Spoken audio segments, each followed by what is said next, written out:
nice to turn the cheek on. If I said that, I mean it. Way too late, got DJ to wheel it. Fat cash stacked up to the ceiling. Ain't no time to waste, I'm deep in my bag. Way too fly, the manager back. Popping bottles like the new tag. Way too fresh, no jack in my swag. If I said that, I mean it.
thought you'd stay on my side.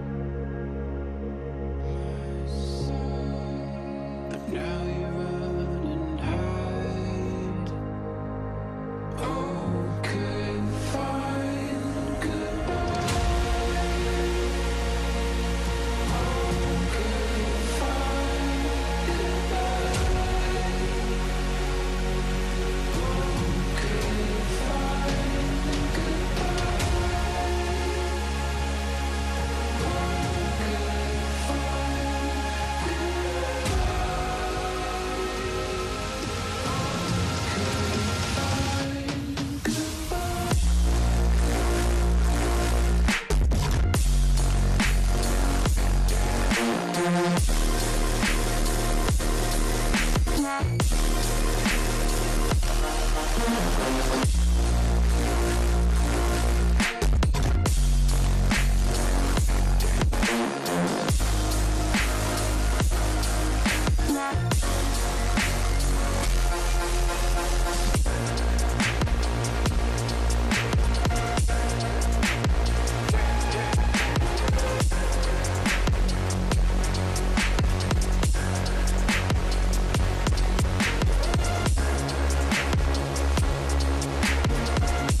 thought that we were strong. It never could be broken. Well, I guess that I was wrong.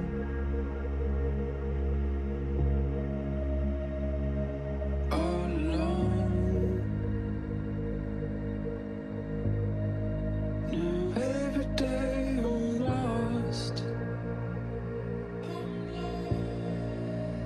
Floating in my ocean, sinking over time.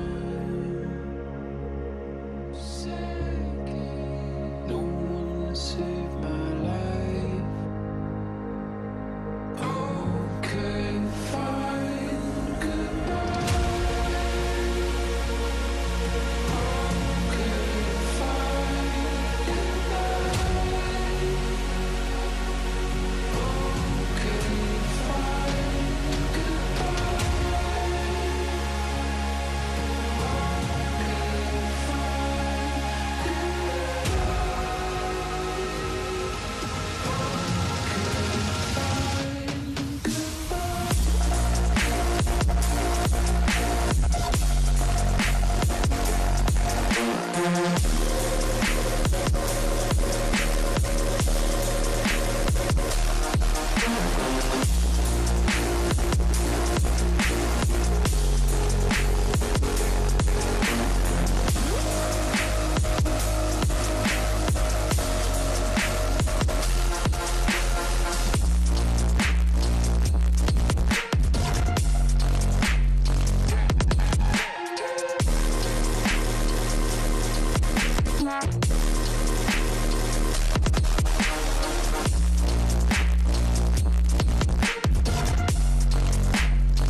This stream contains fast-flashing images that may affect viewers who are susceptible to photosensitive epilepsy and other photosensitivities. Viewer discretion is advised.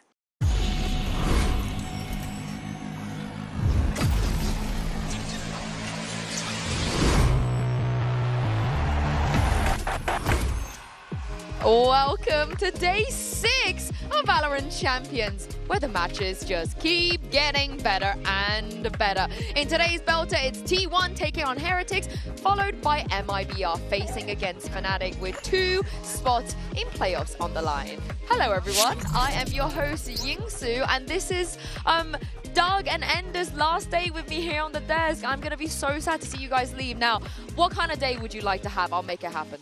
You're going to be able to make it happen? I am the script writer today. Yes. I think I'm in for proper belters, as the teleprompter said. I'm going to admit, don't fully know what that means, but it sounded really good, and so I'm down. You don't know what I'm saying? Like it's a belter, like it's a banger. Yeah, I get you. Yeah. I Okay. spend enough time in EMEA. There we go. I know your game. What kind of day would you like to have? I just hope all of your EMEA teams win. Aww. Yeah, I'm going to turn it right back around on you. That is so wholesome. What I don't know can I if say? I can make that one happen though, but I'm going to try my best to make your day, Ender. Now, if you missed it, I think some of the teams made their fans' days yesterday, particularly PaperX, the one that we expected to make it through, but Doug, NRG also, they're in playoffs. Holy. At the beginning of the show, you said the matches only keep getting better and better. Yeah. You're telling me it's going to get better than what we had yesterday? That's insane to think about. I mean, I've said this a couple of times this week. This is easily my favorite event of the whole year because the caliber of play is constantly at the highest possible degree. Yeah, and it was super fun to watch, but I think I'm going to make a little deal with myself. That's my last game I'm watching NRG play. My heart simply can't handle it. My voice clearly couldn't handle it yesterday because this team always is managing these ridiculous comebacks. I might say the same about DRX though. It's like the heart attack city when you watch DRX. I mean, they went through it. You know, their fans went through it. Yeah.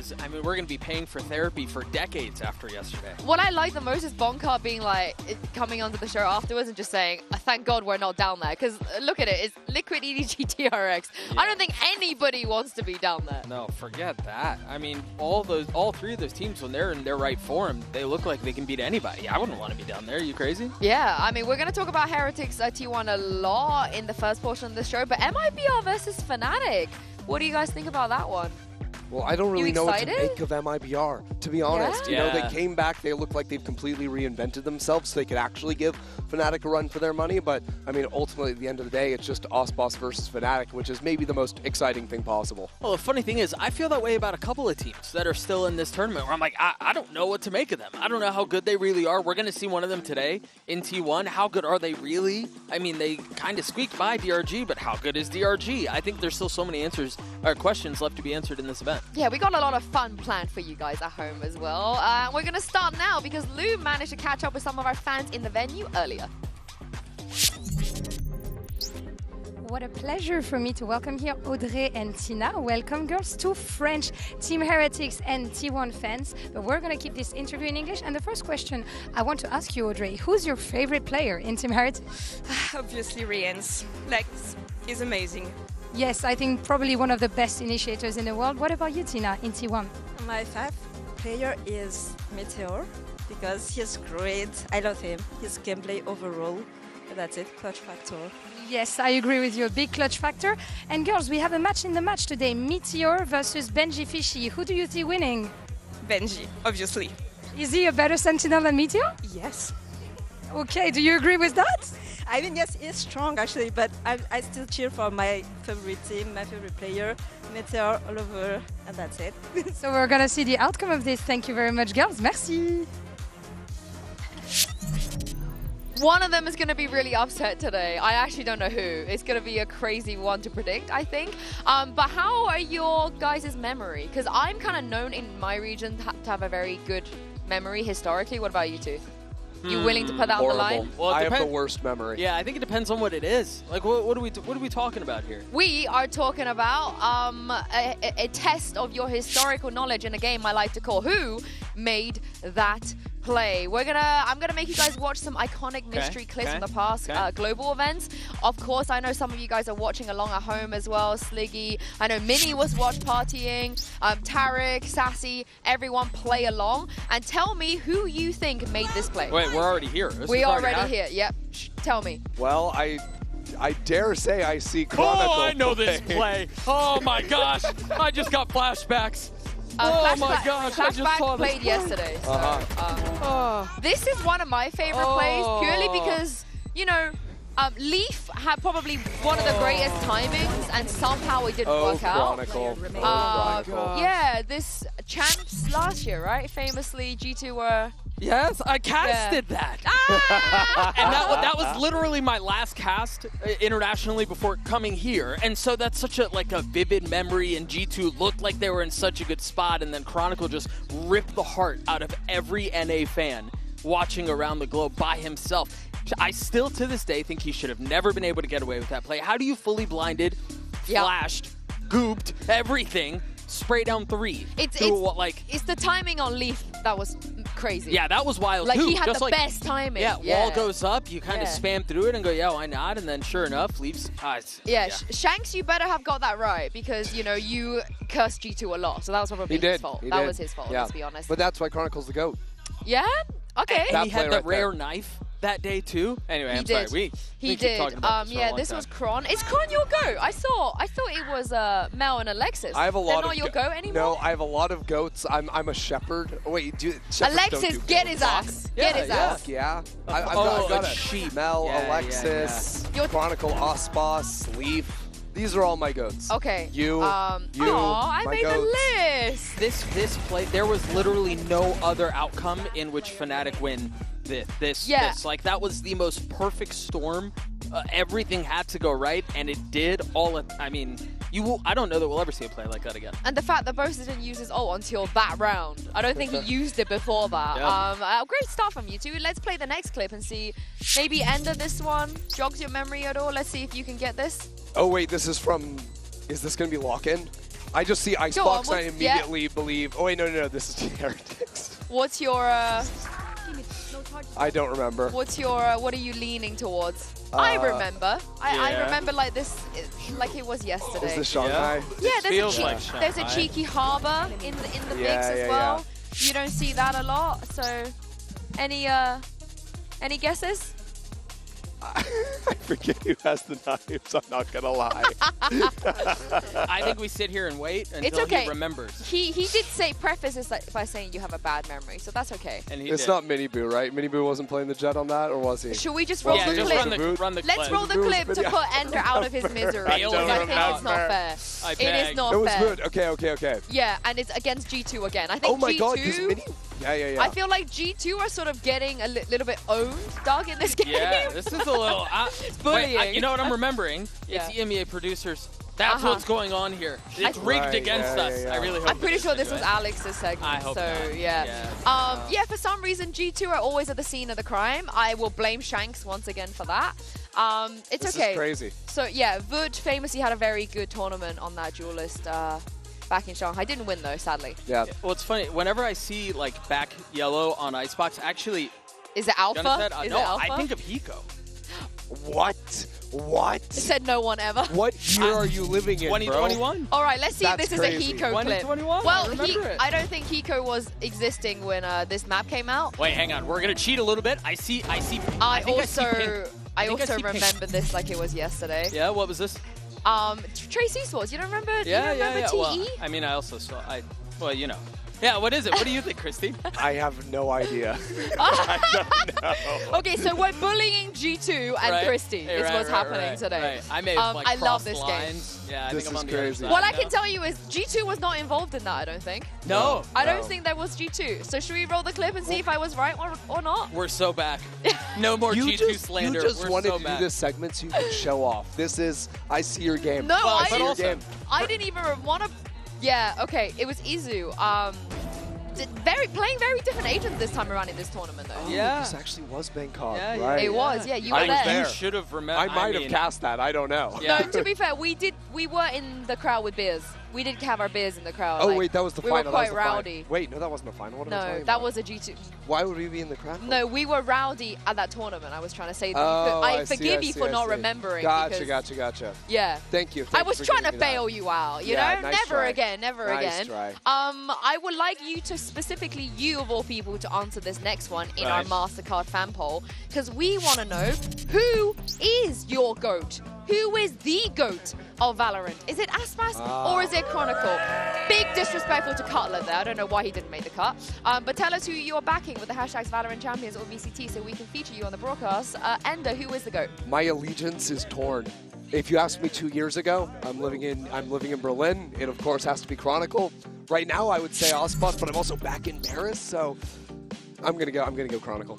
It's Aspas. I mean, what are we talking about? He's gonna gear all over the rest of the field. I mean, and if not, then Tens obviously is an honorable mention. It's not Hiko? Tens my goat. Not Hiko. You brought Hiko up for no reason? We needed to get at least one into the show. I feel like... Hey, counterpoint, Shroud. Oh, counterpoint, Brax. How far are we gonna do this? I mean, I can go pretty far back. We can go pretty far. Yeah, go on, let's do it. There's like history that we should probably leave in the past now that I'm thinking about it. Yeah, and you know what? 2 players I'm really upset that we didn't mention who's probably potentially in GO contention, depending on what happens this tournament. Buzz and Stax, they've been here for a long, long time. And if you happen to be the only person that knows nothing about Buzz and Stax, I've got great news for you. Here's a little AMA they did ahead of the tournament. 네, 안녕하세요. T1 발로란트 스택스입니다. 버즈입니다. 네. 저희가 이제 팬분들한테 이제 질문을 받아봤는데요. 이거를 질문을 읽고 답변을 해드리도록 하겠습니다. 질문은 영어로 읽겠습니다. From T1, I don't know this guy. Izu, Stax, can you buy me something delicious? Of course, no. The second question from EV. You guys have been teammates for a long time. What do you like about your duo the most? 저는 병철이가 화를 낼 때 가장 행복했던 것 같습니다. 그러면 저는 항상 웃음을 잃지 않거든요. 저는 이제 대회에서 네게티브 10 이상 기록했을 때 그때가 가장 행복한 것 같네요. 아마도. True. Okay. Next question from Emily. How are you enjoying the Paris? And is there anywhere else in Europe you want to visit? 저는 항상 스위스를 가고 싶었어가지고 스위스를 한번 가서 좀 힐링을 해보고 싶네요. 경치가 엄청 좋다고 해서. 네. 저는 파리 너무 즐겁게 잘 즐기고 있고 왜 사람들이 파리 프랑스로 여행을 오는지 진짜 너무 뭔가 피부로 확 느꼈고요. 그래서 저가 개인적으로 다른 유럽 지역으로 여행을 간다면 런던 한번 가고 싶습니다. 런던이나 영국 같은 데 가서 축구를 굉장히 좋아하기 때문에 뭔가 축구 직관 같은 거 하면은 진짜 재밌을 것 같다라고 생각을 많이 했어요. The last question from Stars F Done. Can you pick your top 3 favorite memories of all this time you've played with together? 저는 첫 번째는 일단은 병철이가 T1에 들어왔을 때고요. 그리고 두 번째는 같이 이제 드디어 마스터즈 트로피를 들어 올렸을 때고, 그리고 세 번째는 이제 저희가 이제 DRX에 있었을 때 이제 이스탄불에서 3등을 했을 때가 제일 기억에 남는 것 같습니다.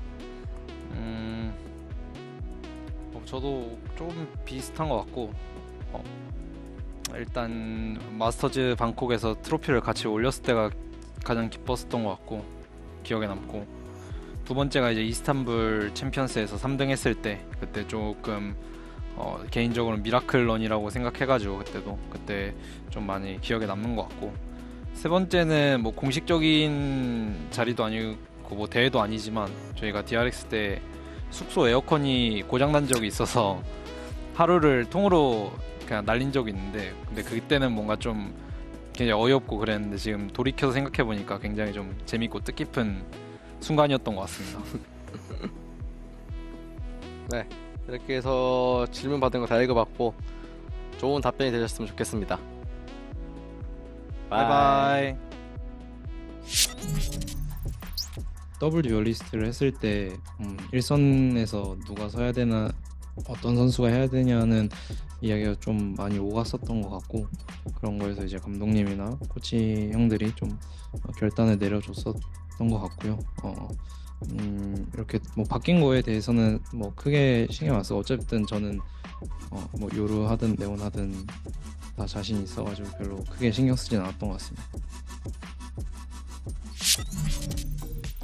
Of course, T1 making their return to another global event, but there was like an agent swap, you know, Buzz explained it a little bit. Did you guys expect this Izu Buzz change, and did you like it when you saw it? I mean, no, this one kind of came out of nowhere, right?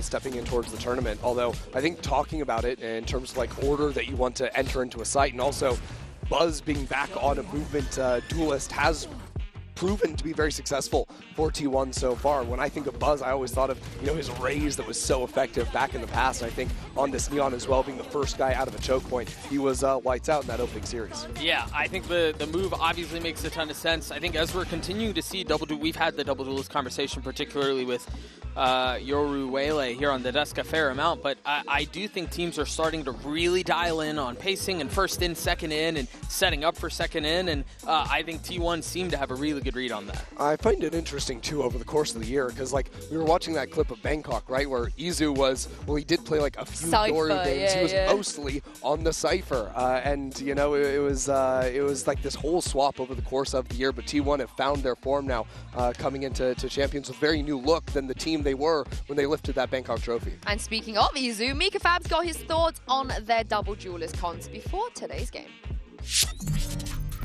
Hey guys, Mika and Bella here, and we have Izu here of T1. Now Izu, we saw you and Buzz switch a little bit on the duelist role, switching on who's the second and the first entry. Can you share a bit on how that dynamic works with both of you as the two duelists? 이주 선수, 버즈 선수와 함께 타격대를 맡고 있는데 1선, 2선 엔트리 역할 분담과 합에 대해서 좀 이야기해 주세요. 일단 뭐 버즈 선수는 일단 세계적으로도 워낙 잘하는 엔트리 선수이고, 저는 원래부터도 팀에 좀 원하는 역할, 팀에 필요한 역할을 좀 남는 역할을 플레이해 왔어서 좀 팀에 원하는 방향성대로 팀에서 원하는 그런 역할들을 플레이해 왔었기 때문에 팀에서 요청하는 대로 좀 하는 것 같습니다. Well, Buzz is one of the best duelists in the world, so of course he is our duelist. And as for me, I'm kind of like the missing puzzle. I do what the team needs me to do. Whatever they want me to do, then I do what, you know, is given to me. So I think that's how the two duelist comp is working out for us. Definitely one of the best flex players. Good luck to you, Izu. 감사합니다. We have seen Izu before, but DH, it was his first time on a global stage. And for me, it was the clutches that was the standout. 4 out of 9 won.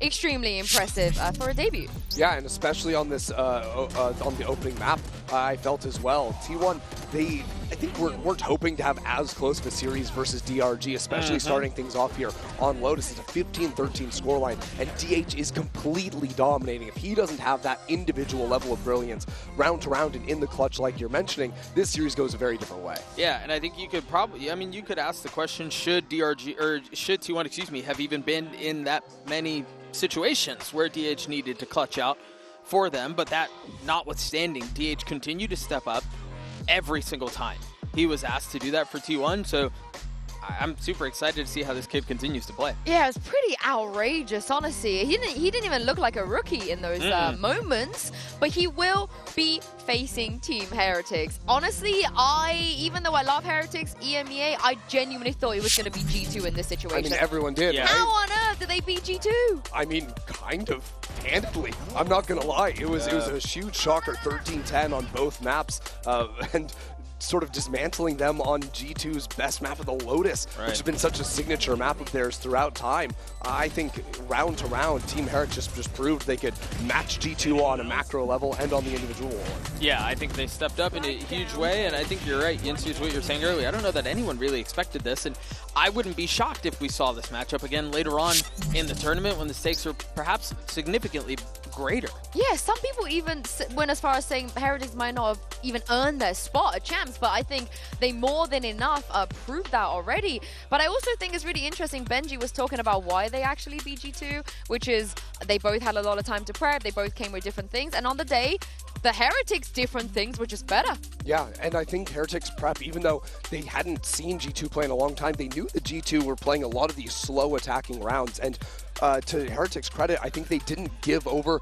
silly fights. They played very restrained, especially once the clock started winding down. I think their defense side was a perfect match stylistically up against G2's playstyle. And I think Heretics is a great example of this idea that once you qualify for this tournament, once you make it to the stage, the past doesn't really matter. The form you brought into it doesn't necessarily matter. You catch, you catch a spark, you kind of catch fire, and all of a sudden you're besting the team that many think should be top 3, top 2, maybe top the 1. Best, yeah. In the eyes of some, and for them to show up and do it the way that they did is just, again, giving a finger to whatever form or expectations were heading into this. I mean, Benji was sort of giving the finger to some of the players on the other side. He was proper BMing, saying sit the F down, all this stuff, which is not something they usually do. They've said like they did it in the past and it didn't pay off. Yeah. But they were full-fledged shouting at their opponents, and I expect the same today. Yeah, I mean, I like it. They sort of met G2 at their own level. And another guy who I think absolutely stepped up and overperformed was MiniBoo. I thought, especially on his defensive side. Do you know that MiniBoo, these stats look good, but he was 9 kills, 0 deaths in first fights on the defensive side. Yeah, that's outrageous. Against G2. Against G2. Heretics only dropped 5 rounds on their defense, and it was this guy finding the openers that was the major reason why. Absolutely outrageous. Let's hear from the man himself. MiniBoo spoke with our the stats are so good, I'm speechless. But luckily he's not. He caught up with Mika Fabs earlier. Hey guys, Mika here, and now I'm with MiniBoo of Heretics. Now, of course, the whole team has been stepping up, and now you'll be up against T1. I'm wondering who's going to be T1's biggest problem today. Is it going to be you? I mean, that's the thing, that every one of us can pop off, and it's hard for us to prepare because, like I said, when you don't know where the danger is coming from, it's like more dangerous. So yeah, I think it could be anyone from us. You guys are all the danger, right? And finally, can we flex this jacket a bit? It looks so good. Turn around. Yes, yes. Good luck to you guys. Thank you. Honestly, screw the game. How do we get those jackets? Right. I was thinking the same thing. I said this on the desk earlier today. Earlier this tournament, my loyalty's incredibly cheap.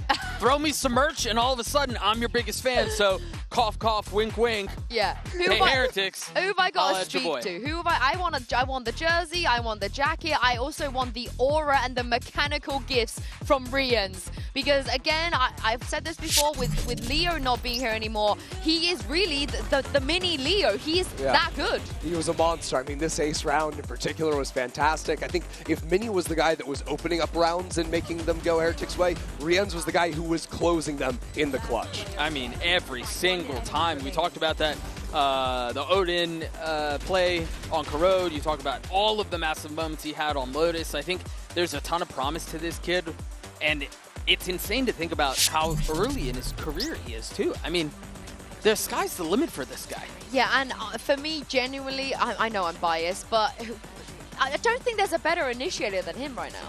I think he might just be the best. Yeah, you give that to him? Yeah, I think he was the best after, like, kickoff.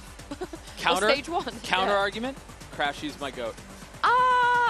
I love you, Austin, but Enes is better. I know them like that, you know. But Rian, it's not even just the stat.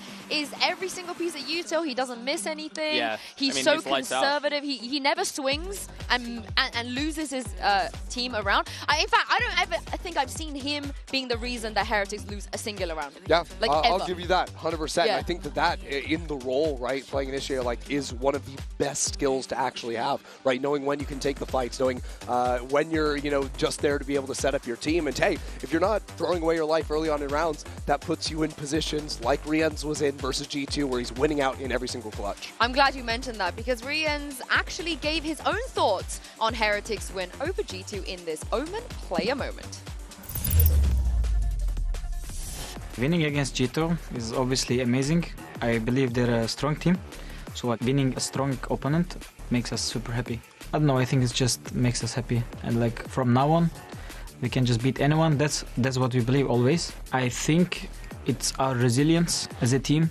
When we are down like 5-0, 8-4, it doesn't matter, and like we're just going round by round, and when you start winning some rounds, you get the momentum and like you just roll, you know. So like winning the first game against G2, like having the confidence, I think it's gonna help us a lot. Down, so that connectable won't come up. There's Rian! It's disgusting! 5 kills, of course, with the res involved, and Boo will finish the job! I like this, you know, like tough challenges, so I think it's gonna be a fun one. But I don't think they can beat us in our home. I will give a message to our fans, obviously, like the people who support us. Thank you so much for supporting, and just keep supporting. Hopefully we will do great things in Champs and we will win it. So yeah, keep watching us. I do almost anything he asks me, to be honest. Yeah, I'll keep supporting Rian. You got it. Yeah. You got my support. And he'll have the utility there to have your back too. I like that. I like that. But it's time for the results of our MasterCard fan poll. Earlier, we asked you guys who you think is the GOAT of Valorant. The results are in, and I'm actually pretty shocked that people went for Crom. But before we sort of dive into this, I wanted to ask you guys, what is your personal criteria for what makes a player the GOAT? What do you got to actually have to even be in contention? Because I think this word gets thrown around a lot, but there's no real definition. No, I think it's whatever Reddit says most is really just my criteria. I just kind of follow. Not whoever gives you the most merch. No. Well, okay. You know what?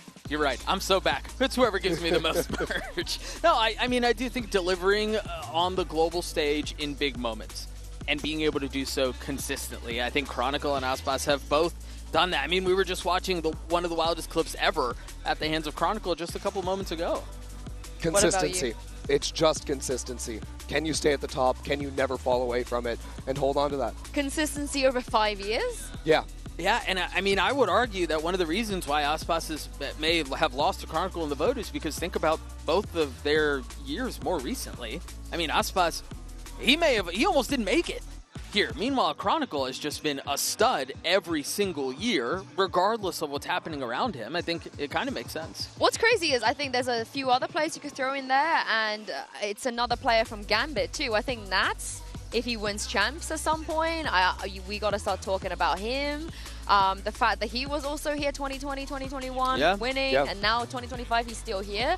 There's a few. I think there are a few names I see people throw around in there. Yeah, what do blunders do to a legacy, though? Yeah, that's also true. Right? Like, when you think about, obviously, I mean, we'll see how significant that round was. The rest of the story hasn't been written, but let's say it ends poorly for them, and how much is that round and that blunder a part of his legacy? I think that's a fun thing we get to talk about. In fairness, no one ever remembers the Somco, you know. Yeah, right. No one ever talks about it. That, yeah. The 12-5, you know, when you're throwing a 12-5 lead. Nobody ever. No. That doesn't get talked about ever. So forgettable. Yeah. Right. We never mention it, especially not me. What I do like to talk about, though, is Benji and Meteor. And who can blame me? Because I think this head-to-head is so fascinating to me. Very different styles.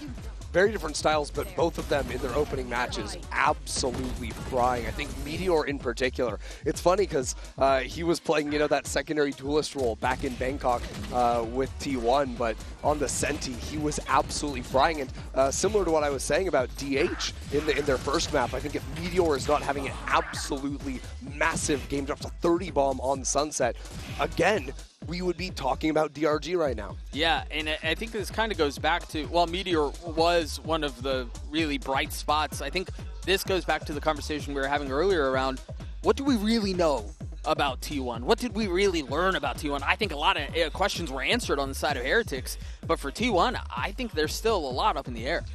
I also love, wait, is Clinton on here? Oh no, he's not. I was gonna say, I usually always expect the 4 Pacific talents to go for the Pacific teams. I respect that so much, but Los Niños, are you guys on the Barco? You're joining me? You think Heretics are winning today? Yeah. Yes. Hell yeah. I am. I think, again, we know a lot more about them. I think T1 have to impress. They have to surprise. You're winning, Doug. I'm tied. I'm tied Wait, for winning. I thought you were. I just briefly looked at the scores. Who are you tied with? I think there were 2 or 3 others. I didn't catch names. You know, I don't lie. Beating me, though. I am losing, and that's all that matters, and my ego can't handle it. Something lying about lions and sheep and not wearing. I don't really know how it goes, but it sounded really cool in the moment. Wait, you're gonna say that next to the shepherd? Oh, yeah. That has many goats? Don't eat my sheep.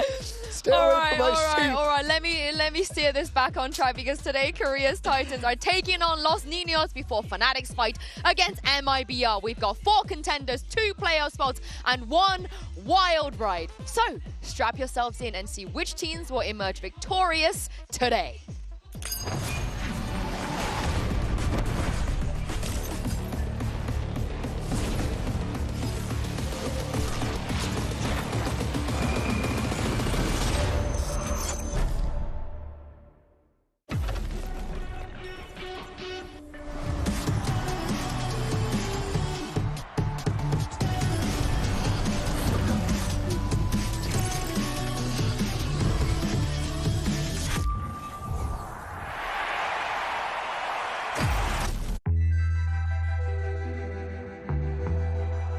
The Damocles sword hangs above MIBR as they await their fate.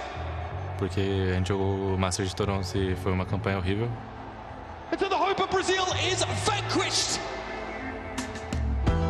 Cara, o sentimento de Toronto foi um sentimento que a gente não jogou no jogo, que a gente não foi o MIBR, que a gente apresentou nos campeonatos anteriores, coisas que a gente ia mudar. O mental foi meio que resetado, principalmente depois desses primeiros jogos depois que a gente soube que a gente classificou pro Champions. E a gente está vendo bem melhor agora. I think MIBR as a team, they're a bit of unknown because right now Verno is AGLing, so I think it might be good to face us, like it's a good test for him. Eu sinto que a Fnatic é um time bastante perigoso, pelo fato dos jogadores são muito bons. Então vai ser um jogão, tô bem confiante no nosso time, no nosso jogo. We are a different team in internationals. The longer the tournament goes, we are playing better, so I'm really confident in the team right now. Eu espero que eles não desrespeitem a gente igual todos os times do campeonato desrespeitaram. I was hoping to face Aspas. I didn't get a chance in Toronto, so I'm gonna show him who is the real king of duelists. A gente está muito motivado e a gente vai acabar com eles. Things didn't went well in Toronto. 13-9, 2-0 fashion. We didn't play good as a team. They eliminate Heretics from Masters Toronto. But coming here, working for like 2 weeks, full tryhard, we fixed a lot of stuff again. The past is in the past. All we need to do, just focus on the current moment. 사실 방콕 우승하고 나서 그 다음 대회에서부터 조금 더 저조한 폼을 다 같이 보였는데. But a 30-2 against the Masters winners in T1? Are you joking? 이게 우승을 해서 그런 건진 몰라도 간절함이 조금 사라졌던 것 같고, 그리고 지금은 다시 또 간절하게 5명 모두가 게임을 임하고 있고. T1, I think they're a good team, but I just don't care who they are. I just shoot. 헤리틱스 팀 멤버들은 전부 다 유쾌하고 그리고 분위기를 끌어올릴 수 있는 팀이라고 생각하고, 그리고 각자의 멤버들이 다 개성 있고 총을 또 잘 쏘기 때문에 쉽지만은 않을 것 같습니다. I think it's gonna be a fun one, but I don't think they can beat us in our home. 작년엔 내가 홈그라운드에서 졌는데 이번엔 너네가 홈그라운드에서 져봐라.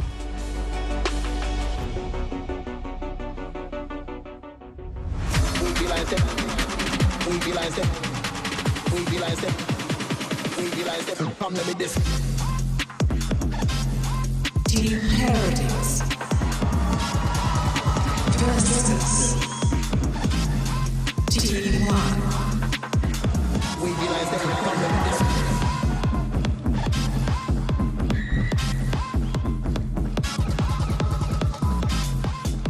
Despite being one of the best from their own regions, Heretics have never faced T1 before. What a treat for us that they get to fight for playoffs on the most important stage in Valorant. And I just think it's ironic that after Team Heretics disappointed back during kickoff and didn't qualify to go fight in Bangkok, they now get to run the gauntlet, facing back-to-back against the 2 finalists. They already dismantled G2, now a chance to take down those winners in T1. Yeah, and they're gonna get to do it by picking Lotus and starting on it. I mean, this is somewhere that they didn't really like Lotus at all at stage 2, but I guess after facing G2, This is not a home Exactly. I think that win gives them so much confidence. Yeah, I mean, when you take down, I think you're absolutely right. When you take down a team of G2's caliber on their home map and do it the way you did, I mean, it wasn't a stomp, but they looked incredibly good doing so. I mean, it makes sense to dip back into it. Oh, yeah. And Team Heretics also play a very strange style on this map. Oh, the and the chamber comp, and too. the deadlock, Yeah. right? This is something that Team 1, yeah, okay, they're going to be able to watch the VOD and try to learn some things about. That's not a comp you're going to have daily practice against. Well, and even then, you think about the pedigree of this team, I'm sure there's more in the playbook that they didn't even show the first time around. So how do you really prepare for a comp that you don't get to play on a regular basis? You only have one map of film on, and you don't really know how deep the well is. There's something really sad about T1 banning Haven as well. Once upon a time, I would have loved to see these two teams go up against each other on Haven. Maybe it's just my EMEA bias coping, but the map pool looks good for Heretics. I think Heretics will be very, very happy to get these 3 maps to fight for playoffs. I think so, but I think so much is riding on this opening map actually ending up going their way, right? They are playing an interesting comp, and I think the Chamber is going to be very effective against T1 style here as well. Having that ability to take very forward fights. You know, we've seen other teams playing against the heavy duelist, heavy exec style, and struggle bunkering down into a site, and I think when you've got a guy like the Boot on the Chamber, being able to step in front and take the forward fight over sand, over rubble, that is where this game is going to be decided. I also think we don't talk about this a ton, but the momentum that comes from a Chamber pick. Chamber can be so feast or famine. And so you think about a Chamber completely teeing off on map 1, and that's setting the tone and that's setting the pace for the rest of the series. I think if they can pull away with it in a pretty convincing fashion, and if Chamber in particular can perform well, yeah, there's really good reason to think the series will go handily the way of Heretics. Yeah, and also for me, it's MiniBoo, right? Because sometimes he could be a little bit inconsistent. Against G2, he was phenomenal. But this is where I think there could potentially be a tiny bit of a diff, because Buzz and Izu, not the players that are ever inconsistent. No, and they are going to overwhelm you in these fights. It's very hard to actually hold down onto a site. I mean, even Benji Fishy on the deadlock, Yoru, you're going to be having to change where you're actually putting those sensors, try and catch Izu where he's going with his typical teleport positions. Buzz is going to be able to get out in front of that and even avoid the stun in general. So Team Heretics, I really do want to see them fighting forward and not playing as reserved, I think, as I saw them versus G2. Yeah, I think it becomes a game of a line of scrimmage, to be honest, because there is plenty of delay util on the side of Heretics, but where do you set it up and where does it come from? Well, this is it. It's time to hop into the server for a very important qualification game. Take it away, Uber and Wyatt. Thank you, Yinsu. And you're right, while these two teams haven't played before, this is still a matchup that's steeped in history and in consequence. Both these teams have had some very up and down year in 2025. T1, of course, victorious in Bangkok, absent in Toronto. And while Heretics attended that event, they also were pretty invisible. And it was at the beginning of the year, Heretics couldn't get anything going during kickoff, while T1 were lifting that trophy, an international trophy that has eluded Heretics since the dawn of this roster at the beginning of 2024. 2 finals appearances, but weren't able to capitalize. And today, they're going up against MIBR, a man who stopped them back at Shanghai last year.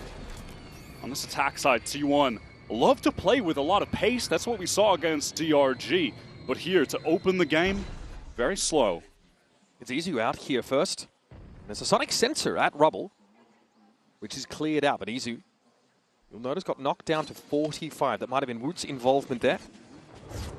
3 players grouped up here out of B main for Team Heretics. A 3-player clear just as the hit comes in towards Mound. Would have maybe even had an opportunity for some kind of Mound crunch if they really wanted to. Boo could have thrown that paranoia from C main. Maybe they pop out of the door, but it's just a safer line where they're going to stack up towards C. They're checking this all the way in spawn. Yeah, they're ready. Now eyes on Woots, and Buzz is able to bring him down. Already Izu quite far forward on the A side of the map, and there is some upper control for Benji.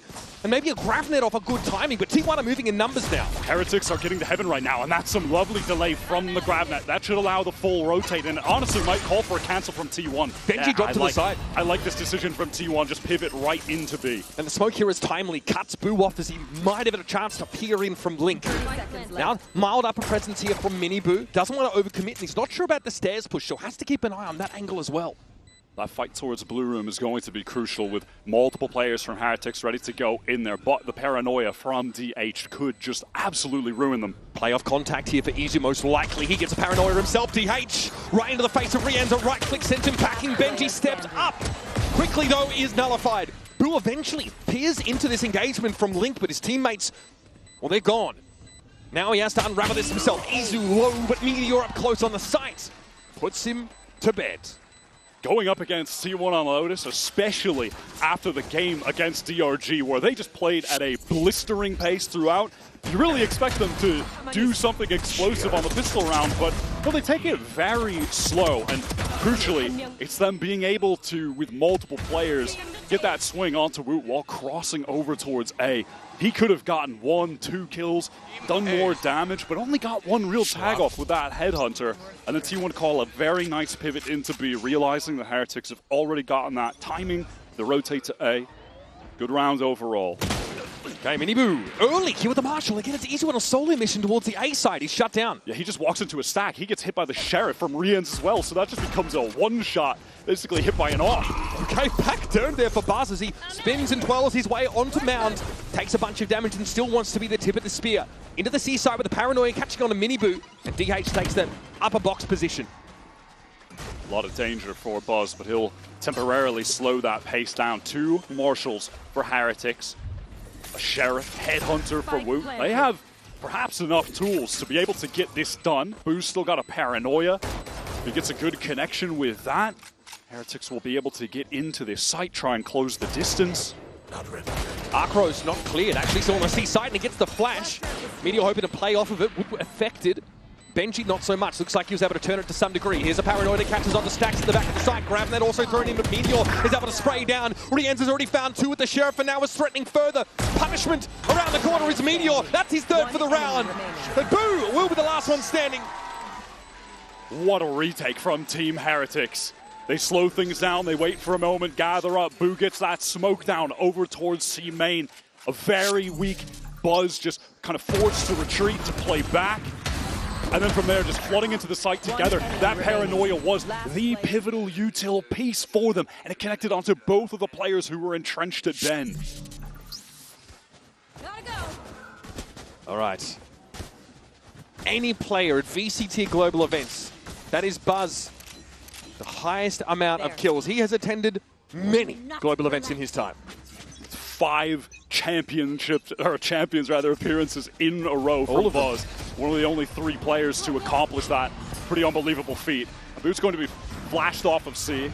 Does have to get out of there straight away. To T1, do they just accelerate? Yeah, they do. Buzz is right in. Boo has got to get the hell out of dodge. Just an insane round previously for Heretics there. Able to find success on that anti-eco. Puts T1 in a bit of an uncomfortable position. Net planted. Okay. Oh my god, for 2! Stunning stuff. The grab net and the nade combo perfect for Team Heretics. And they don't have to commit too much more early. Now they can start to win their way through with a player advantage. Now they're being joined by Woot. And again, Boo escapes that site without having to use the paranoia to get out safely. Has it, access for the retake, connects onto multiple players again. A 3rd for MiniBoo here. He is having a round and a half. Rian's to chime in, and DH is going to be seized in the middle of the smoke. He's an easy pick, and another paint shell will claim him. 3 kills off the nade for the Rays. Just as MiniBoo said, I do not care who they are. I do is shoot. All I do is throw util. That's a Project A certified moment for sure. Perfect grab net. Buzz was just about to get out the way. Look at him. He barely gets caught on the edge. That is so brutal. 2 rounds back to back. Heretics have really displayed a proficiency at being able to retake on this C site.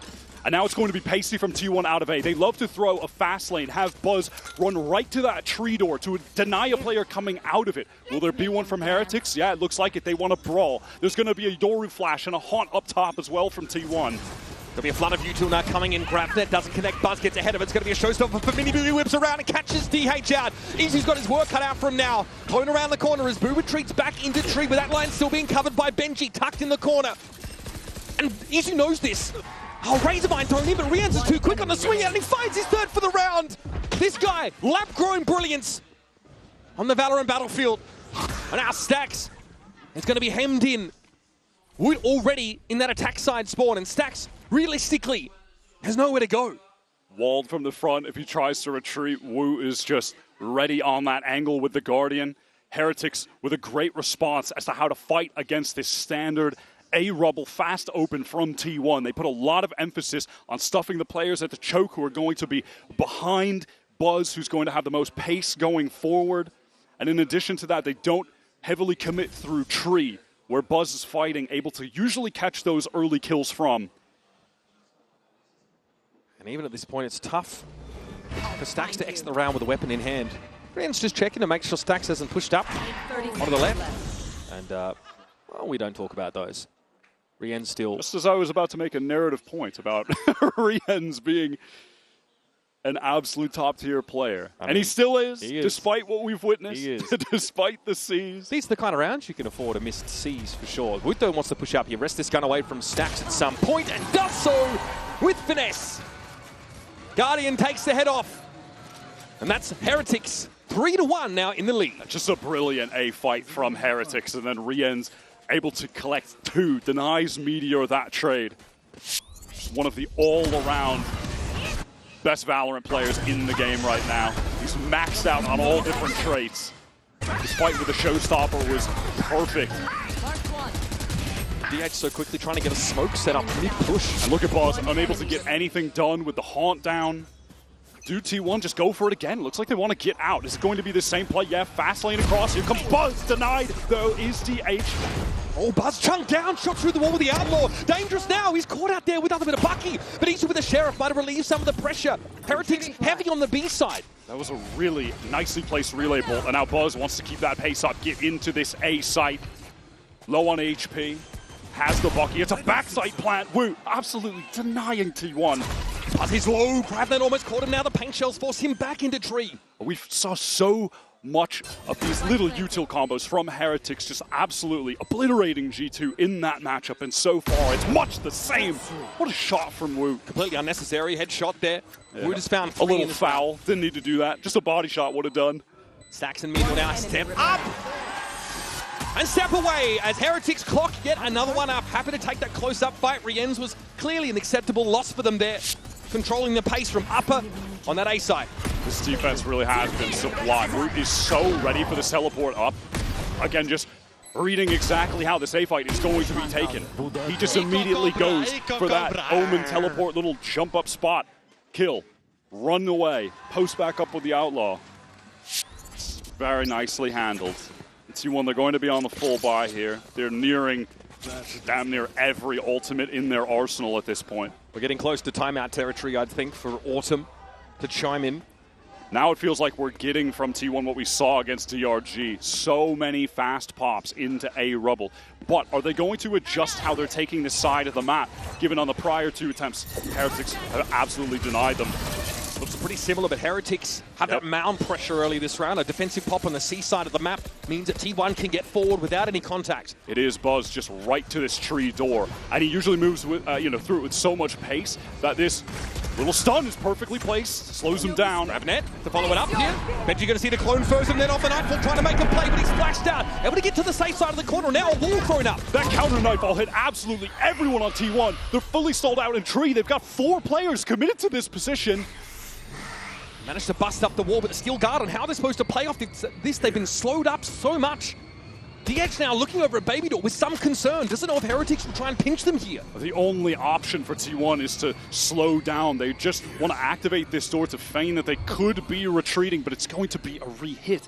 Heretics, however, no real reason to adjust off this site. 2 players ready to anchor. That's Boo up front. Yeah, mindful of that, he goes for the trade. Benji hit with paranoia and has to give a bit of that ground league Boo on his own, but another Gravnet here can buy time for MiniBoo to set up here from upper. He'll send a nade in now and a light down on the side. Spot Isu instantly dispatches him, and MiniBoo is disgusting. Just add water, and you've got a juggernaut out there on A. Stellar anchoring from MiniBoo. The snap on that first shot. Perfect adjustment onto Stax. Not even Meteor could find that kill swinging backside. MiniBoo is such a momentum-based player. But when he gets rolling, he feels absolutely unstoppable. Question marks around his performance in Stage 2. but he is absolutely living up to the high expectations that he set for himself, that the community has set for him. And he said in a press conference just after that game against G2 that when it comes to the criticism, he just doesn't care. They said the same thing about me last year. I don't care. And that was on the way to a second place finish at Champions 2024. A finish in which Heretics came across that Gen G team with Meteor on it in the decider match of their group. They swatted Gen G aside, who were then devoured by Sentinels to allow that team also to advance to playoffs. In Shanghai prior to that though, it was Gen G who were the champions of that tournament.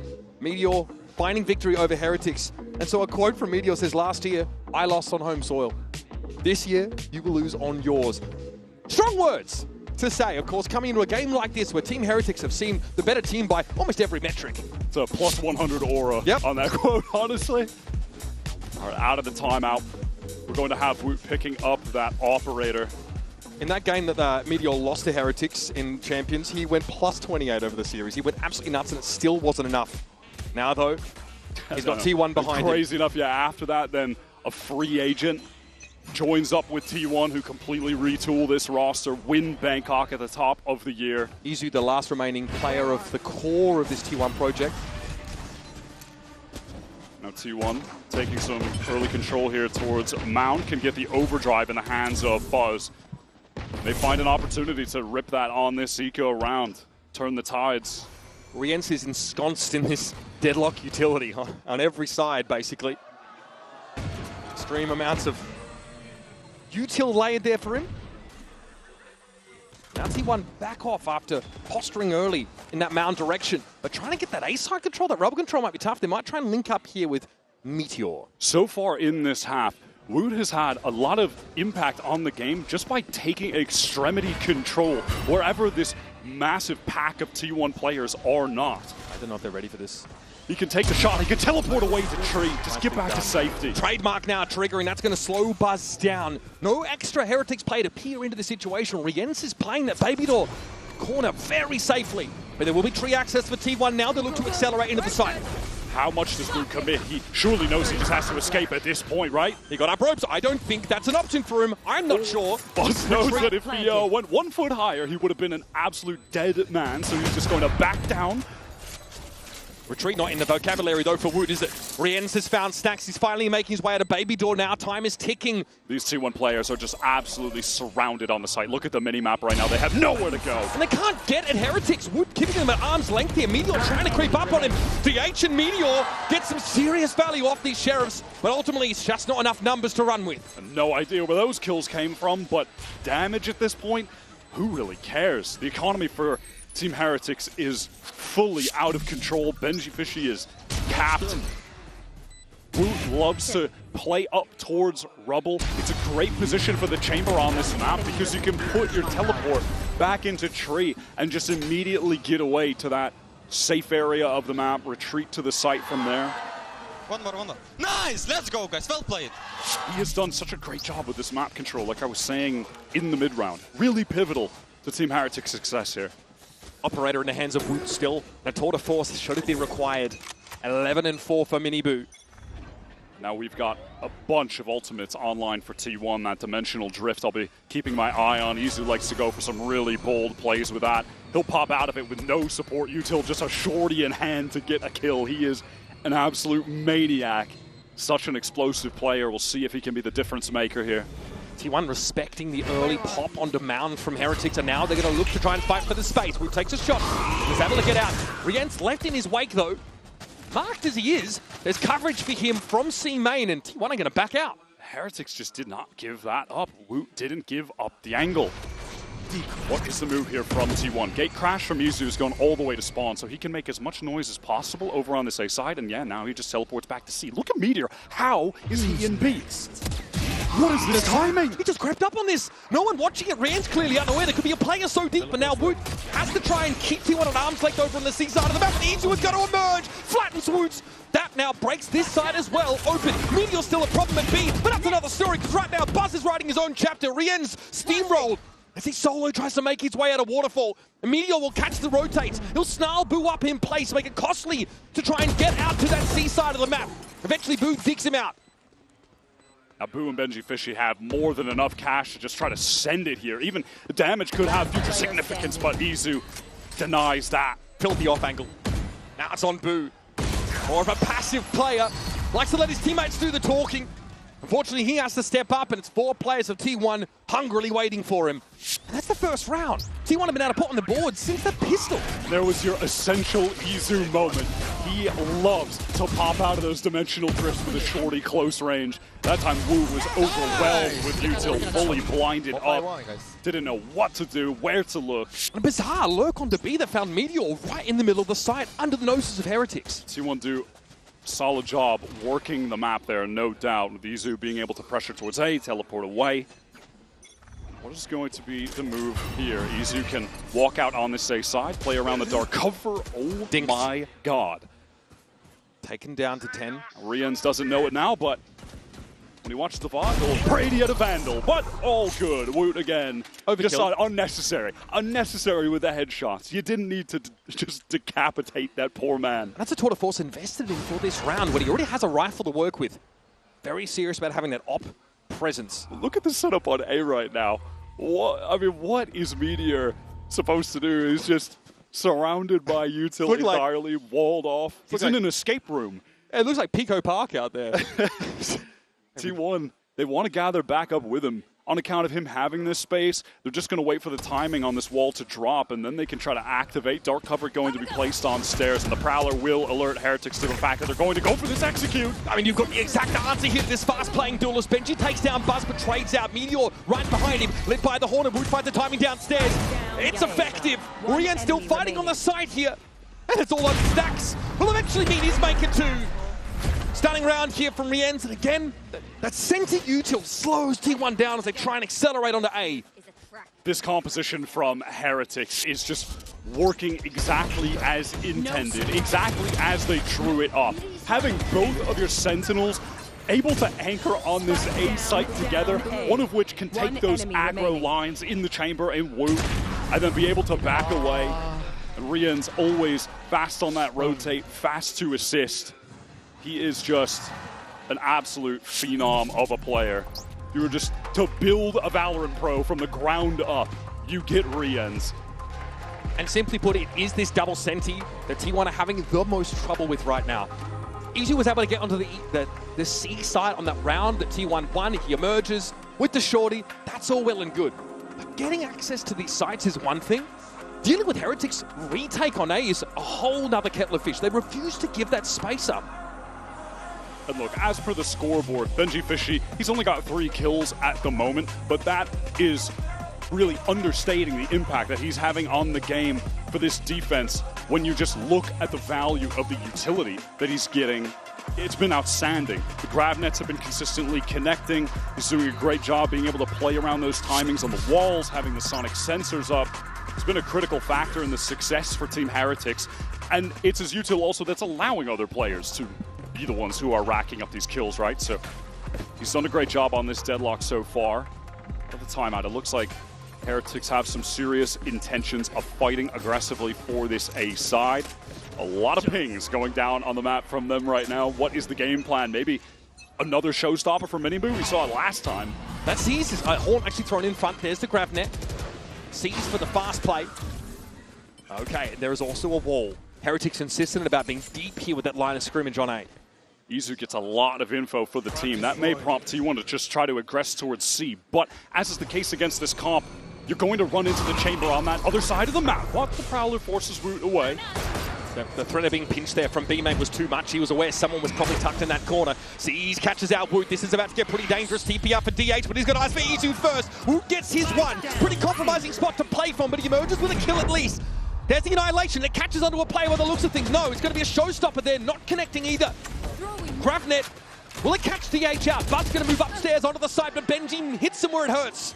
Now Stax attempting a plant, but it's belated. T1 bleeding out a little now. Just hoping they could even maybe draw a player out, but that's not going to be the case. Wise decision from Heretics now to just retreat back into halls, retain that space, wait for Boo to get over to the site. He has that paranoia, and we've seen on multiple C retakes that has been the critical utility piece for Heretics' success getting back in. They've got the man advantage on top of that as well. How can T1 possibly win this out? Gonna be a paranoia to set them up just as you put it. MiniBoo gonna drop down, and DH really could barely fight for himself. The util for Heretics in the 3-player push through the smoke gets the job done.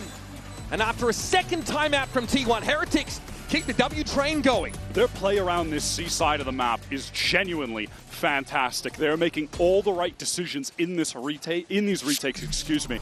And it's a small thing, but notice every single time they're in these situations, they always have a paranoia. Boo is never wasting them in mid-rounds. He always has it for the critical moment. Oh my god, that is Benji getting more than hyped up. For only 21 years old, might be the most experienced competitive player in this server. Yeah, in esports in general, you might be right. He's been doing it since the last 6 years. 21. Arcro's shot out. Boo's gonna have a crack through the smoke here. Of course, it's T1 on a bit of a lower buy. They've got to go aggressive, close that gap. It's Buzz for MiniBoo.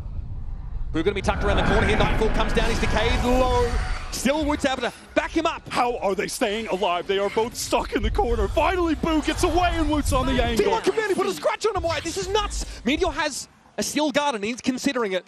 Some discussion maybe with DH now as there's a break in the action. And that Guardian is going to be deployed. They're still going to play through this and it looks like they get caught out. D1, get onto the site.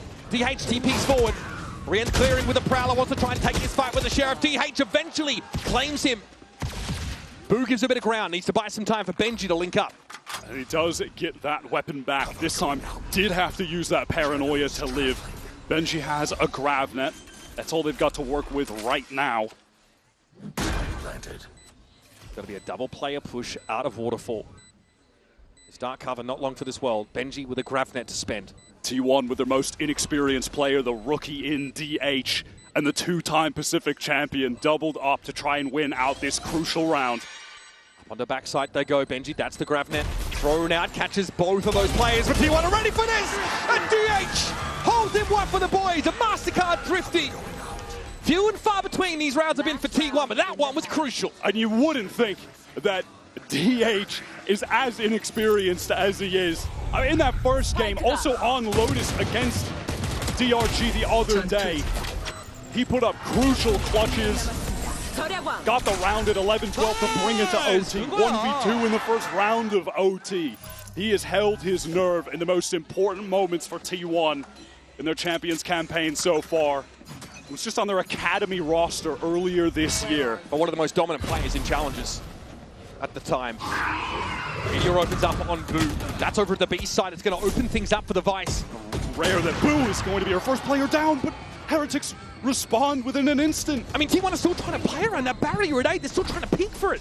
Now, Heretics want to pivot fast towards this C site, and I mean, they've made the right decision. It is the open area of the map, but they're going to be staring down the barrel of another Team Heretics full-on retake towards C. This has been their bread and butter. They are lacking Boo and that crucial Omen utility that they've had on Pride rounds, but look at MiniBoo, full kit, Rian's Prowler, a C's, going to have that Haunt backup. Benji might have that Grav net backup. Matter of fact, it does just come up.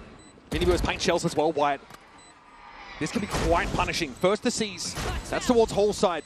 Buzz with a relay bolt, ideally to push Heretics back, and they do respect it. Send a Prowler in, but DH is there to cut it to the quick. Grabnet, TP away. Stax has got a good angle to catch the players up on the site, and they're not ready for it. Rian's at least able to take the trade.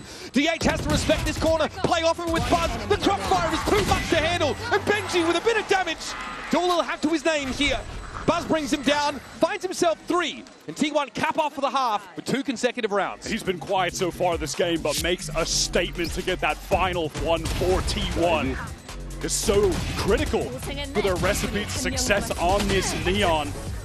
Finally gets it going in the final hour for this half. T1 bring it back on the side swap, we'll have to see. The staging ground that T1 were looking for. Brutal mid-half of them, but they came back. Let's send it down to Lou with a different face from Team Heretics on stage. Et ce n'est pas un daron ni un cousin que j'ai à mes côtés, mais un frère d'un autre jeu. I'm delighted to welcome Stan here. Stan, who's a LEC player for Team Heretics, so welcome. First of all, and I'm going to be very straightforward on the first question. What are you doing here? How much of a Valorant enjoyer are you? I mean, I'm really casual. I just play sometimes in off-season. Since it was in France, I came to support Heretics, support my friends, so that's why I'm here. We're very happy to have you here, of course. Donc, première question, mais qu'est-ce que tu fais là? Est-ce que tu joues un peu à Valo, etc. Donc, très casu. On est plutôt là pour soutenir les frérots de l'équipe Valorant. And speaking about League and Valorant, I wanted to know if you see, some, let's say, transferable skills from one game to another. I mean, I think Valorant is way more tense than League, but I would say team play and synchronization. I think this is what we have similar. Yeah, definitely, and the spells also. Donc, qu'est-ce que tu vois un petit peu comme compétences qui sont transférables entre League et Valo? Bah, forcément le team play, les spells et forcément la communication entre les coéquipiers. Et on le voit. And last but not least, you get to spend, sometimes with the boys in the Berlin studio. So, who's your little, let's say, brother? Who do you get along the most with the Val boys? I mean, my two bros are Rian and Benji. Yeah. Oh, I think that's a very good answer indeed, and they have a lot of fans here too. Donc, qui sont tes petits frérots chez les Heretics Valorant? Eh ben, Benji et Rian. And let's see now, merci first of all, and let's see now if the league buff keeps working for Team Heretics on Lotus. So we got a lot of Team Heretics playing from behind against G2. We got to witness the resilience and the comeback potential from this team. It's been a different story though against T1 on Lotus so far. They have 6 unanswered rounds early in that first half, put them up to 8-4. Let's talk Wood right now because our Coinbase Econ report paints him as one of the most impactful players on the map. And at 14-6, I can't argue with that, Wyatt. He's obviously been playing a fantastic game. Map control has been on lock. His scoped weapon usage on this map has been significant, but frankly, I have to say across the board for Team Heretics, every cog in the machine is operating exactly as they need them to be. The way that the utility is just being sequenced out, the combos that they're setting up, the retakes that they have as a unit, and there was deservedly so. We get back into the game, we see a little sign of the Boo brothers. The two of them have been absolutely on point. The util from Boo's Omen, perfect. And MiniBoo just capitalizing off of the setup from Benji. Boot always the last one out in these rounds. Only 5 deaths, of course, over that first half. With crucial involvement when it comes to that util. It's going to be Heretics now, of course, go to the attack side. We'll have to contend with this shield wall at the B side. They don't have the aura to tease that out for free. Meteor caught in a grab there, though. This is ugly. Wood has already made deep inroads to the side. Meteor not ready for it, but is able to deal with Wood with a headshot. It's Rien's, though, on mound.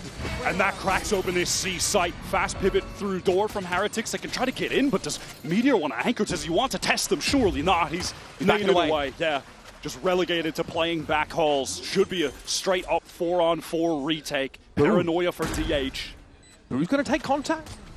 Straight out of this smoke here, he hears these ghost shots, playing his life for the most part. It's Buzz sliding forward, opens up for DH to take a trade, but Benji finds him in response. Here comes Stax, Boo though crucial, wrapping around the site. They're not ready for this at all. Stax in trouble, and Benji finishes him off. Boo's so patient with that backside wrap, but Benji locking it down on Bend. Gets the first, looks like he gets that second trade as well. We'll see in the replay. But this is, again, an impact moment from Rien's. A lovely little tap onto Izu. And then that's the C site, just wide open for the taking. Who could have swung that smoke? He could have tried to take a timing when he heard players on the other side shooting at players behind him. He opts to stay in that smoke, wrap around on the site late.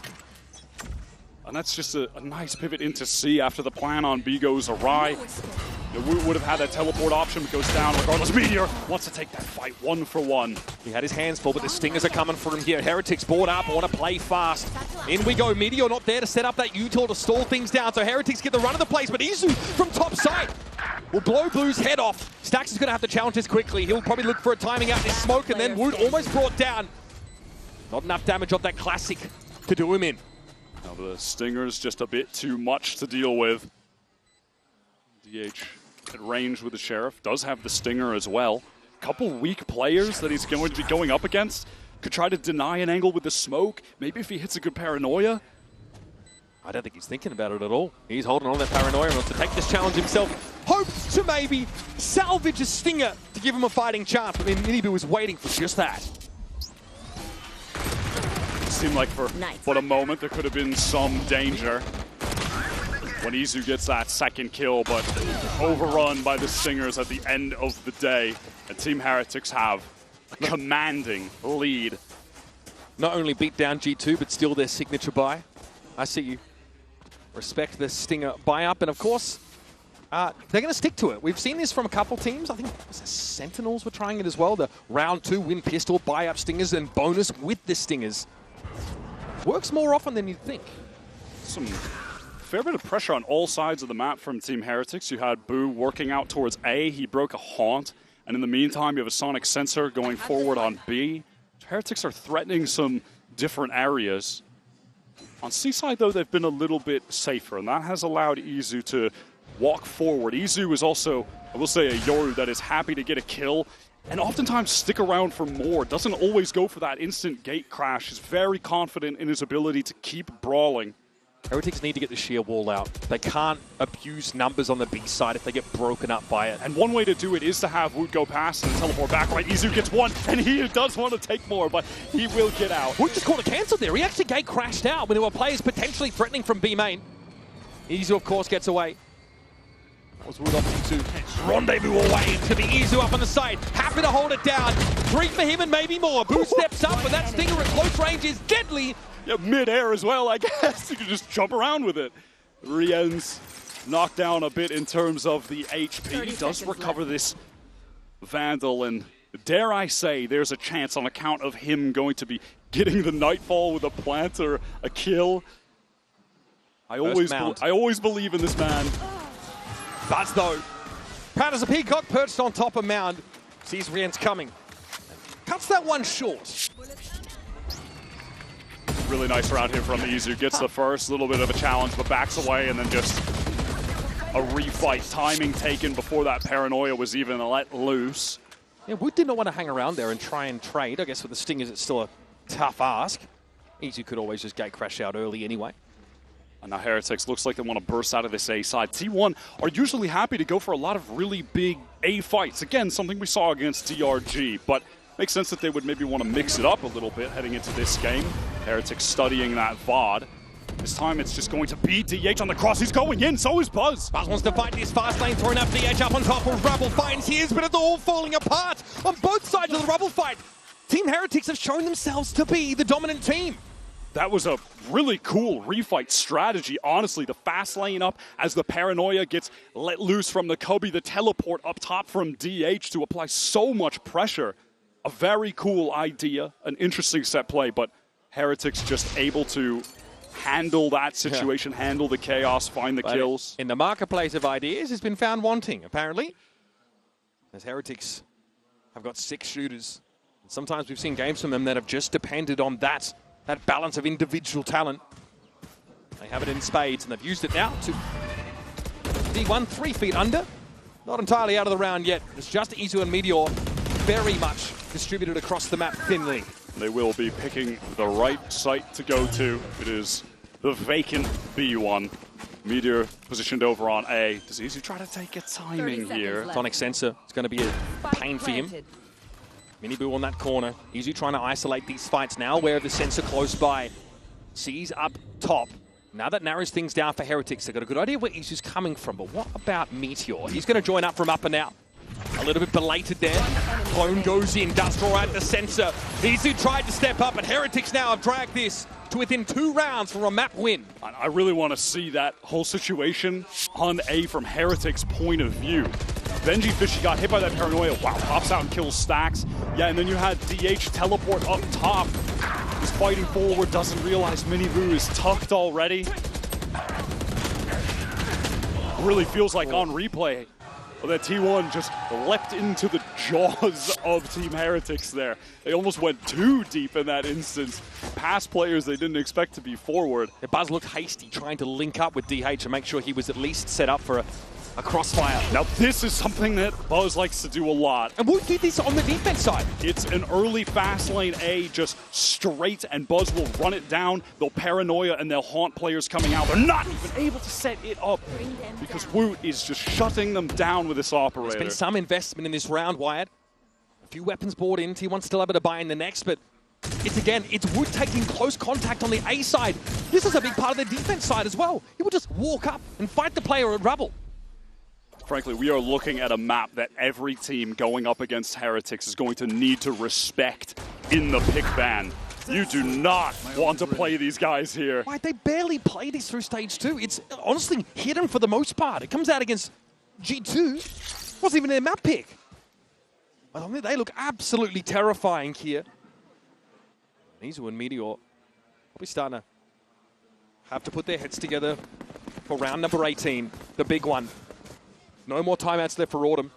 He has to sit by and watch this as it happens. No, surely it is but an inevitability that Team Heretics will get to match point. Both T1 players are on this site, but only with Sheriffs. MiniBoo chases the paint shells in at the back of the site. Izu is going to be kept contained for now. MIBR can make a play off a pit, but he's the last player standing.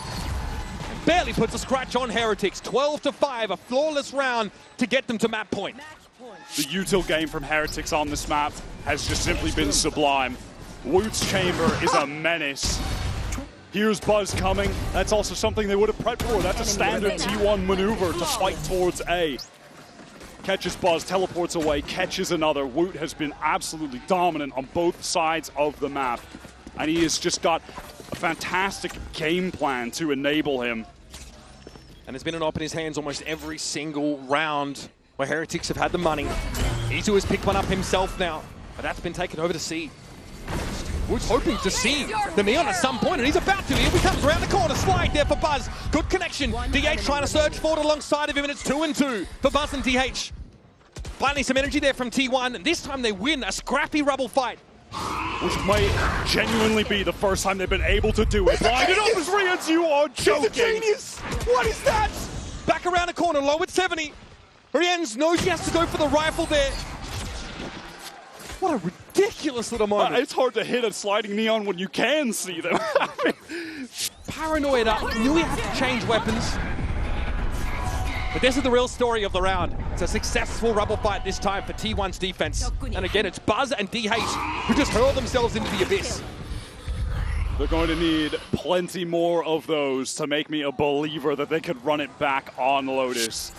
Team Heretics are going to have 6 opportunities to close this game out. This first one here might be quite difficult, though. T1 have got 4 ultimates to play with. Where does Izu put himself to make this op relevant? Big main this time. Woot, more often than not, has been the aggressor. Prowler gets broken by the rifle, so does it expect this? No, Woot swings out off that jump peak. But it's not enough to throw off the steady aim of Izu. Here's DH now, a late position taken up here in Rubble, but there's a couple of Heretics plays that could be a problem. MiniBoo swung on by Buzz. The Benji trades into a favorable scenario now for Heretics. 3v3. Coordination was off there for T1. Buzz in a moment, it felt like, wait, I need to go support. Tries to slide forward. DH is really overextended off that teleport. That's evened it up. And just as I say it, Rian's on the jump spot angle. Stax removed from the server. Heretics are on the precipice of just an absolute blowout dealt to T1 on their map pick. There's time to play here. But Heretics surely very aware of the fact that Meteor's still on the map and all his util is still active, and there's a Steel Garden to use. TP for Boo, this is the check. Baby door, nothing spotted. 30 seconds left. Calls a cancel on that now. We're down under 30. Heretics have to put their plan in motion. Now when they execute onto Meteor, perhaps an opportunity for him backside to tuck, get that Steel Garden off, and then fight while the spike is trying to be planted. Time is dwindling, 15 seconds, but he just fights out. He gets his one. Now it's Izu alone with the drift, trying to get through. How's he supposed to pop out of this gainfully? Flash now emerges from within the smoke, a 1v2 for Izu. The initial, the core of this project, what a swing! Benji torn to shreds. Now Rien's 19 and 10 will fall. Izu extends the lifeline to T1. They're in this still. And I can't believe that they are. Team Heretics, despite losing Woot straight away to Izu's operator, get back in the lead in the round in terms of the numbers advantage, but lose out in the 1 versus 2. Still 5 in a row are needed from T1 to bring this game to OT. I thought in this moment it was over. when T1 really just haphazardly committed to this overextended fight. Deep rubble in the mid-round that got torn apart. Looks like we're going to have a timeout here for Heretics. We've seen a couple of rounds just torn out of their grip. Frankly, by clutch situations, you saw the clip there from Boo. He actually emerges from his TP a little earlier than DH does, sees it coming. That's what starts that fight. DH ultimately just looks for a arbitrary timing, I think, to take up position there at Rubble. Maybe not aware of just how close Heretics are to that position. They're already lingering around lobby and able to step forward and punish. Nilzinho calls this timeout, wants to craft a game plan with the ultimates that are going to be available for Team Heretics. And stacking up ultimates is just the quickest and easiest way to deny any kind of comeback in Valorant when you're on match point. Neil's been a very candid speaker as the coach for this team in 2025. I mean, I remember what he said about this team in Toronto, Wyatt. He said it was the most embarrassing result I think that Heretics had ever suffered. Said it was the biggest humbling that they've felt, but they've learned from it. And this is their last chance this year at Champions, their last chance in 2025 to lift one of those VCT global trophies that has been eluding them. In this game here, a win in this series will be one step on that journey, taking them into the playoffs, the first European team to get into the playoffs even. They're looking damn good on map 1, but T1 are trying to just claw back into OT as it stands. Pretty big grouping here towards main. Stax can lock them in place here. Buzz also has that overdrive active. Definitely room for defensive pops here. Danger on the cross. Root had the line with the op. I've seen 2v5 clutch here from Heretics in this same situation. And it's an O-scope on Meteor. Whips that one right down on him, but Izu now is going to be able to gatecrasher out of Mound after going down to 18. Wants to repost on main, and Stax trying to get their ASAP to assist. One kill from that fade would result in a nightfall on the defense. I got a read on Izu's position. Looks like the C's was short, but Rian's shot was on the mark. Now Team Heretics have been able to get across to the site. Stax will see them emerge with this nightfall. It's going to be annoying. Decayed down, of course. Rendered death. Has to Prowler in for some information. Buzz trying to get in right now. TH on the flank. Everyone from Heretics just grouped up at Bend. Wood is still toggling this North Spin. A bit of a nuisance, but goes for the swing and gets caught out by DH. Now Buzz wants to run over the top of Benji, and it's on Boo. Brought down by DH. One by one, T1 are building their way back into this game. It's brick after brick, and they're not the prettiest. But they are still fighting for it. Well played by the rookie Omen for this team, DH. Just waited at door for Root to expose themselves. Instant paranoia. Benji tries to swing onto him already. An adjustment onto Boo. I mean, this Omen isn't even DH's main agent. When he was tearing apart challengers, he was the highest in kills per round, ACS. He was pretty much playing almost all Sentinel, then swaps the role here and is just absolutely showing out for T1 when they've needed him most. On the side of T1, they've still got ultimates stacked up, by the way. Haven't even really needed to use many of these. Stax gets the Nightfall after going down on this last round. Wood gets ahead of this smoke, but he's playing so proactively. Of course, he has a rendezvous that can get him out. So T1 are going to be able to control this A side of the map and start sending players elsewhere if they so choose. And that is the case for Stax, who's maneuvered towards this C side. There's another layer of Razorvine there to slow things down on C. We're just holding the jump spot with the Headhunter. He got the shot. It's only the head that's revealed by the player looking over that direction. That would have been Buzz. Teleport's ready. Heretics have to make a decision in the next 10 to 20 seconds about whether committing onto C is going to be worthwhile. They've probably surmised that sheer wall is on B, and we've seen Izu take the op for contact into main a couple of times. If they go for this A refight, they're going to be walking into a paranoia and a relay bolt, and have to imagine that Buzz and DH will not be giving this space up. It's not something they've wanted to do ever in the past. Okay, here it is. Annihilation gets thrown out. And the looks of things, no catch. So still no inroads for Heretics. This is all just to distract, so Heretics can make this attempt towards C, but they're all hit by the Nightfall. 3 players. Stax is ready for it, but the Showstopper comes out and cleans up the fade. Meteor with a steel guard and thrown on the side, and Heretics got no choice but try and fight through this.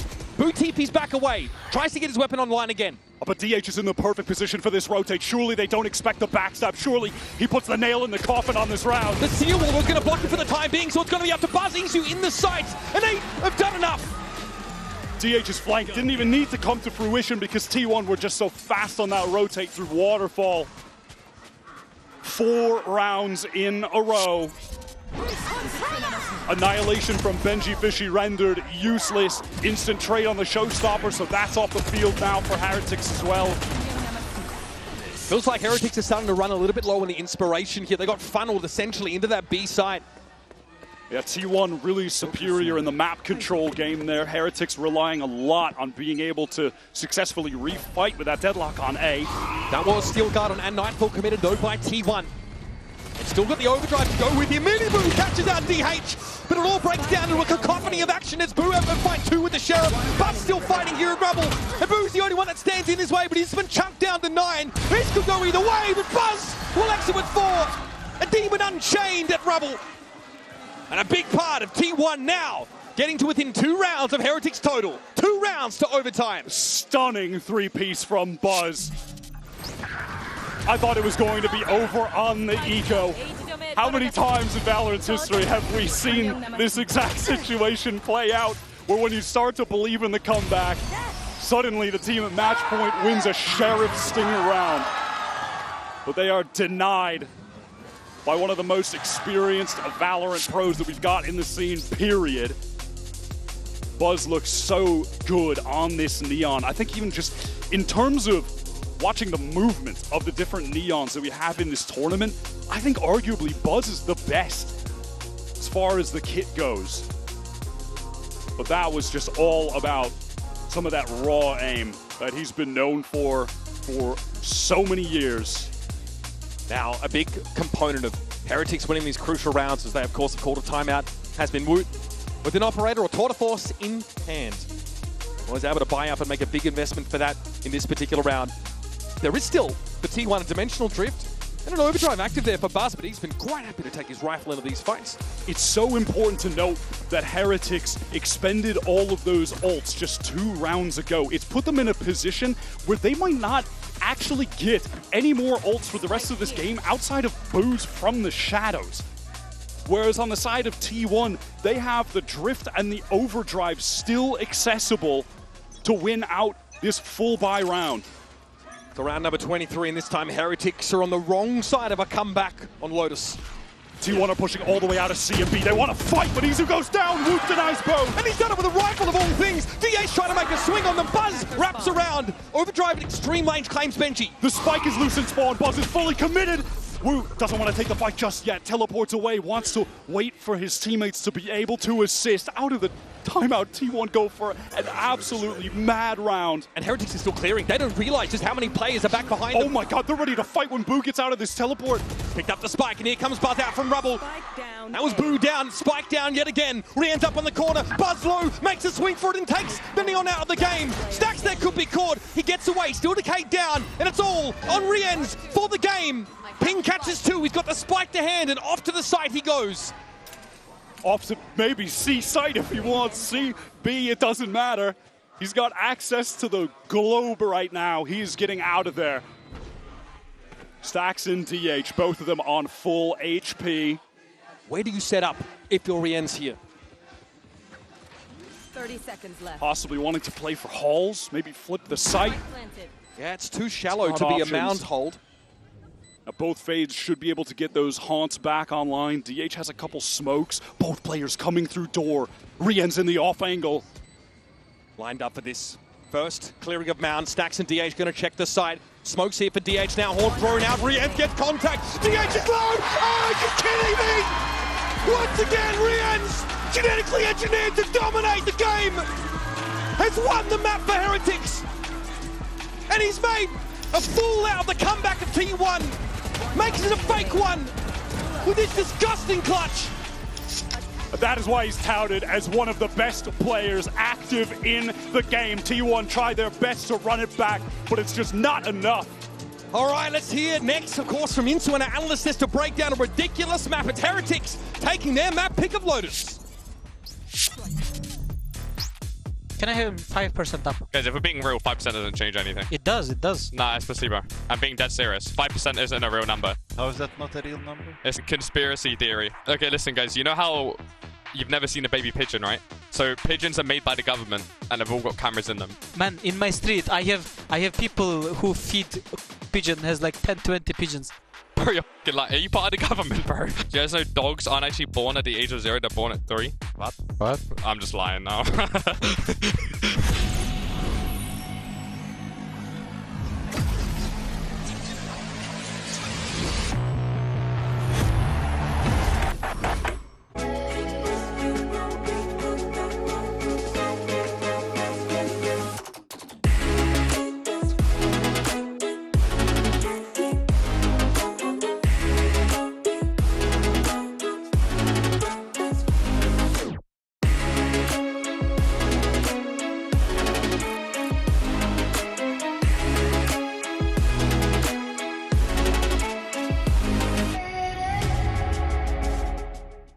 Now that I'm a mom, things are different. Verizon's different too. They let everyone in my family choose different plans. We get what we want and we save money. Love that for me.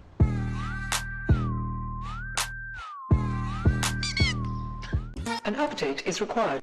Financial system updating.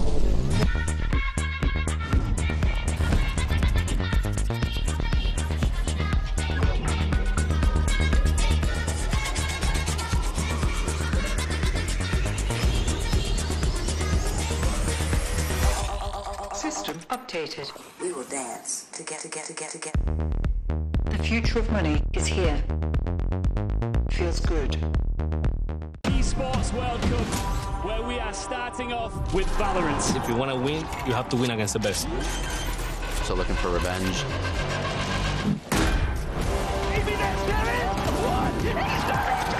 Alpha in behind one. There's the shorty. And Alpha goes crazy. They've all battled through the pressure and expectation. Heretics have come back all the way! Finally we won. Finally.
All in.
guys, I've got Nilzinho here of Team Heretics. Fantastic first map. It got really, really close and it got really dicey, but you guys managed to pull it out. So I was wondering, well, we saw a bit of a different look on Woot now with the operator. Is this something that the team is going to be building around going into succeeding maps? I think it just depends on the team we're playing against. Against G2, they're quite slow. They don't really give you the chance to pick them off. But against T1, the way they play, you know, double duelist, op can have a lot of value, and Woot loves to op. So he's got a free role in Chamber. He just kind of does what he wants depending on the team. It was very, very effective. And I'm sure you're feeling good about Sunset, right? Yeah, of course. Like Sunset was one of our best maps, still is one of our best maps. So yeah, I'm excited to play. Fantastic. Good luck. Thank you. Wow, a good loss to op. It wasn't like that once upon a time, but we gotta say the way that they ended that map, Rian's, he's just too good. He's just the GOAT at this point. I mean, we were highlighting all the clutches before the show, and he delivers in that final moment to take it all the way. Yeah, and like watching it play out the way that they did, watching them swing him one by one, you just kind of, you could feel it, right? It was like watching a train wreck happen. You knew this was the end of the road for them. They weren't. I'm sorry. Is watching EMEA win a series or win a map a train wreck to you? No, watching T1 give them one. This guy. Damn, I'm glad it's your last day, Doug. But let's take a look at Crazy. let's take a look at our HyperX reflex moment. This goes to MiniBoo. The first half was all about this match. Yeah, I mean, in very similar fashion, I think, to that series versus G2. Like, maybe this is fake, but I've been very impressed with his play on the defense side in particular. This is a player that has completely taken over on the defense half in that series versus G2, and in this opener with so many multi-kill rounds. And we were talking in the green room about what felt like the magic number for T1. How many rounds did they really, how many rounds could they win and still have a shot at this in the second half? And I think if it wasn't for MiniBoo putting up the performance that he did, you may have had a more competitive first half, which would have led to a very different second half. But MiniBoo almost by himself felt like he took T1 out of the entire first half. Yeah, Buzz tried his goddamn best as well. But let's hear from T1's coach Autumn and see what he had to say ahead of map 2. Hey guys, Mika and Bella here, and we have Coach Autumn of T1. Now, that was a very frustrating map, of course, because the team very nearly had it. I was wondering, because they were really struggling on the attacking side, what prevented T1 from getting more rounds off of Team Heretics? What was getting in their way? 네, 아쉽게 놓친 로터스였습니다. 좀 헤르틱스를 상대하면서 어느 점이 까다로우셨을까요? 사실 그 분석이 된 조합이긴 해가지고 좀 어느 정도 자신은 있었는데 생각보다 일단 이코 라운드 스틸 당한 게 좀 많이 컸던 것 같고 그 이후에 이제 A 쪽에서 체인버 대처를 잘 못한 게 좀 패배의 원인인 것 같습니다. We were confident because we analyzed the comps, and before going in, we thought we knew we had the game. But I think losing the eco round definitely snowballed, and the way that we weren't able to counter the chamber on A site was what got in our way. Well, hopefully the team can make a comeback. Thank you very much, Coach. 감사합니다. Moving on to Sunset, Heretics have already changed up a lot of their comms coming into this. Are they going to keep changing things? I want to see the chamber again. I mean, the chamber would certainly be interesting. Ah! Wait, hold on. I thought he locked it in for a second. We have not seen Heretics play this map since week 1 back in EMEA. Back then, it was Woot actually was playing the KO, so already instant changes. Yeah, and I mean, you were talking about wanting a chamber. The chamber is viable, but it seems like, yeah, the Cypher has been locked in. Woot's going to be on the raise, and meanwhile, I think for the other side, for T1, they're going to continue to lean in on the double duelist. That's pretty straightforward. I can't imagine many more changes on the side of Heretics either, to be honest. But it's the Woot raise, it's not the MiniBoo raise. It's been a while since we've seen Woot raise, you know. The ISO, the Jet, he was playing a lot of, but not so much the raise. No, but I do think there is some value here with the raise on this map, both the paint shells be able to break away, Cypher trips and things like that on the other side, but also you have so much damaging utility, especially if Rian ends up locking in the Sova as well, to push T1 players out of, you know, those forward spaces, especially on the A side of the map, elbow, lane, these types of things. It can be harder for T1 to take the fights they want. Well, not to mention playing whack-a-mole with all of Media's utility. I think that's going to be incredibly frustrating when you have so much that can clear a lot of that out and make Cypher's impact feel significantly smaller on the defensive side. But T1 starting on attack, my eyes go towards the two duelists, of course. What can Izu and Buzz do to really get them out of the gate swinging here? I mean, they were trying their goddamn best on Lotus. Unfortunately, it wasn't enough. But they have to win here if they want to make it to playoffs. Over to you, Uber and Wyatt. After a successful pistol round to start off Lotus, everything looked like it'd be smooth sailing for T1 until immediately it wasn't. And now after a brutal map complete with fake comeback, our Masters Bangkok champions have to dig deeper and turn to Sunset to stay alive in the series. They can rely on the experience that they've got on the team in the form of Buzz, Stax, MIBR, who have just been at the top of the scene in Korea and the globe for so many years at this point. DH, despite the inexperience, has been clutch as a rookie player for them. And we're heading to Sunset, the map coming into this tournament, where they have the highest round percentage win rate at 58%. Actually, for them, the disparity isn't crazy between all the maps, but this has been the one with their best showings. T1 believe they're the best in the region at Sunset. Made that very clear in the press conference earlier here in Paris. Team Heretics, we've just not seen much from them. A change up in their comp sees the Rays now join MiniBoo's Yoru. T1 are looking like they're going to go for that split onto B through 3 different lanes. Buzz all the way into Boba. Benji going to feel the pressure. Buzz is just sliding everywhere. Benji wasn't affected by the relay bot, but still couldn't do much in that fight. Bowled over by Izu instantly. But the charge was led by Buzz. It's an open B site now. We're down to Rian's Boo and Woot to try and disentangle T1 from their territory. Heretics held back by that paranoia, now covered up by the dark cover since they had to retreat. Really got their eggs in the Boba basket right now, and MIBR is more than happy to dig in. This is all on Boo in an impossible situation. T1 making a really good call there for the mid-rounding. That split over towards B, it's rare to see. It's Izu absorbing all of that utility over towards A main. He gets the info, and I think that's just the protocol that they have, is that if there's a very aggro push on that A main, they're going to immediately pivot into that B split all the way top mid, a player through market.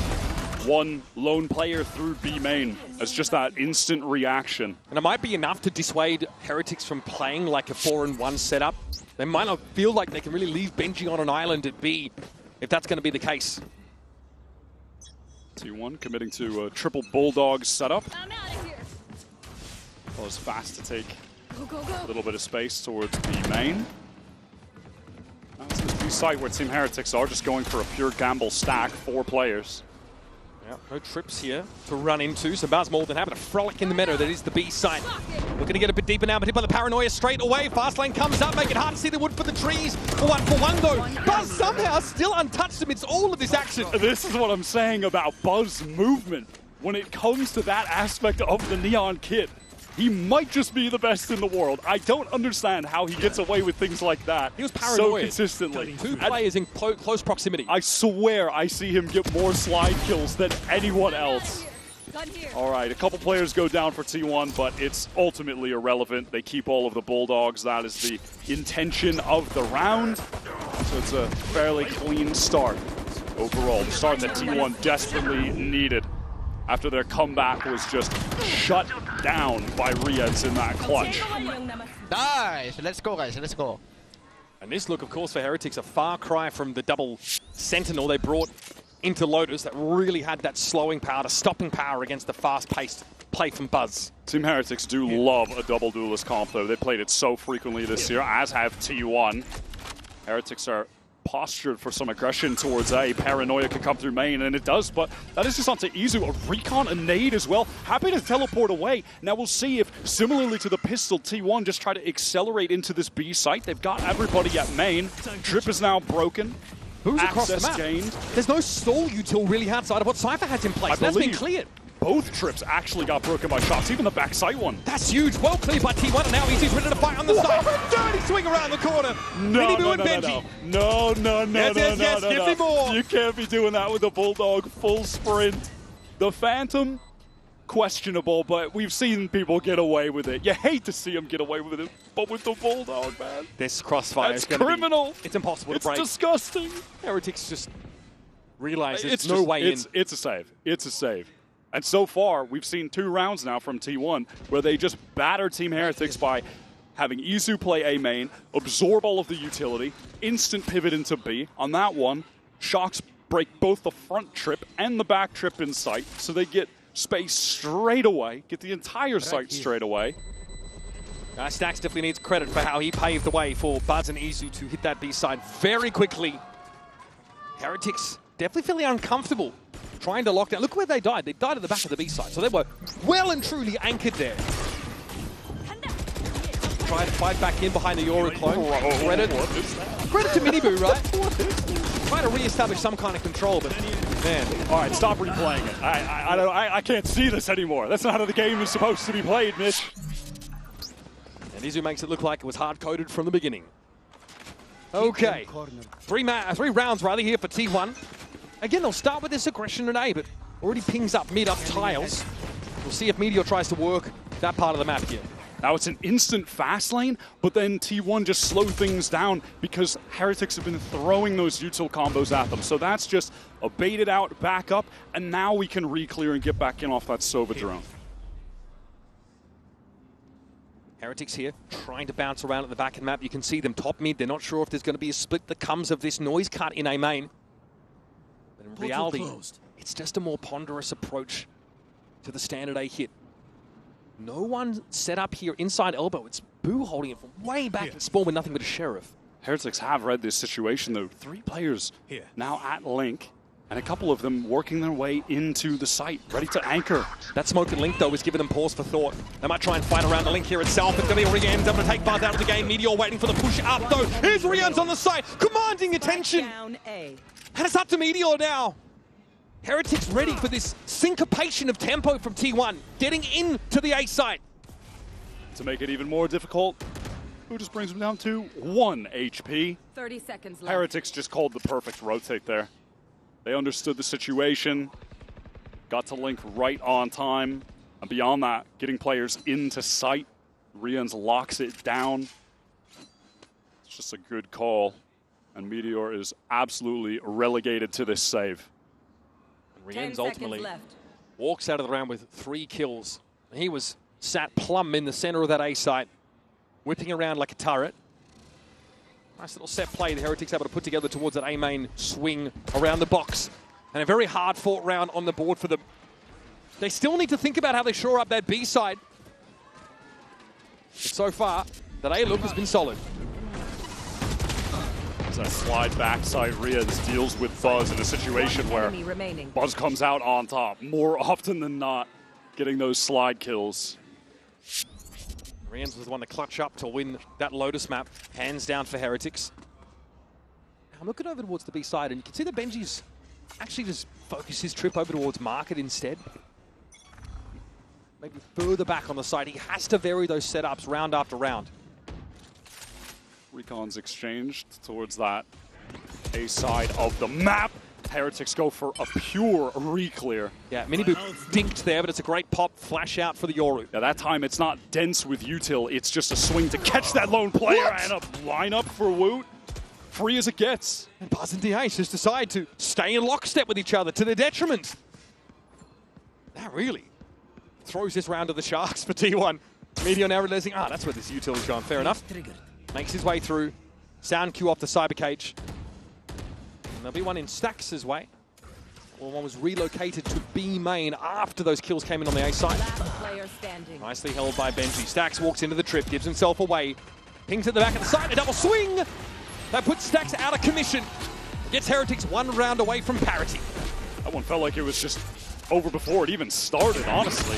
But I think this is a good adjustment from Team Heretics over towards that main side.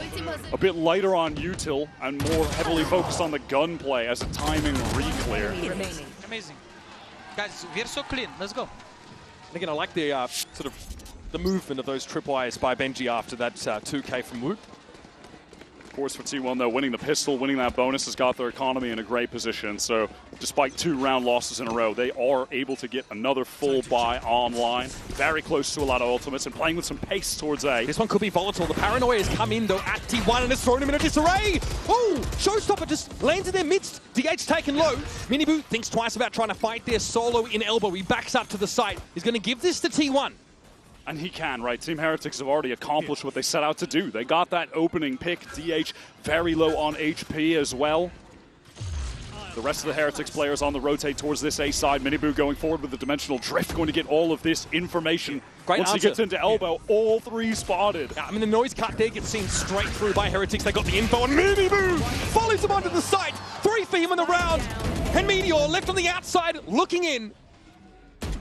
Woot fallen by his hand, but this side is absolutely crawling with defenders. And eventually, Benji will be on the wrap. I must wait a moment. MIBR has no choice but to simply fight for this.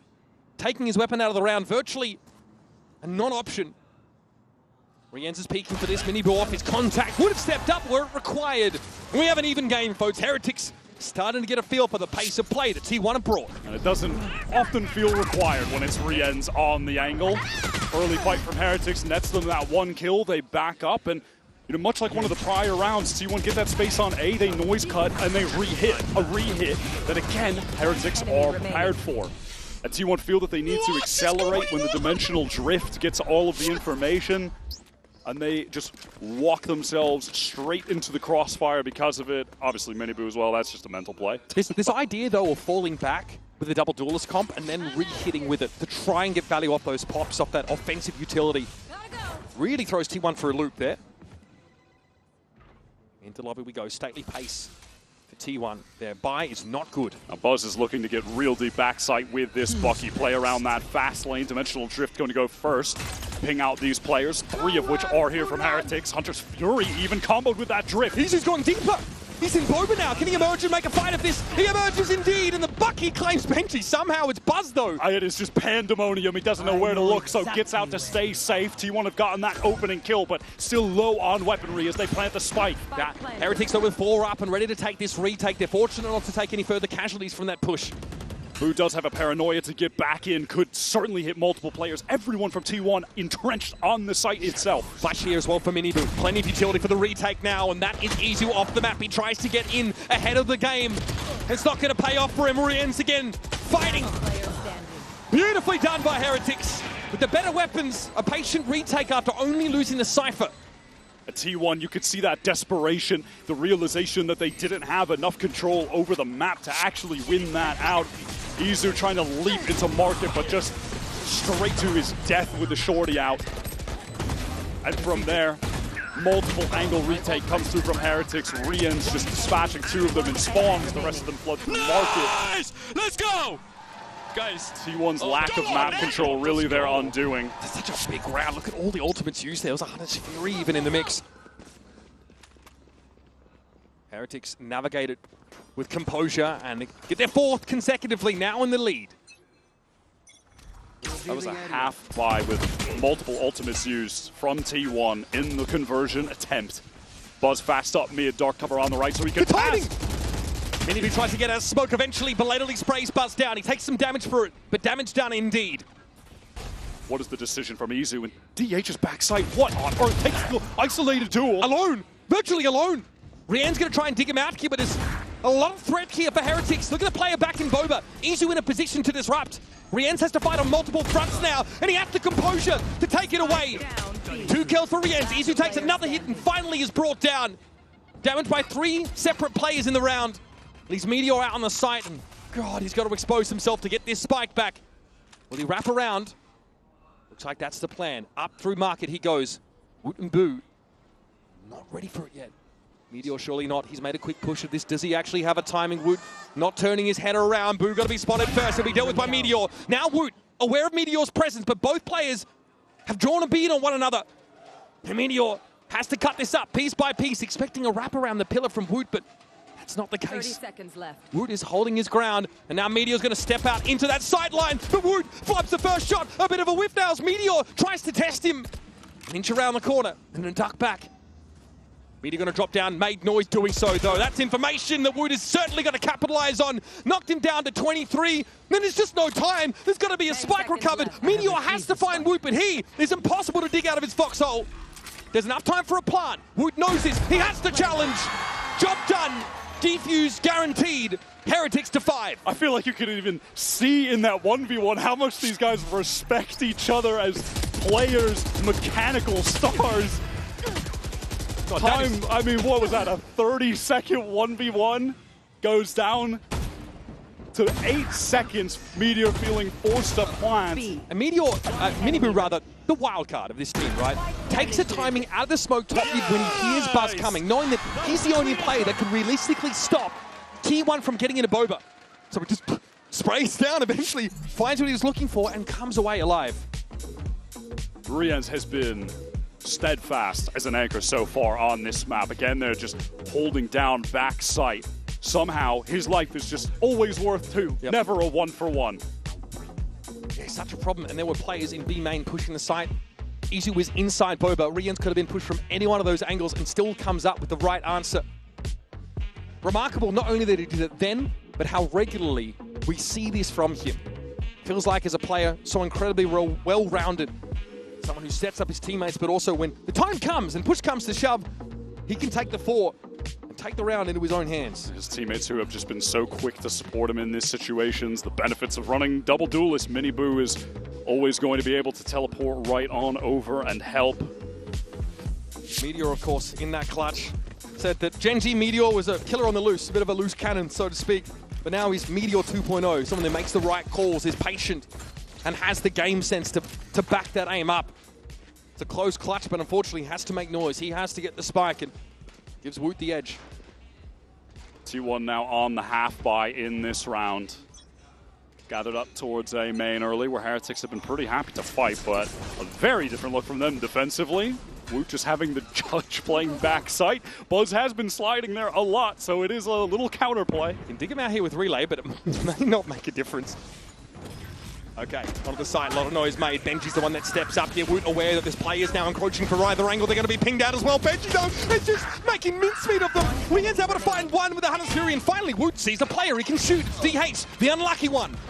Dealt with by the judge. What a cheese setup. I mean, just cages that are placed from Benji, so Woot can just be a little gremlin backside with the judge behind the cages.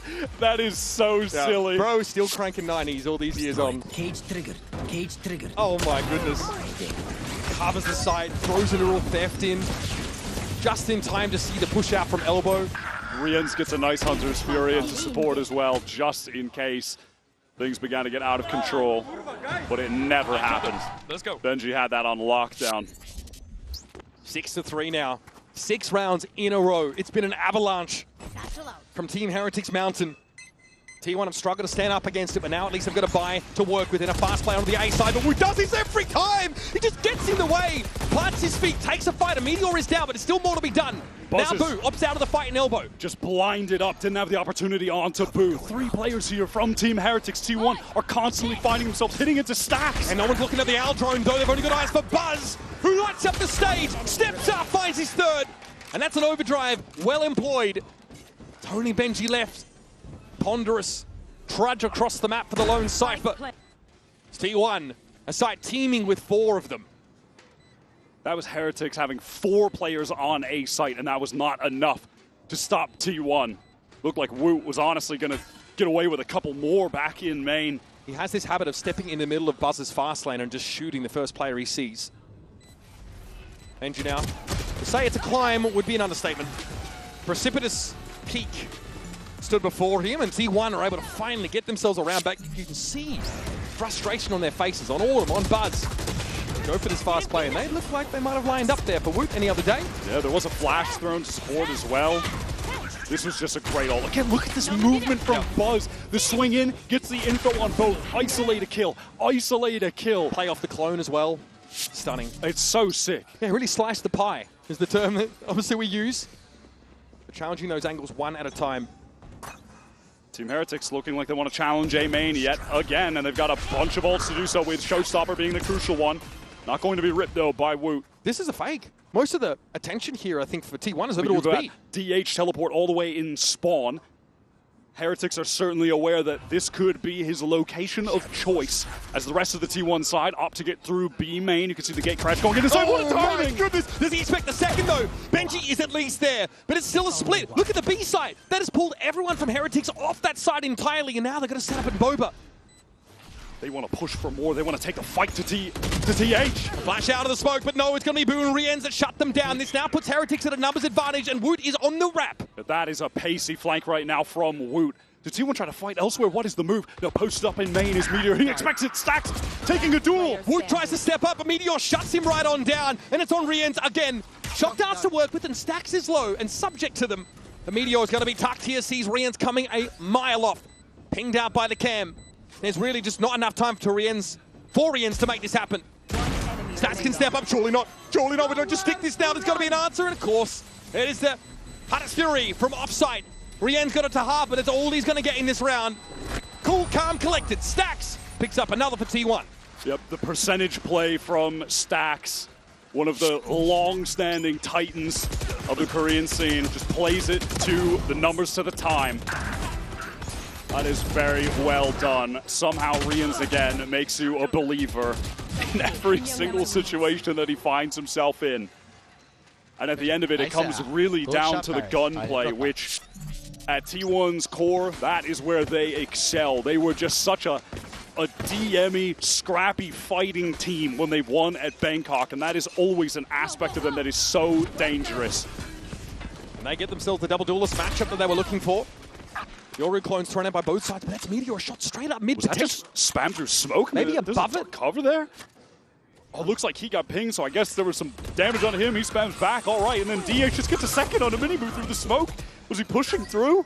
What is happening in mid? It's chaos. This spreads Heretics so thin across the map now. T1. Back to A. They've opted for a fast pivot towards A. Smoke up onto Link, so Buzz with some safety can get through onto this site. It's just Boo on the anchor. But Buzz is so crazy with the movement. Big win there, though, for Boo. At least slows things down and then gets the heck out of dodge. Boo on the side still has to fight with Izu when he emerges. That's the Izu special. The signature look from him. Woot speculates there with that showstopper and doesn't catch anyone. Benji being pinged, he doesn't realize he's walking. Well, he does realize, in fact, that he's walking into danger on Link as well. But MIBR finds the moment where Benji's back is turned. And that is a pretty frenetic back and forth first half here of Sunset. T1 come out with 6 attack side rounds. T1 really excelled when they were able to make these fast pivots around the map with the double duelists. Very close affair here. We're going to head to a break as it's a tied game after the first half of Sunset. Heretics now switching sides, of course, to the defense.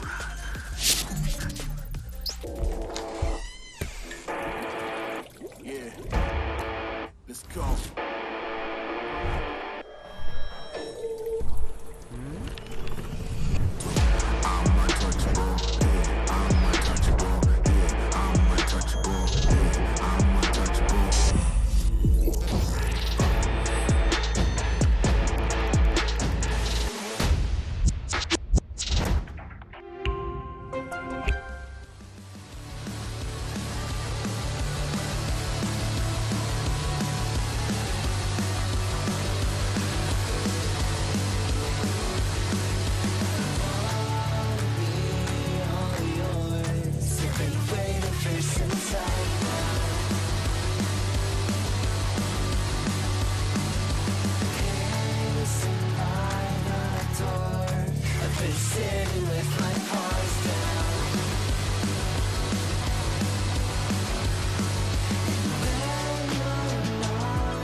Six rounds apiece here on Sunset as Heretics move to the attack side. And your Coinbase Econ report here highlights a particular individual, someone who we've had plenty to say about in both their matches so far. It's Rian's here with a whopping 98.4 Econ rating. It is rare to see players get above 70, even on a very good half. Yeah, that'll happen when your most purchased weapon is a shorty. Somewhat cheaper than the Vandal and the Phantom.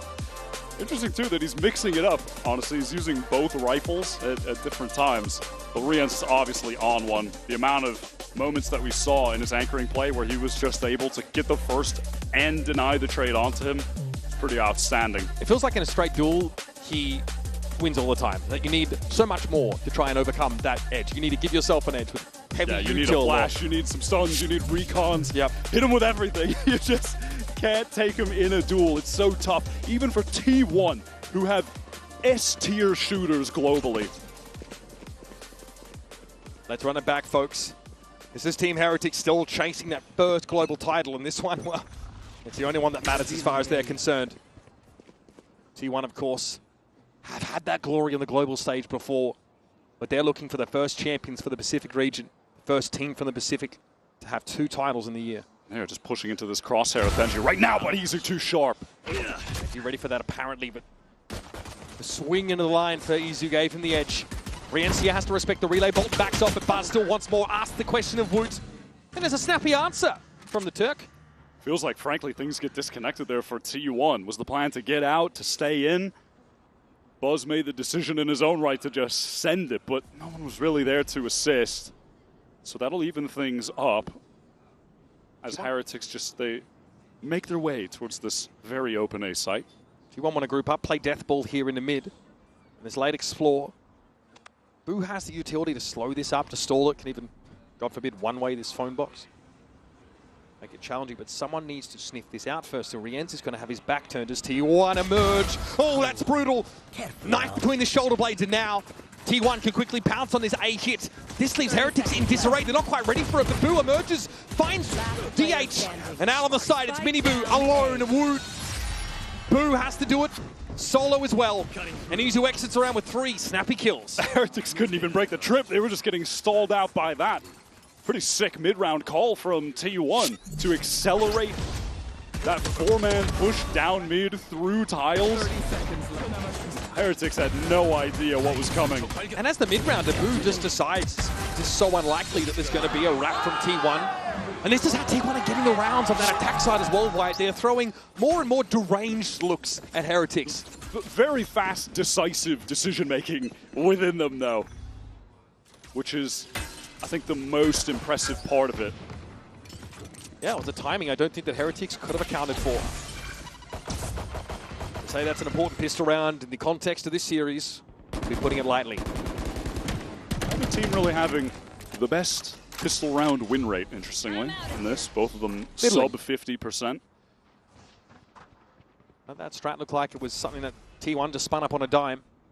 Sometimes that's all you need in matches like this. 2 teams with fantastic shooters that love to play double duelist. Match made in heaven for someone like Buzz, I'm sure. DH just ready to let this paranoia loose, and the swing out from Buzz. They're fighting together and cleaning up everyone. Beautifully done. Confidence there, of course, for DH to step out of the smoke. Paranoia was there to set Buzz up, and the rest, as they say, is history. And what is the move from T1 on this bonus round? Are they going to go for another crazy aggro look? A push down mid like they did on the pistol round, perhaps? Some kind of trap play off the relay bolt with a flash from Izu, double their duelists up. What are the ideas here going to be as Heretics are on their full buy? Yeah, we're always looking for something cheeky early in the round when a double duelist team goes to defense. We have 2 of them here. Pop into mid for Heretics. Izu tucked for now, might look for a timing, walks up. Spots Woot and a number of other players. We'll be getting out now, door brought down. He just teleports to now cover top mid. As Heretics are all grouped up here.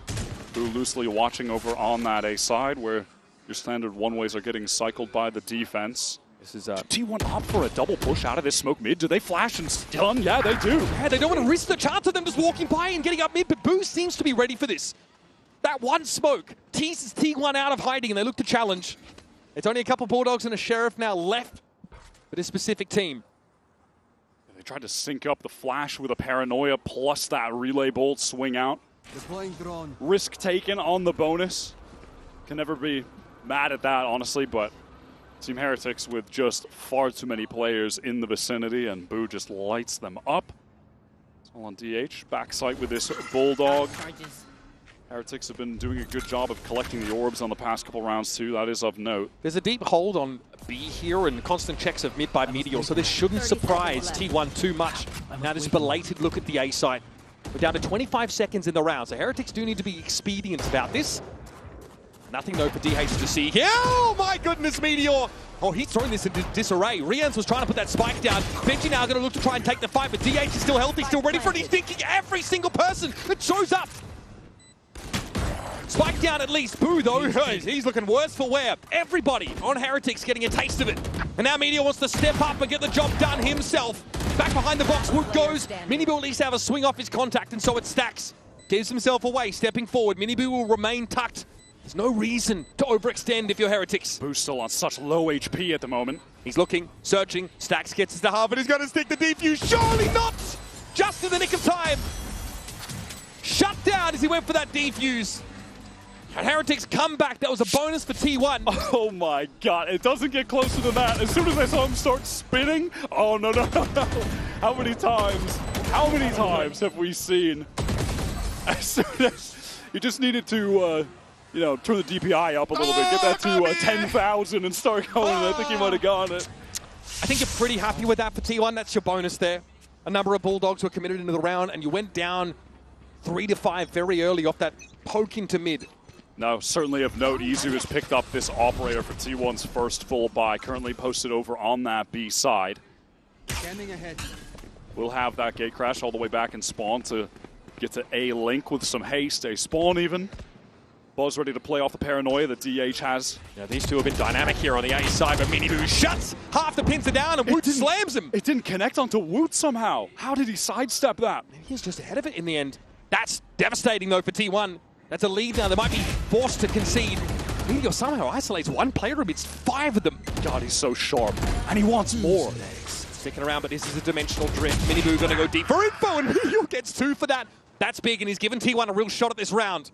But that dimensional drift will clear all of Elbow and set up this 2-pronged assault on the A side. Stax into the timing. Benji knocked down to 47, but that's all he's gonna get. Now it's Izu with the operator, who's certainly going to be saving at this point. Meteor tried his best, but that light little trap setup, with Buzz taking contact, paranoia, man, if that hit Woot, have to think DH probably gets 2 there? Yeah. I mean, that's the volatility that gets introduced into this early round by T1, who always want to be popping a part of the map on defense. But if one thing goes wrong, if one form of util isn't lined up properly, Heretics are going to punish you for that smallest of mistakes. They will fight you in much the same way. Look at how Wit was just walking out into the fast lane on his defense side. Both these teams are primed to fight. They want to take those early engagements. They want to prove that they've got the better gunmanship. It was a perfectly fine defensive setup across the board from T1, but Buzz losing that duel. And I just need to see this from Woot's point of view, excuse me, as to what happened with the paranoia. I'm just curious what that looked like from his point of view. That was really the critical moment of the round in my eyes. MiniBoo, okay, it's a bit belated. Yeah, he just is able to sidestep that. And it's late. I mean, fact of the matter is that first kill comes off MiniBoo. He then gets flashed after it, but DH is left in a 1vx scenario. Now the inroads for T1 on this round 17, where they're on the bad buy. Operator saved by Izu. Can he find an opener with that? And also Buzz having the Bucky, but 1 away from the overdrive. Already had that really sick 3-piece with the ultimate. We'll be looking to get that active. And it's him doubled up with DH over on that A side again towards Elbow. Just the clone this time around. Okay, Meteor.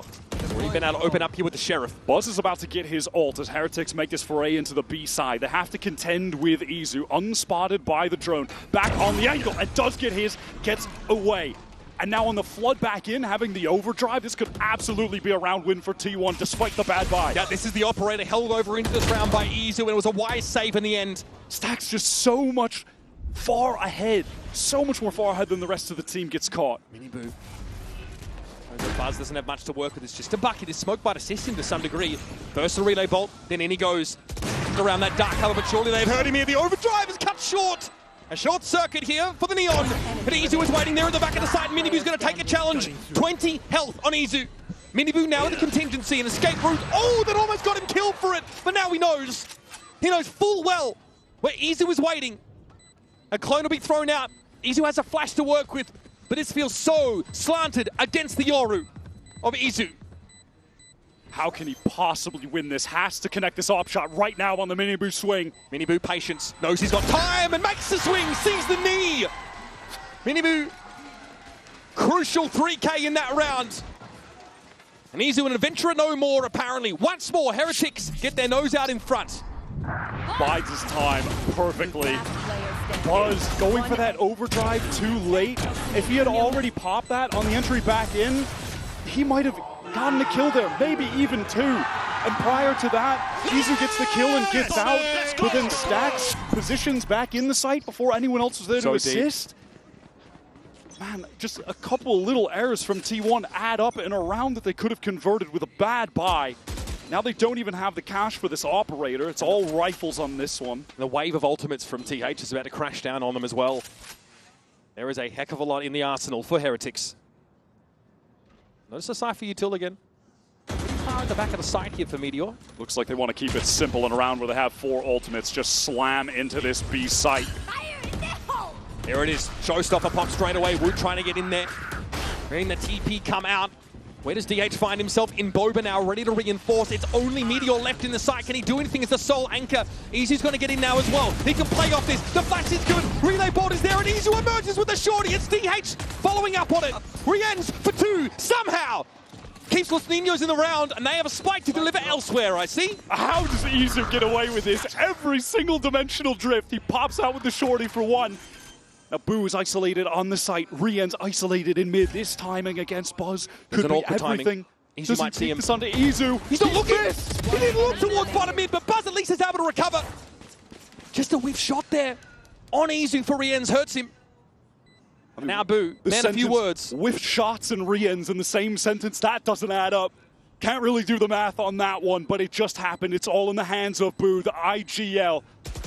Sees Buzz first. Breaks up the 1v1. T1 can't swing him at the same time. They've got to go for the spike. Izu again has to clutch from low health. Gets it to half. Boo. Does he have a sense for this timing? Izu out in the open. The correction is there. Man, a few words, but clutches up when it counts. Boo gets Heretics ahead by 2. The unlikely hero for this Team Heretics side. A squad with some of the best shooters in the world, but it's their IGL Boo who wins out the 1 versus 2 after it was Rian's, his teammate, that whiffed. That is outrageous. I mean, after the exit early in EMEA Stage 2, Boo is asked, coming into this tournament, how he feels in terms of his confidence, and he said that his level right now he feels is the best he's ever had in his career as a player. Right now at Champions. And that decided match. Maybe he's right. Back in 2024, when Meteor's team were knocked down to the lowers by Heretics, Boo actually top fragged that game. Another game where he absolutely ran away with it. The kind of guy who said he's happy to play his life, happy to let his teammates take the spotlight. That is an important clutch. And once again, T1, the lead that they amassed from winning another pistol round, is snapped in 2.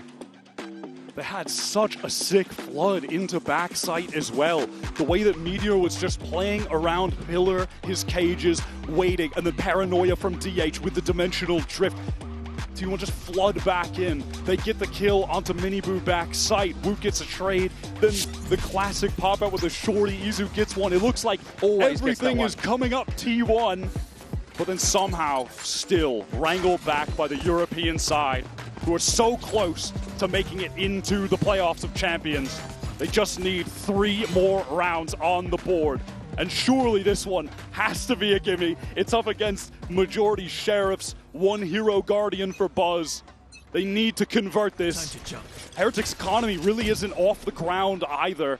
So they are in, some level of danger, even if they just drop a lot of guns on this round. Still fledgling. They want a clean round win if they can get it. Meteor with the double stack! That one could have gone either way. Woot almost collided. 40 HP for Woot. He is susceptible to just a Sheriff body shot from someone else now. Some serious B control assumed here by Izu. Well and truly pushed up into the lobby. Rienz is going to have his wits about him here. And he still has the gate crash active back in Boba, but it's, I was going to say, it's expiring soon. So now he just needs to straight up get a kill. No! He's committed, but before he gets pinged out by the neural threat, he's able to take a kill. Flash around the corner. This guy does it all. Rian steps up, though, and finally shuts Izu down, but damage has been done. Dark cover now over main. So Heretics don't feel like they want to get out onto the site right now. Man, I was just waiting to see if he was going to connect one of those body shots onto Woot, who was scrambling, just mashing his keyboard to stay alive. The H has got such good intuition, though, for this swing back across the map for Heretics, so much so that he's gotten himself in the site in advance. Now here's that Cypher util. Going to take a moment. The rotates are here, but he's going for it. Woot may not be connected, though, onto by this team. Oh, all of them paranoid up. DH can't convert. Benji does take a bit of damage through the wall, but that's not enough. He's bought time, though. His teammates are here, and there's 15 seconds to plan. Here it is out of Elba. They're going to go. Hunter's Fury from Rien's nose. The DH is in the back of the side. It's Benji for 3! And Heretics, they navigate some extremely dangerous, extremely rocky ground.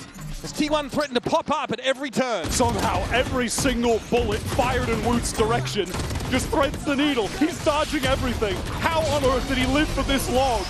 He was fully blinded in elbow. DH couldn't connect. That was ridiculous. At 3 different points, I thought T1 were about to win that round. Feels like some level of divine intervention, keeping Woot alive and Heretics alive in that round to bring them to 11. Team Heretics economy stimulated after that round, but still 2 more away from that valuable series win and qualification to playoffs. Buzz is pinged out, but had already retreated back to the site. Heretics have just baited out very important utility. That's a relay pull and the paranoia gone, but Meteor catches Boo on the offense, getting up mid as the pivot from Team Heretics attempts to go into this B site. Currently held by multiple players and the spike is down. Rian's on the move. Benji can't salvage now either, and Woot is looking a little uncomfortable out there in the open. T1, so disruptive, so hard to predict. It was Boo that tried to make a TP play back towards Bova, but that is sniffed out and snuffed out instantly. Meteor is just ice cold in this situation. Reads onto Boo and then takes the timing out of the mid smoke. Pops one, ready for the re-swing. Deletes Benji. One of our 2-time global event winners for a reason. The only one from Pacific and one of the only 8 in the world. Meteor has just been one of the all-time best aimers we've seen in Valorant.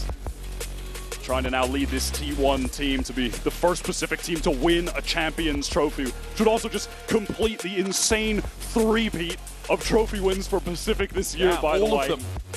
I think he's really the guy who has ushered in this Pacific era of dominance. You know, it began last year, Genji wins Shanghai. They had a dip at Champions, and then this year it has just been all gas for the region. It starts with him at Bangkok, Paper X follow-up at Toronto. And now one of those teams from this region just gunning to go for this 3-peat. The depth is insane, right? To see a team like Genji not even be here, despite how scary they were looking, of course, out in Toronto. But when one Pacific team falls, there's always another ready to take its place. RRQ still very much in the mix as well. Still a dangerous prospect if they can find a way into playoffs. Right now it's Heretics, 2 rounds away from that very qualification. And you mentioned the economy was still fledgling in that previous round. Boo's only got really a stinger now to work with this. T1 can fully invest. And if Team Heretics lose this round, they are going to be sent down to an eco. This is worth 2 for T1. This is must win. This is their map pick. It's their chances at playoffs right now to get through this upper bracket on the line. Buzz going to just delete that clone, not followed up on. Stakes for this match are at peak, as high as it gets. The economy was good enough for Izu to get this operator online. He's controlling towards A. The rest of T1 just posted up on B. Now Woot's gotten into his little corner, but he's very low. Sees a little bit of Meteor's hat there through the wall. And now DH down, he finds his way out of this position. He had 2 players looking straight at him. Sight little with smokes, and he still navigates it with finesse. MiniBoo, the last player remaining, staring down 5 from T1. That was the economy on the line for Heretics. It's cracked. Staring down the barrel of an eco. Next round. MiniBoo perhaps hoping to keep a hero rifle in his hands for round 22.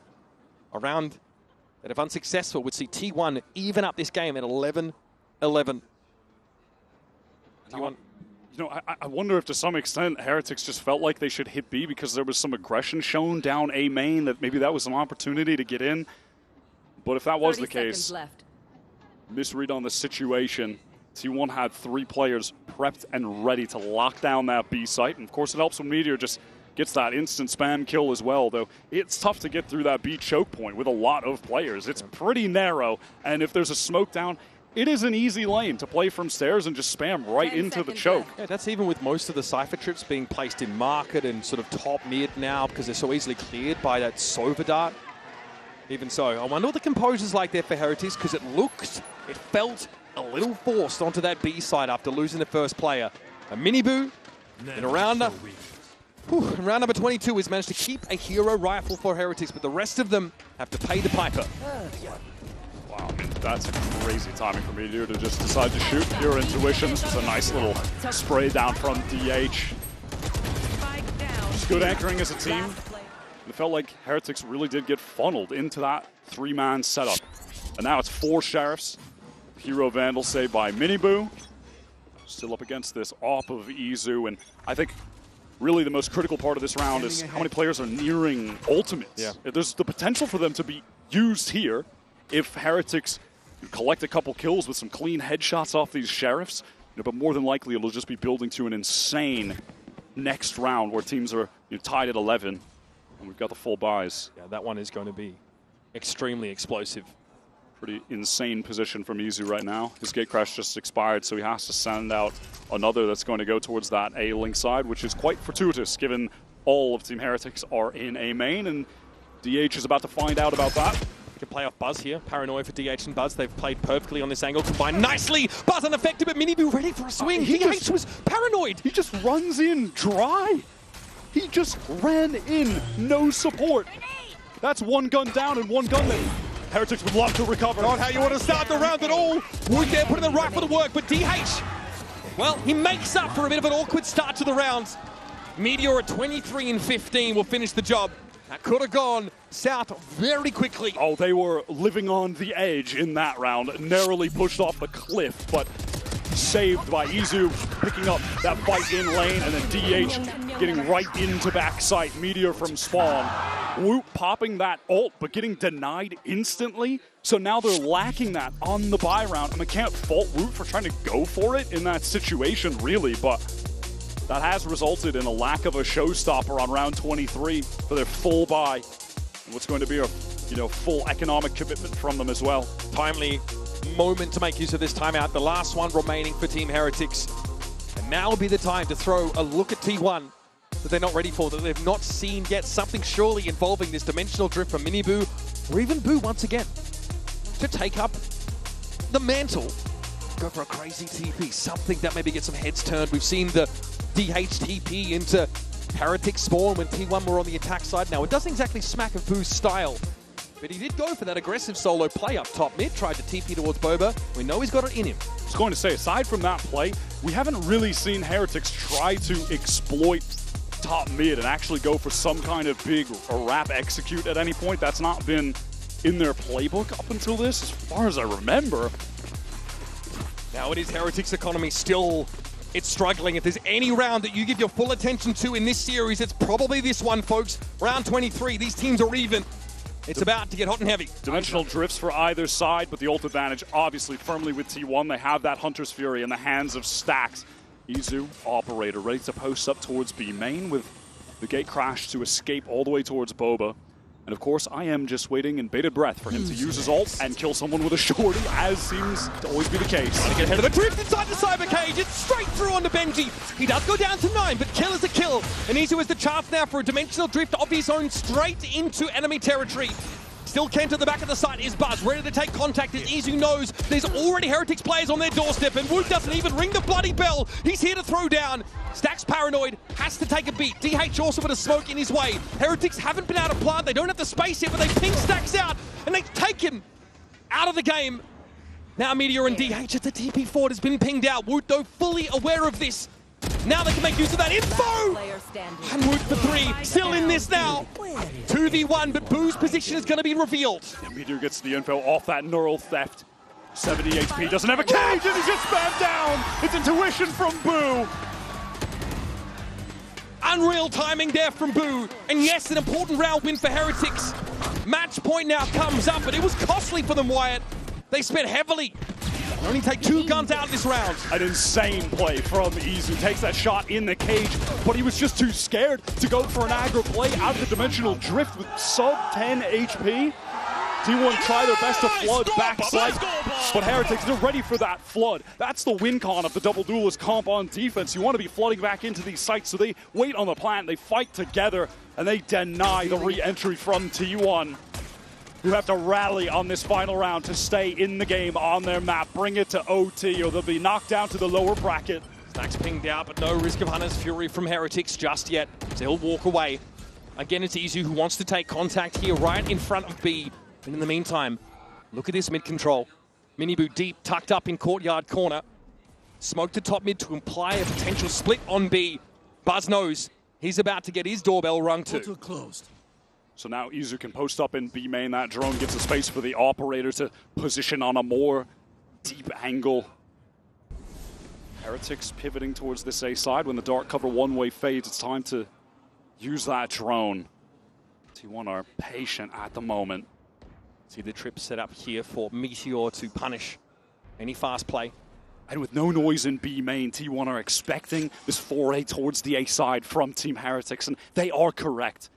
Everyone on the European side stacking up over there. No ults to play with at the moment, outside of Benji, maybe an opportunity for that Neural Theft late, but nothing to get into the site with, and there's trips on either lane. One broken. Still the ones in halls, though, when DH has that cheeky little high ground spot, but has maybe given away his position as the clone is handled. Recon on the site, avoided by all of T1. Still, there is DH from that same spot. Good catch. Paranoia comes through. There's only 12 seconds to plant right now. MiniBoo trying to get across the site. Spike in the hands of Rian now. He should find a safe place to plant at the back, and T1 are going to allow this. He's going to play for retake. Buzz, one kill will have the overdrive. T1 are stacking up towards spawn. DH still with that paranoia. Hasn't let it loose yet, but Heretics want to fight forward into Link. They want to take the fight to T1. MiniBoo wants a timing here. Going to try and go after the Sova. Rian's at the back of the site. Pinged out by the Recon now. It's about to get messy. Rian's backside. Found two already, and MiniBoo wants to push out towards that spawn side. DH in trouble. Behind the smoke. Stax gets himself a better rifle. Manages to take care of the Recon as well. Around the corner he goes, but MiniBoo gets the better of him. And Youngster, up from Academy. DH has it all on his shoulders now. On the other side of the box is Rien's. Gives him a tap, lets him know he's taking account of his presence. And there's just not enough time here for DH. MiniBoo here can get to the spike. Shows up, but DH finds four.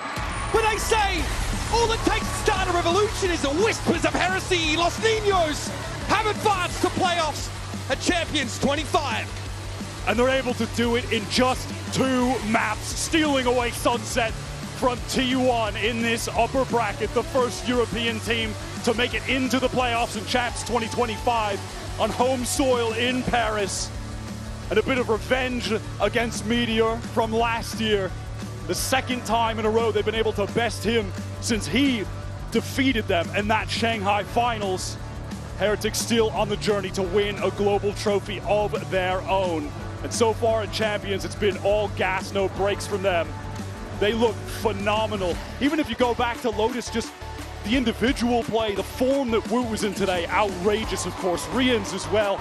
But the way that they're using their utility together, the team play, it's just top to bottom, fantastic. Meteor looked incredible for T1, Wyatt. 6 first bloods.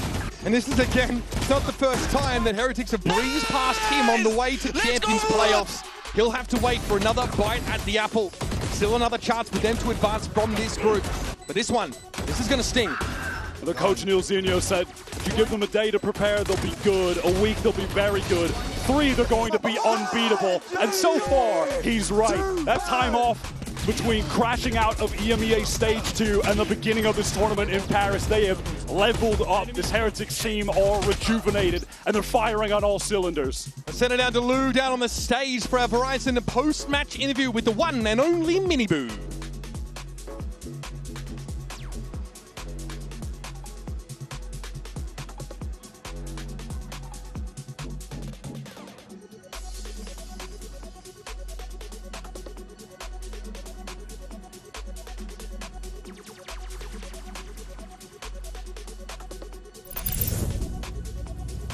Pourtant, dernier seed d'EMEA, les Heretics sont les premiers Européens à valider leur place en playoff. Congratulations, MiniBoo, for making it to playoff, and thank you for joining me. The first question I want to ask you is, we've seen, like seed 4 teams traumatizing the whole tournament since you guys arrived. So I wanted to know, do you think it still matters, or is it even an advantage for you to regain that status of underdogs again? I mean, I think we're doing good when we're underdogs. Like, that's how we played the last year. And yeah, I mean, people doubt us constantly. Once we have one lose, oh, their voice has gone, I mean, but it doesn't matter how people think we are.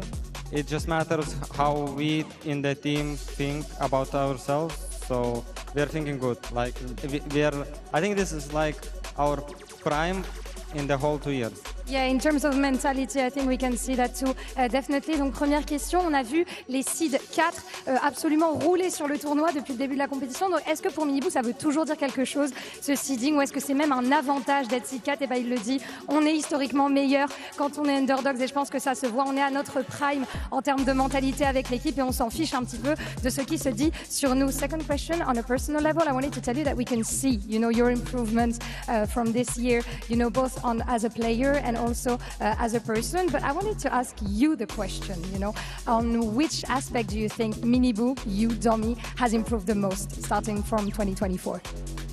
I mean, as a person, I think I became more resilient. Last year it was tough for me mentally, but I think this year I'm doing way much better. And I think I have more calm and I just improved of understanding about the game and picking the fights when I need to do them or not to do them.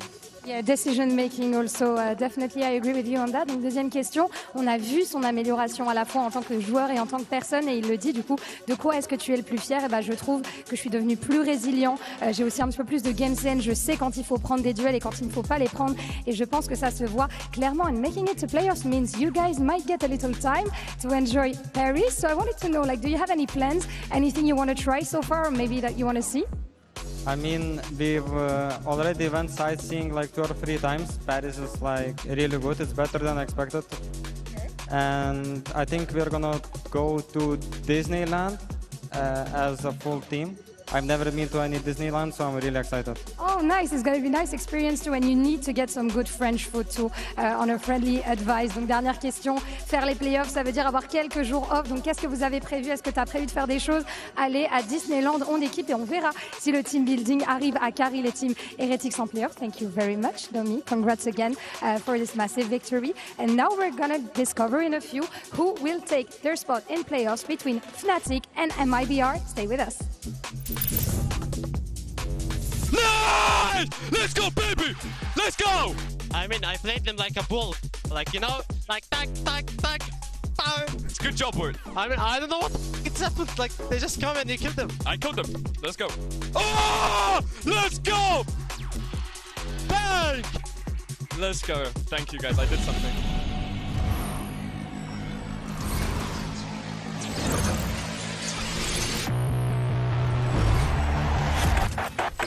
The human body was built to move. Not trapped at a desk in one singular posture for 12 hours a day.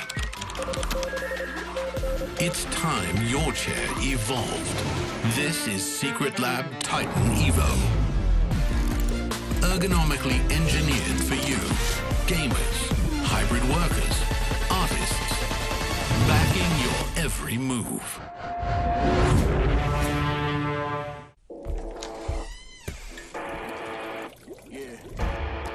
Let's go.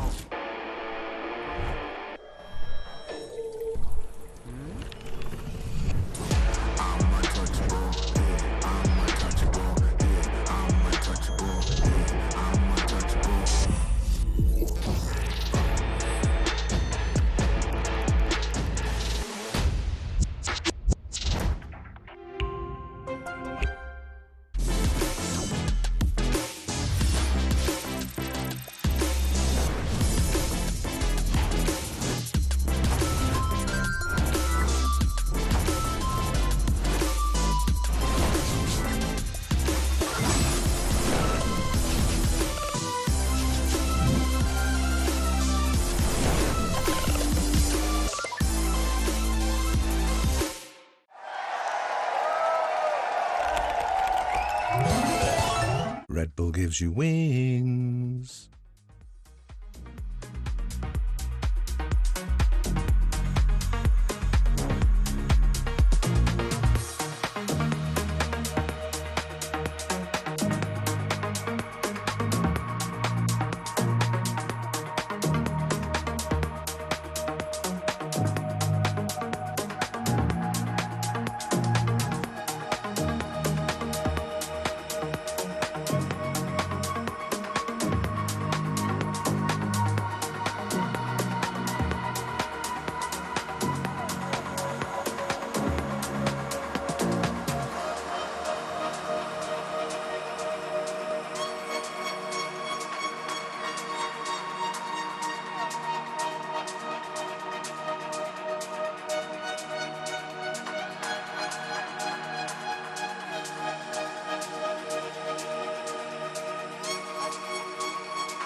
We have sent one EMEA team to playoffs already, but it's time to see if a rejuvenated Fnatic could take down a very scary looking MIBR. I'm your hosting, so I'm back here once again joined by Ender and Doug. Ender, today you wanted all of the EMEA teams to go through as your final wish on the show. You must be so happy. I may have misspoken earlier on when I said that because, of course, MIBR are facing off against Fnatic. No, my loyalties are extremely torn here on this one. You can't take it back. You said what you said. And you know what? I'll commit to it. I predicted Fnatic because I think logically you have to assume Fnatic's the better team, but MIBR came out of nowhere the other day. Yeah, and wait, what's the button What are you for? doing? What's happening?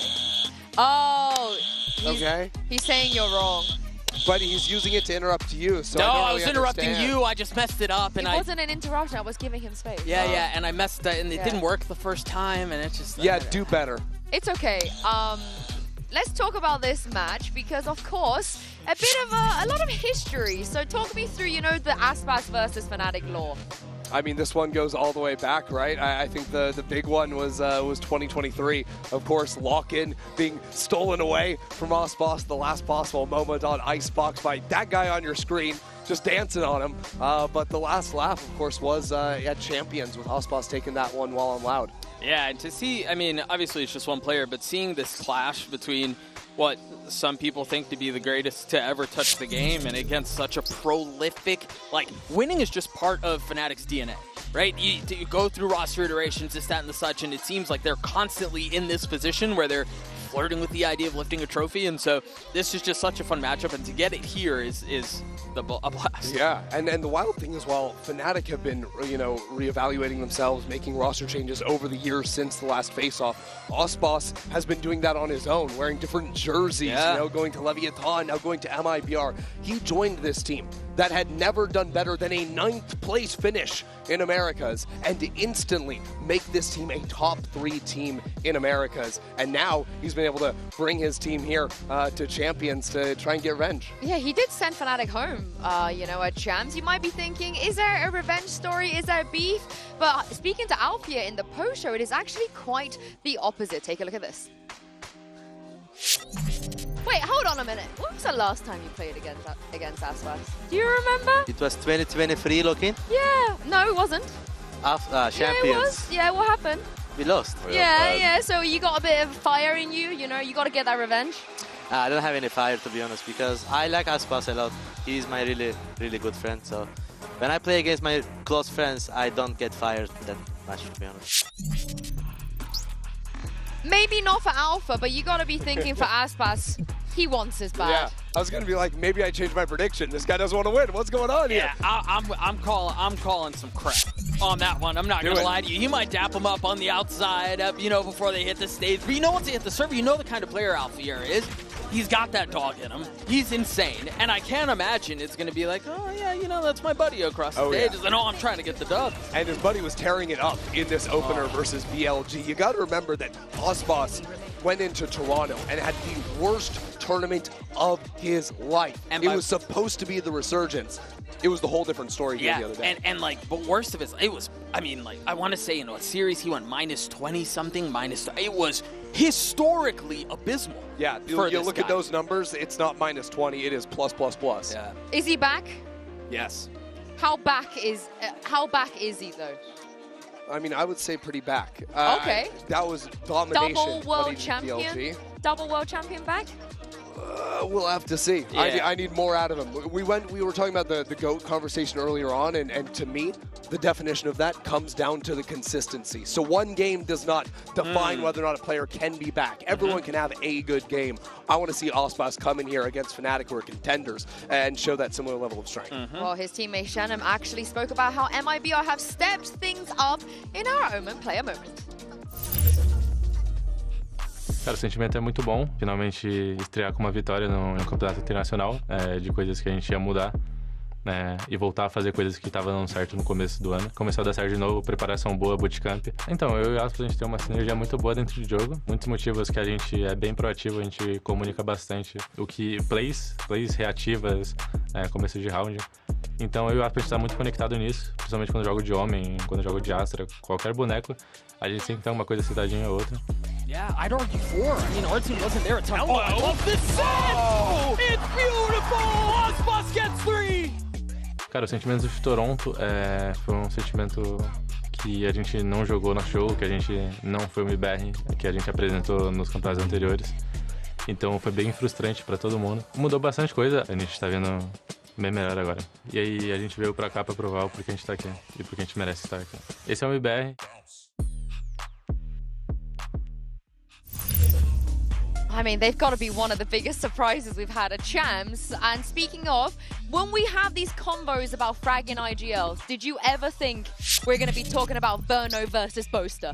I mean, Verno? Yeah. Verno, absolutely. This guy plays super aggro and I love it, but Boaster channeled something special in his debut here. This was a Boaster that I think back to like the Boaster operator back in the days. This was the fragging Boaster showing up on the big stage. Yeah, we haven't seen him in a little while, and he looked incredibly comfortable in that too, which almost like, I'm inclined to ask, is he going to be able to do that again? And I almost want to lean towards yes, but Verno, we know the kind of player he is. He's been insane, and he's been able to perform prior to his desk. Yeah, prior to his calling role, and then even in this as well. It doesn't seem like he's missed a beat at all. Yeah, I mean, he comes in and sets the all-time KD record on Haven, right? Absolutely monstrous performance out of him.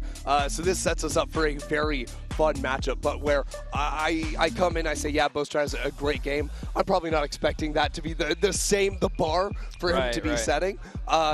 But Boaster has the absolute EXP advantage over Verno. You look at the history of these two players. I mean, Boaster, over his whole career, has just been Fnatic the whole way through. Verno's even changing jerseys within this year and stepping into the IGL role just towards the latter half here. That's the question though, right? Because I think at this point, everyone's pretty familiar with Boaster's calling, how he likes the call, how comfortable he is on that attack side. But what about Verno? What's he like as a caller? Do we even have enough info about that at this point? I mean, it's sort of hard to say because they did kind of, I mean, it was like this weird experiment where sometimes he was calling, sometimes he maybe wasn't, and then, you know, it was maybe not so set in stone, but I think the signature of how MIBR play is they do set up their individuals a lot to take the fights they want to take. Even just Verno himself, this is one of the most aggressive players you're going to find in the initiator role, and he gives himself that permission in the same way he's going to give an Aspas permission to seek out those fights, in the same way he's going to allow the other rookies on his team as well to take the initiative when they find those timings.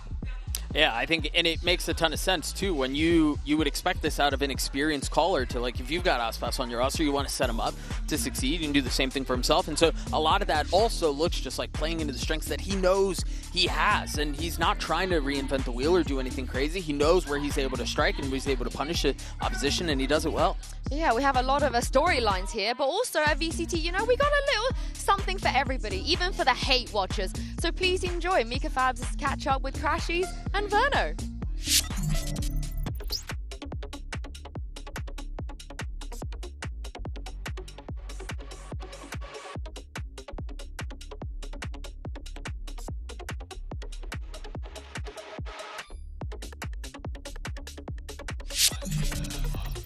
So the hate watch power was too strong, I heard. You know, like Pujan physically cannot see two of his former teammates on the screen at the same time. So I didn't hear that at all. Yeah, he came in and sabotaged us. I don't know if we're going to get that clip again, but it's kind of cool to see that two players, they could have been teammates. Yes. They could have. I mean, could have been playing the same role. I mean, it's just wild also. You have these former NRG players go completely separate directions, right? You have Verno joining a Brazilian team in MIBR. You have Crashies going across the pond over to EMEA. And yet, both of them are at Champions.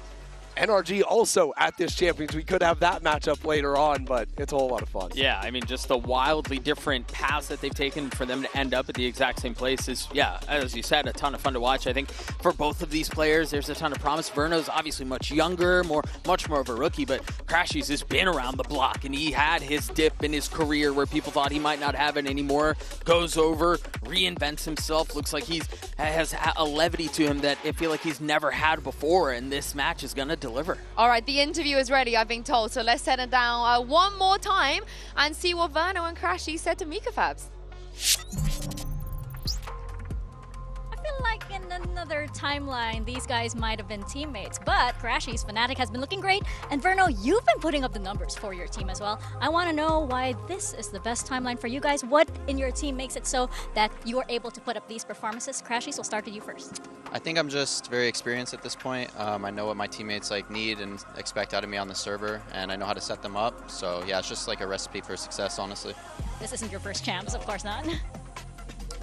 I think my team has very good players, but we lack experience. But I think that allows me to grow, be a leader and grow and play to my strengths. Constantly evolving for sure, which is what makes you guys very, very exciting to watch. Fist bump for you guys. Good luck in the game. Is this the best timeline? I know, Doug, you've been a long time fan of Ostinio, Crashies, Roberto. Is this the best timeline you think for him? I mean, it's hard to argue against it. I mean, he's back here on the global stage. He's back here competing for a champs trophy, and he's like a different guy, bro. I think the best timeline is you get to play with Chronicle on your team, the guy we're watching right now. The guy absolutely took over in that opening series, closes out 44 kills to 21 deaths, an absolute beastly opener, and this is the Chronicle that everyone knows and loves and wants to see on the global stage. It actually annoys me how good he is. It's stupid. It annoys me because it annoys me how flexible he is in terms of playstyle. Because if you need him to be passive, he's passive. If you need him to be aggressive, he's aggressive. He just can do it all. He'll play a Sentinel, he'll play Initiator, whatever. And the kicker is he's done it for years at the same level. Like, this is not just like a recent glow up for this guy. He's been continually delivering like this. But clearly not enough for you to believe in him. Oh. Yeah, so, okay, let me say this. Prior to playoffs, after we knew that MIBR was going, I was very unpopular in saying if MIBR are able to get comfortable again, there's a real shot. They didn't change anything in their roster. We saw how good they were when they looked good. They looked like they could beat anybody. And so I thought, okay, what happens if they figure it out again?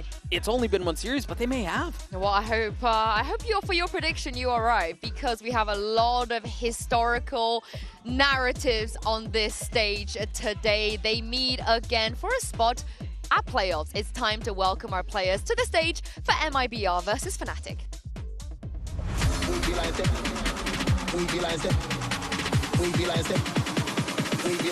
Come let me this. Fnatic versus MIBR. We be like this. Come let me this.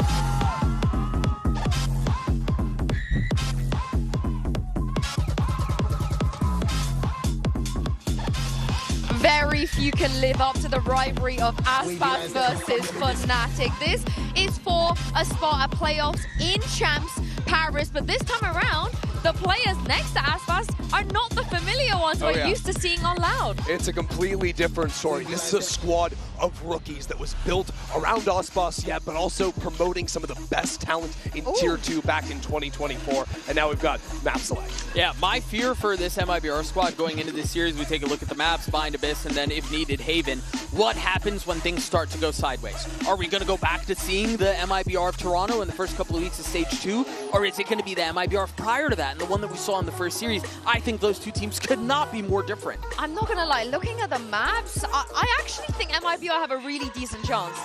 Them being able to get Haven and Abyss, I actually thought maybe they would pick Haven and Abyss could get floating in the third one. But I think this is really smart what they've done. I'm surprised that Fnatic would allow them to have both of these. I think this is the best chance they're going to get in terms of map pool. Yeah, I mean, even just if MIBR are able to get into that third map, they're going to be feeling so good. They absolutely smoked Billy Gaming on Haven, and maybe have some ideas how to counter out Fnatic's game plan here on Abyss. If they start slow on Bind, I have a ton of questions for the rest of the series. I know the rest of the maps on paper favor them, but again, when they've looked dysfunctional, they've looked so lost, it looks like they don't really know the left hand from the right. And if you are going into a map that's significantly more comfortable for Fnatic in Bind to start the series off, what happens when you're on a back foot? And how do they respond? Given that they're surrounded by rookies, given that they've gone through the doldrums of what was earlier this year for them, I'm not necessarily brimming with confidence. What I love about Fnatic's bind is, you know, they were running a similar comp for a while. They changed the comp, but they don't change the Tejo.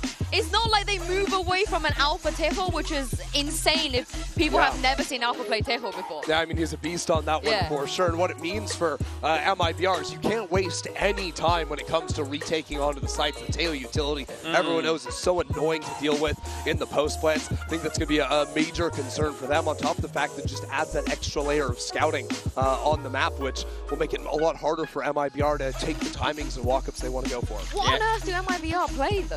What do they go for? I mean, it's been a while. This team was boot camping and trying a lot of new stuff. Yeah, and so maybe they go double duelist. I can't imagine they pop the Waylay. I would expect like a Raze and maybe Yoru, something like this. But I think the last time they were playing this was a double duelist look with Art on a Yoru idea for them. But I honestly, I feel like a lot of America's teams were not really playing the Waylay.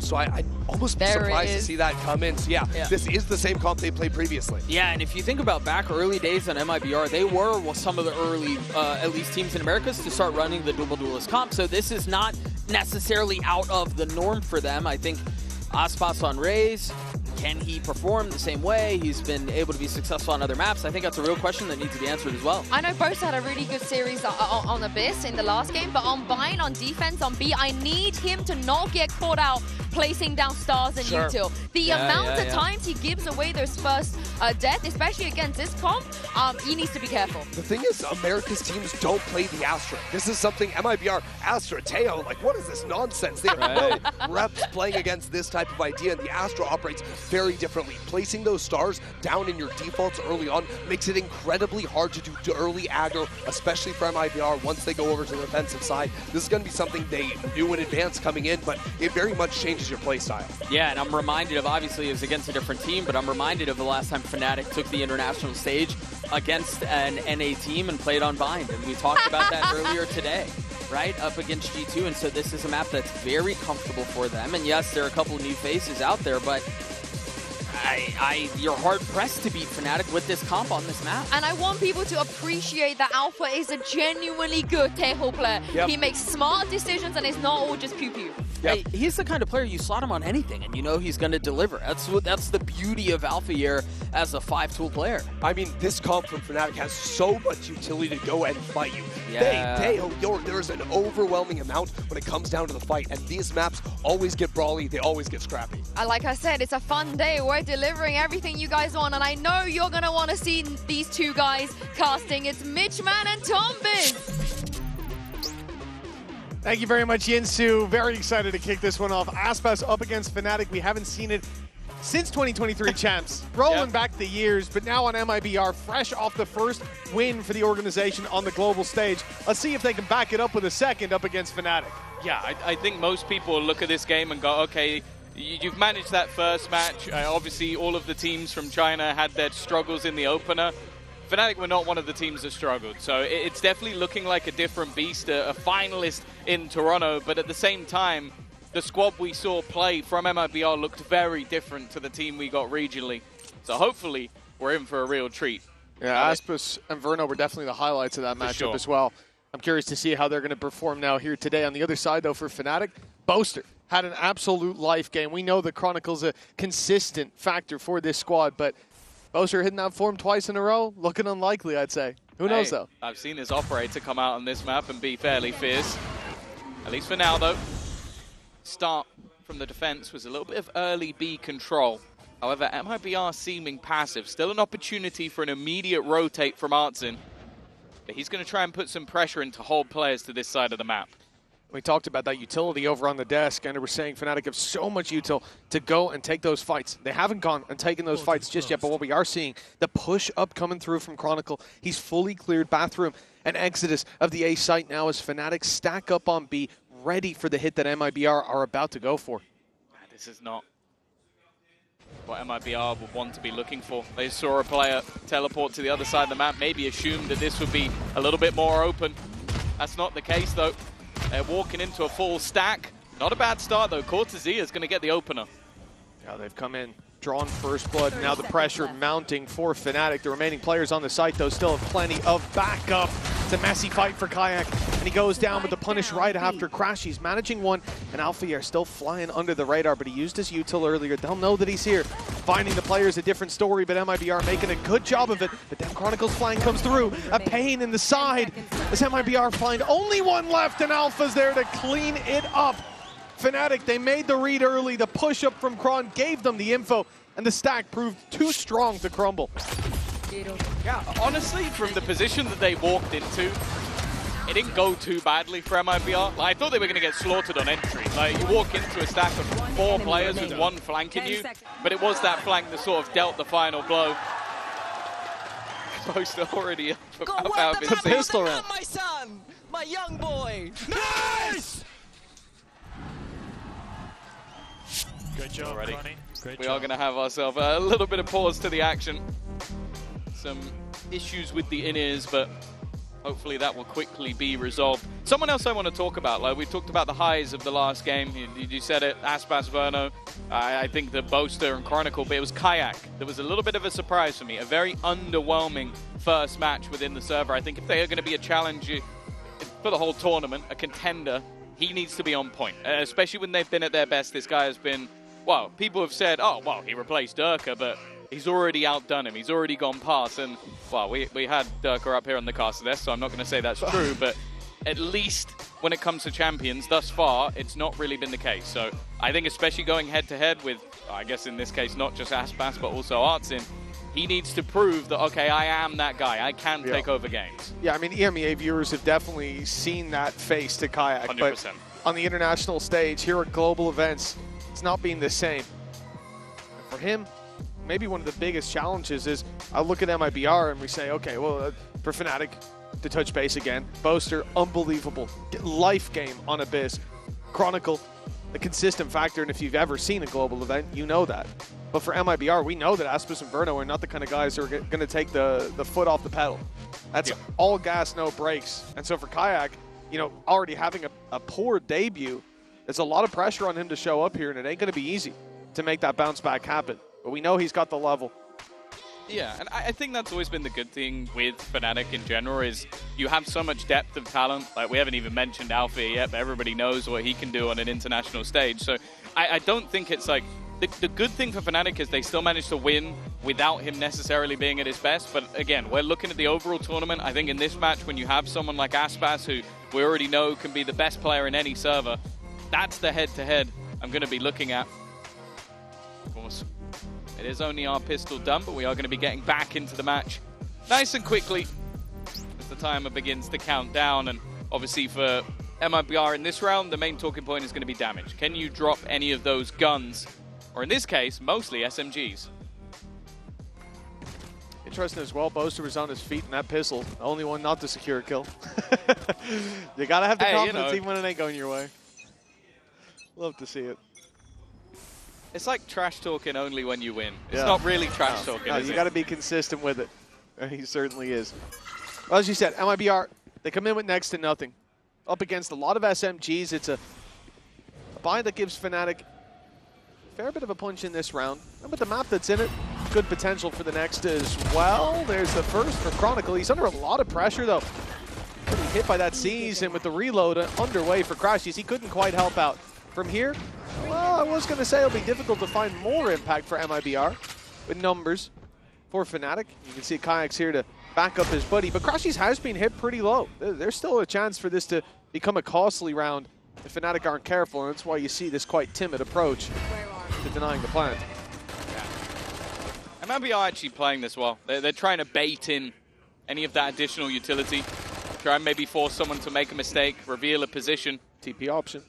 I could, yeah, back out of this if they wanted to. There is now nobody on the other side of the map, although both salvos are online to potentially try and deny a more valuable plant spot, but 30 seconds left.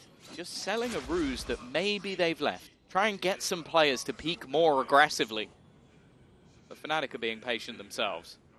Yeah, even just creating that gap, though, it's worked out so far for MIBR, being able to get boots on the ground to back sight, but with 14 seconds left and Fnatic finding another, this is looking increasingly unlikely, but there we go.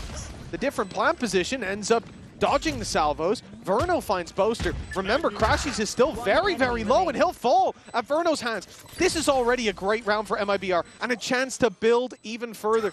The snake bite down doesn't quite catch Kayak on the edge of the spike, and, well, you can see the gamble is that he wouldn't stick it with that utility in play. A slight missed piece ends up causing them further damage, but still, it's not bad. 3 kills from that position, I don't think they can be unhappy with that. The 3 kills in a plant. It also means that going into this next round, you're unlikely to have any of the light shields from the few extra credits that you garnered. And the other thing as well is that normally you see those rounds where it's like, okay, 2 players had a pistol, some had rifles. For Fnatic, that wasn't the case. It was a singular rifle, and then the rest were mostly SMGs. So they're still not going to have a particularly good bonus. But on a map like this,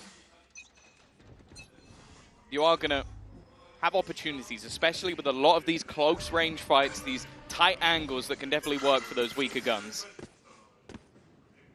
Already making good use of the early aggression on Fnatic. Kayak covering that bit of space towards bathroom, allowing Crashies to pick up the orb, now 1 away from the Nightfall.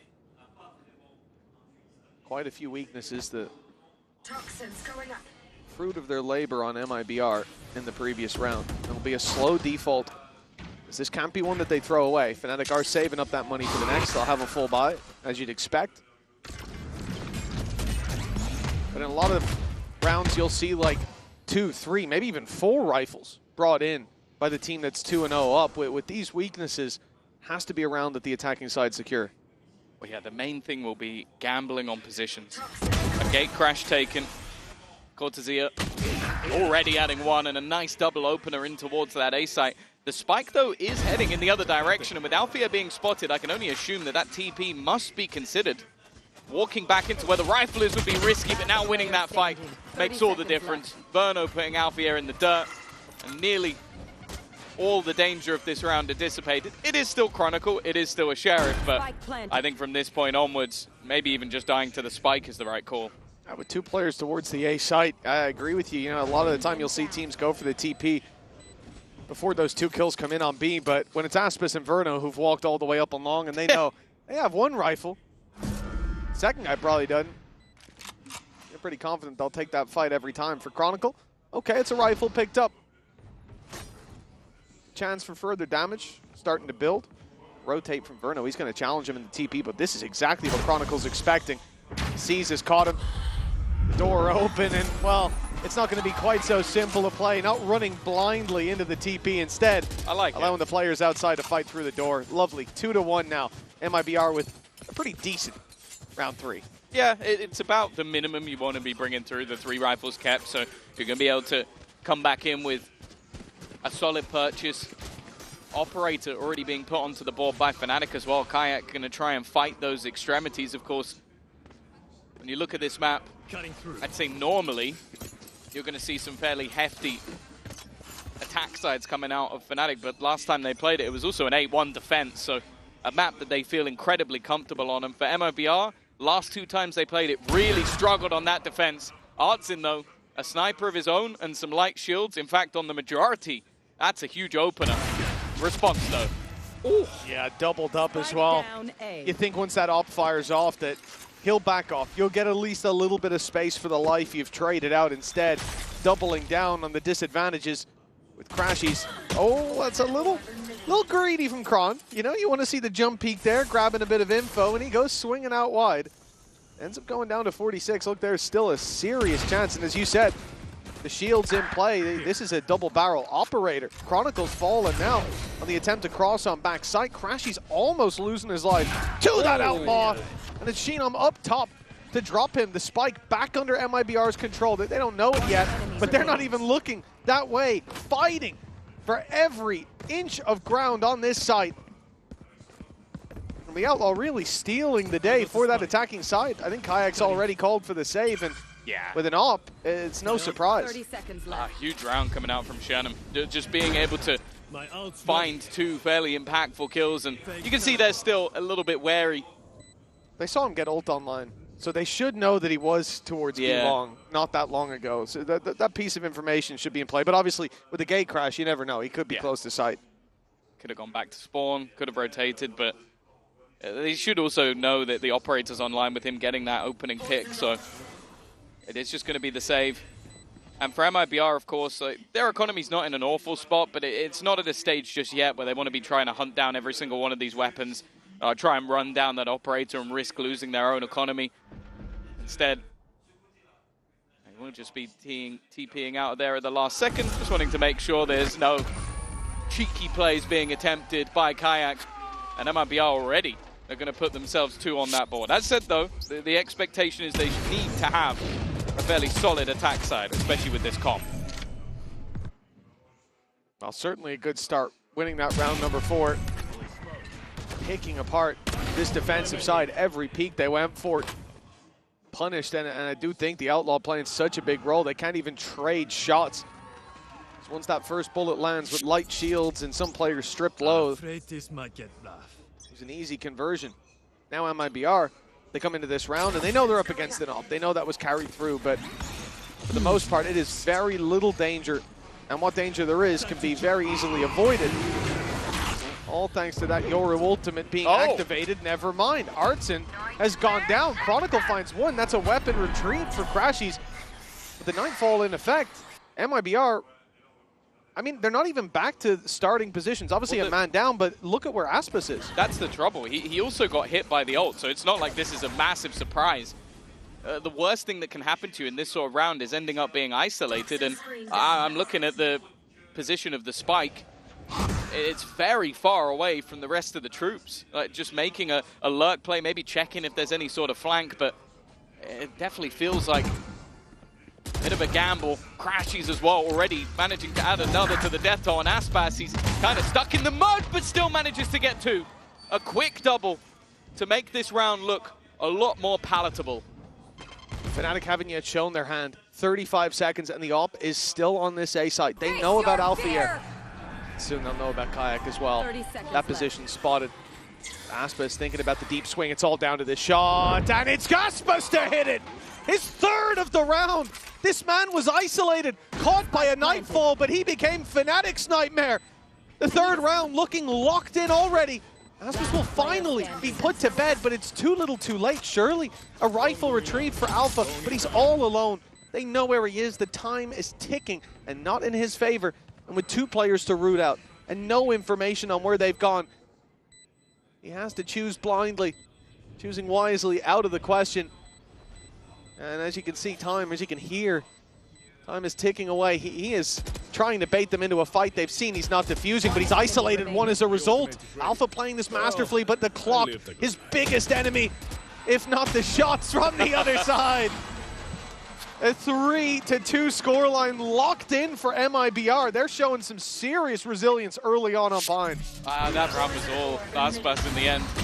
The way it started off, Chronicle does well.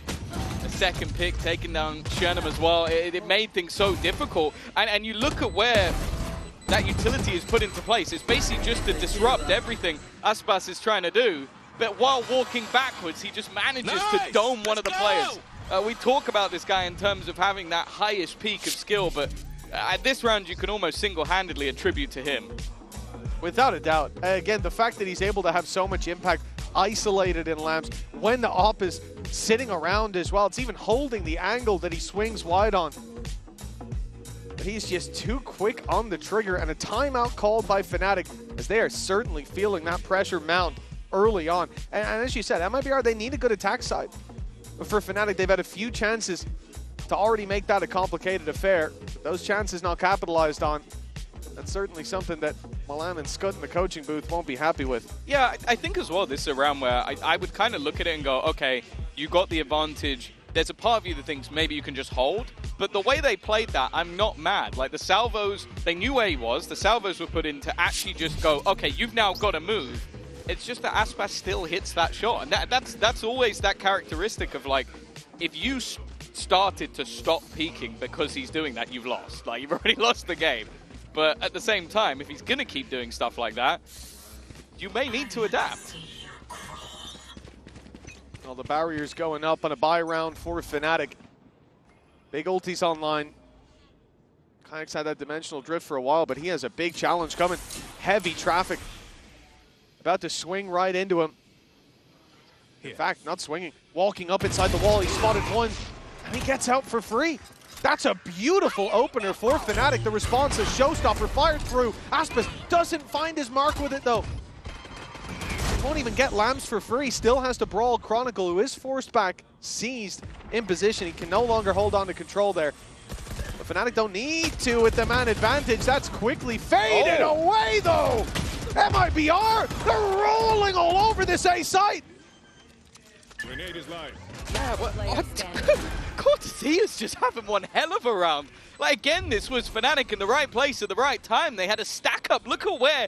Well, look at the blue X's on the map around the A site. It wasn't like they were fighting alone. It was just that the duels being won by MIBR. The only one going the way of Fnatic is that opener that took down the Yoru, the player that's supposed to gather you up the space. Even the Showstopper did nothing. I'm all for Boaster.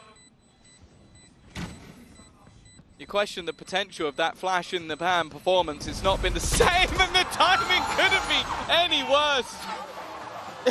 It was actually mentioned on the desk by Sue that sometimes he gets caught in utility. That was almost comedic timing, how bad that was. What a round from Cortesia. He's been putting up numbers early on here. You know, the Showstopper, as well as you said, it didn't find anything. It got them space. But even then, they had to brawl for that space at a man disadvantage. Fnatic backed off. They respected it. They avoided the immediate response, but wow, it didn't make a difference. Yeah, Cortesia off to a flyer, by the way. 8-2, playing on that Viper. Whew. Jenna, maybe not quite so lucky. That's an immediate pick for Alfia. Bear in mind, the only rifle currently on the board, but Verno's reaction is almost immediate. That advantage hasn't lasted for long. Kayak realizing this fight was not one he wanted to take. Once again, MIBR patient. They know that those salvos are likely to be coming. This time, though, a little bit too late to disrupt that plant. Well, yeah, was sent to the corner to push Aspis out in the open. A decision they might be regretting now as he finds one from his newfound spot. Looks for a bit more up in heaven. He's feeling greedy. No surprise. The weaponry advantage starkly in favor of that attacking side. Verno highlighting it with Chronicle all alone. He'll at least find one.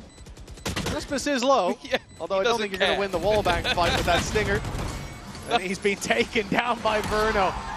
Verno and Aspis both firing through some terrain to take him out of the play. It's 5-2. MIBR lights out starting this map. Remember, Fnatic won the pistol, the follow-up, and nothing ever since. Have you ever seen a kill through that wall? I feel like I've not seen it actually work. With a node, like, absolutely, but yeah, like this is just rare. Like, I don't think I've ever seen anyone try and spam. Obviously he knows he's there, but it's just the confidence that he currently has at the moment, and that trifecta at the top of the board. Verno, Cortesia, and Aspas. Not what you wanted to see if you're a Fnatic fan. Early Viper's Pit to lock down at B long control. But for the majority, it's been the A site hits for MIBR. I guess the real challenge for MIBR coming into this now, those ults from Fnatic have been saved up, as the credits have. It's going to be a very strong response. Alpha's got to move quick. He's caught by the C's, but that's just enough space to sneak his way out. In the meantime, though, Crashy's through the teleporter and out of the round just as quickly. MIBR, they're playing this so well. Just pumping the brakes, finding their advantage, realizing that, of course, with one player TPing, the A side has to be a bit weaker. But as they've taken their time, the rotate from Kayak, and with his gate crash, he can feel comfortable sticking around on A for a while. But it's come in. He's here with the op. He's holding towards bathroom, though. And that Viper Wall will stop him having any impact in shutting down the main body of this force.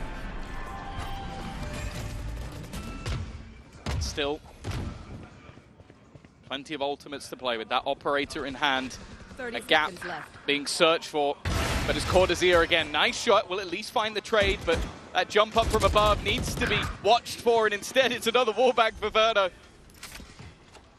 It's not really much the remaining two can do. Bear in mind, Chronicle is still within his pit on the other side of the map, and for Kayak, he's not going to try and retake this solo with an operator.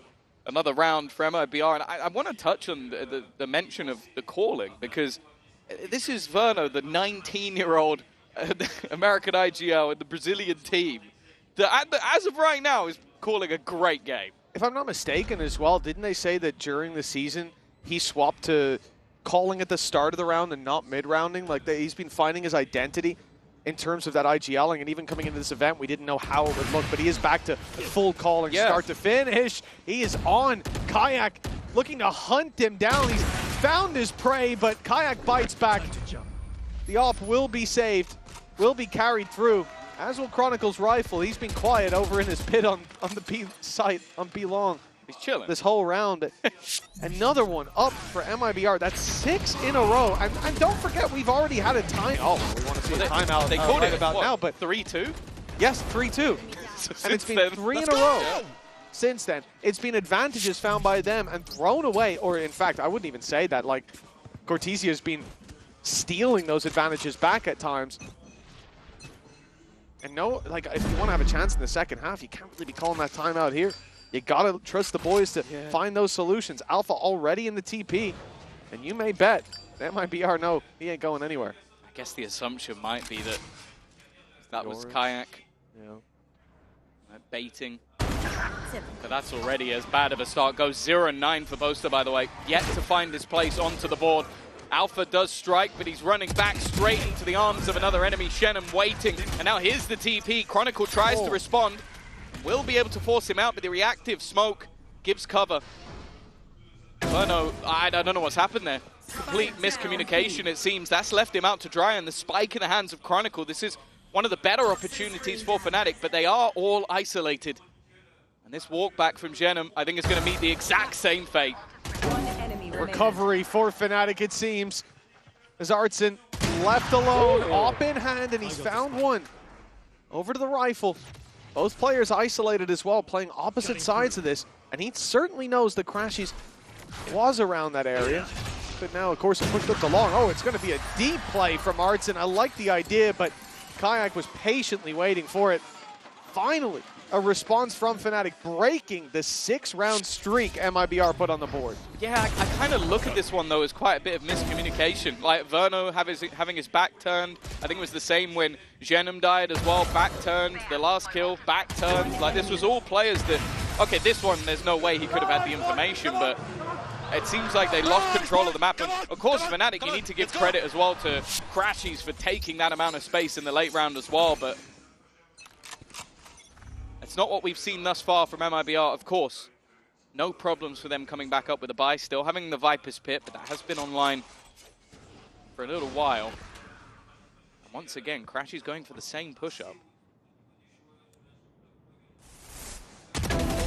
Frog does well. Artson pushing a little before the wall, fully blooms. He will be punished. MIBR, these... Oh, nice spam. These defaults have found them a lot of value in the early round. But in the last, they were spread too thin. It could be the same here. Crashies walking up, and he will get the jump on Cortesia with Verno down as well. This round seems to have no contest from MIBR, bar the little bit of damage done. And now look at the position of Chronicle. He stepped foot on the spike, and he even manages to secure a little bit of space. His teammates rushing to his side. There'll be no further fight from him until the numbers are by his side. Crashies will have a 1v1, but he's won it. That leaves Shenum alone. Other side of the map, and that will be Boaster being able to close that one out. A flawless round from Fnatic, and it seems like the success they're finding is off that little bit of aggression. MIBR, when it comes to these early fights together, having these rotations back could look very good, but these last couple of rounds have been a little bit more in terms of the solo fights, and I was just about to say, I wonder if we're about to see a pause out from MIBR. We are. Yeah, I think just getting a little bit too sloppy there in the early round, offering up picks, going ahead of the wall, peeking wide into the op. And as I said, just being spread that little bit too thin, even getting caught off guard by Crashies going for the same push that he did previously. It will be a moment for MIBR to go to the coaching staff, quickly course correct, but already 6 rounds on the board. The thing is, as you highlighted coming into this, Tom, it's the defensive side we have worries about for MIBR. This half ends up 6-6, especially with the strong start that they had. that's going to be a tough pill to swallow when they move to the defense. Yeah, like obviously I think coming into the tournament they've looked in much better form, and even when they did play against the likes of 100 Thieves and NRG, they were both very close games, but a lot of that was their attack. It was their attack that really drove things home. And for Fnatic, we already know that, especially with the amount of utility they have, they have always been very solid on that attack side. For now at least though, no struggles just yet in economy, but you do almost feel like, at least for the side of Fnatic, they win this one, and the 6th round for them may just be in the bag with how low the credits are getting for MIBR.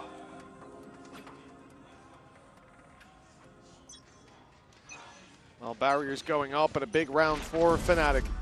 Full royalties to play with. Haven't got that Viper's Pit back online, but we also haven't gotten to see the ult popped by Alpha here. We've already seen the impact that those salvos can have if well placed, and you might see what happens when it's combined a little bit later on. So Alpha seems set to be alive for a retake if Fnatic need it. MIBR sending every single player towards this A side, already expending some utility in that direction, hoping that they get some aggression. This was Artson sent out to catch that bathroom push, but a very patient display from the defense. Yeah, I guess expecting a change and thus delivering one of their own. But also, again, look how many ultimates are available for Fnatic. They can take that little bit of an extra risk, and it won't cause them too many issues, though. Saying that, Chronicle has taken a fairly severe amount of damage. Rotation coming in from Alpha yet. That Armageddon has been online for a long, long time. And the counter already being thrown in to try and deny that showstopper, but it will not be denied. The response, though, from Crashies is huge. Another for Crashies! He'll find 4 before falling. And Artson attempts to drift to another dimension, but he is sent straight there. A one-way ticket to round 12 as 6-5 is locked in. The climb back from Fnatic impressive, not just in this map so far, but in this round. Crashies dug so deep for that play, and they had lost a lot of control. Kayak being baited out by the decoy. It was a free kill for Artson towards the bathroom, removing that operator that has been such an annoyance when it comes to pushing that A site. It seems like MIBR did all the difficult work, and then they found an unexpected roadblock. Yeah, he had to react quickly. It was his ult that left a lot of them low. And from a fairly commanding position, MIBR are starting to slip. They've still got stuff to play with in this round, though. That Viper's Pit has been online a ridiculously long time, and with the Dimensional Drift available, it's going to be Artson trying to take the space, and he's successful. An opener, a second going their way, and this time Crashies is not close enough to respond. They are, however, going to try and utilize that Teo ultimate, but to no avail. It's only delay. Yeah, it buys them time, but there's a minute on the clock. With the Viper's Pit down as well, that retake's just become so much more difficult. With Alpha going down, they've lost elbow control. The flank from Crashies is still so far away. When Chronicle stepping to spawn, I mean, they're still going to be wary of that position. Even letting the decoy go past, but you can see Artson has one job here. Stay close to that pit's edge with a shorty in hand, and when it falls, he goes swinging in alongside Verno. Beautiful work from MIBR to lock in 7-5. Yeah, they made that response. I like the immediate aggression out from Artson, using his ultimate for space. They had a set play based around that Viper's Pit, and it worked out wonderfully for them and for Fnatic. With the amount of death toll that they had already taken, it was just too difficult to get back into the round. Still, a pretty solid recovery for them. Nonetheless, we've got a very special guest down on the stage who is standing down there with Lou. Et je suis ravie d'accueillir la belle-sœur du GOAT, Aspas, back to family interviews now with Aspas' sister-in-law, Rafaela. Thank you very much for being here, Rafaela. Welcome to Paris, first of all. And the first question I wanted to ask you is, I think you know how popular Aspas is in the Valorant community. So how does it feel, you know, having such a superstar in the family? Hi. For me, it's very cool. I really like have a skill. Yeah. Yeah, I think we can see that. He's one of the best players in the world, definitely. Donc, qu'est-ce que ça fait d'avoir une superstar comme ça dans la famille? Elle sait à quel point il est connu. Bah, tout simplement, il est trop cool, il a trop la classe et je suis très fière de lui. Second question, there is also a big love for FPS games in Brazil, right? So, what makes Brazilian teams like MIBR so interesting to watch? Maybe because they have aggressive, yeah, and very happy to watch. Yeah, they're like cheering and stuff. Yeah. Yeah, I think that's indeed a very solid answer. Donc, qu'est-ce qui donne un petit peu envie de regarder les équipes brésiliennes? Qu'est-ce qui fait qu'elles sont si intéressantes à regarder? Ils sont très agressifs et sur scène, ils sont tout le temps heureux, ils sont tout le temps là en train de se cheer up. And finally, a little bit less serious question, but what is the best food you've tried so far in Paris? French toast and hot chocolate. I think that's a very good French breakfast indeed. Thank you very much. Donc forcément, les toasts français avec du chocolat chaud, c'est son plat préféré en France. Thank you very much, Rafael. Obrigada. And I think it's already time for us to get back to the game. It is indeed, Lou. It's time to get back into Fnatic versus MIBR. Half one, 7-5. And we had lots of standout players and standout moments. But stealing the show, I think, with that big play was Crashies with the 4K. But Aspas delivering round-on-round success for MIBR has given them the lead. Yeah, you could look at it in the Coinbase Econ report. Like, he is definitely had his moments. I think he's had the number of Kayak as well, which we spoke about that as sort of the battle of the two. I still think Kayak had a pretty decent first half overall, which I think going into the second is going to be important. We know that there's going to be a lot of aggressive utility, especially off the back of the likes of Alfia and Crashies to put him into position. Boaster as well from the backline, going to be putting down those stuns. But the man who needs to take the space is going to be Kayak. And if they can get into those post plants, that is always where Fnatic have been fantastic. The good thing, though, for MIBR, this double duelist. You're going to try and disrupt that. You're going to try and get ahead of any of those executions. And we'll see if they can make that work on their defense. All this pistol round could bridge the gap for Fnatic or send MIBR way into the lead. A slow start from Fnatic. Who could have guessed? Their attack side, for those of you that don't know, if you ever watched VALORANT before, but they really like to play this slow, methodical. For MIBR, I think that's going to be one of the challenges in this series. But I think it also comes with an element of readability. Difficult at times, perhaps, to sit in their positions and put together the pieces of what Fnatic are trying to do, but already we're seeing some utility put out on B. The info goes back in MIBR's favor that no one's actually there, no one's taking long control. And they might start to get itchy feet on this B stack. Well, that's the thing. It was those 4 players set up initially, although the one on the other side is Aspas. So if anything, you kind of feel like it's a balanced setup. But his job is basically to just try and pick some people off and then maybe use those paint shells to deny. It's all a ruse, though. It's a fake back in the other direction. The push-ups already come in. MIBR are in a fantastic spot to try and deny this space being taken. They've had to double back because of how far the Chronicle managed to get into that A site. He made the realization, but now that spike has been dropped on the deck. This is looking fantastic for MIBR. 15 seconds. There needs to be a huge play, and in fact, the plant probably not even going to go down. Artsim from behind has already shut this down. Chronicle, 1v5, no chance, a flawless pistol for MIBR. The lead extends in MIBR's favor. They lost the opening pistol, still ended up going out of that half with a 2-round advantage, but here the proactive early aggression. But it's not even that early. It's not like they started the round. Oh, let's push down on like short. 30 seconds. Yeah. They're waiting. They're running that clock down and realizing, okay, Fnatic should be going for a hit soon. They should be looking for space. Let's see what we can find.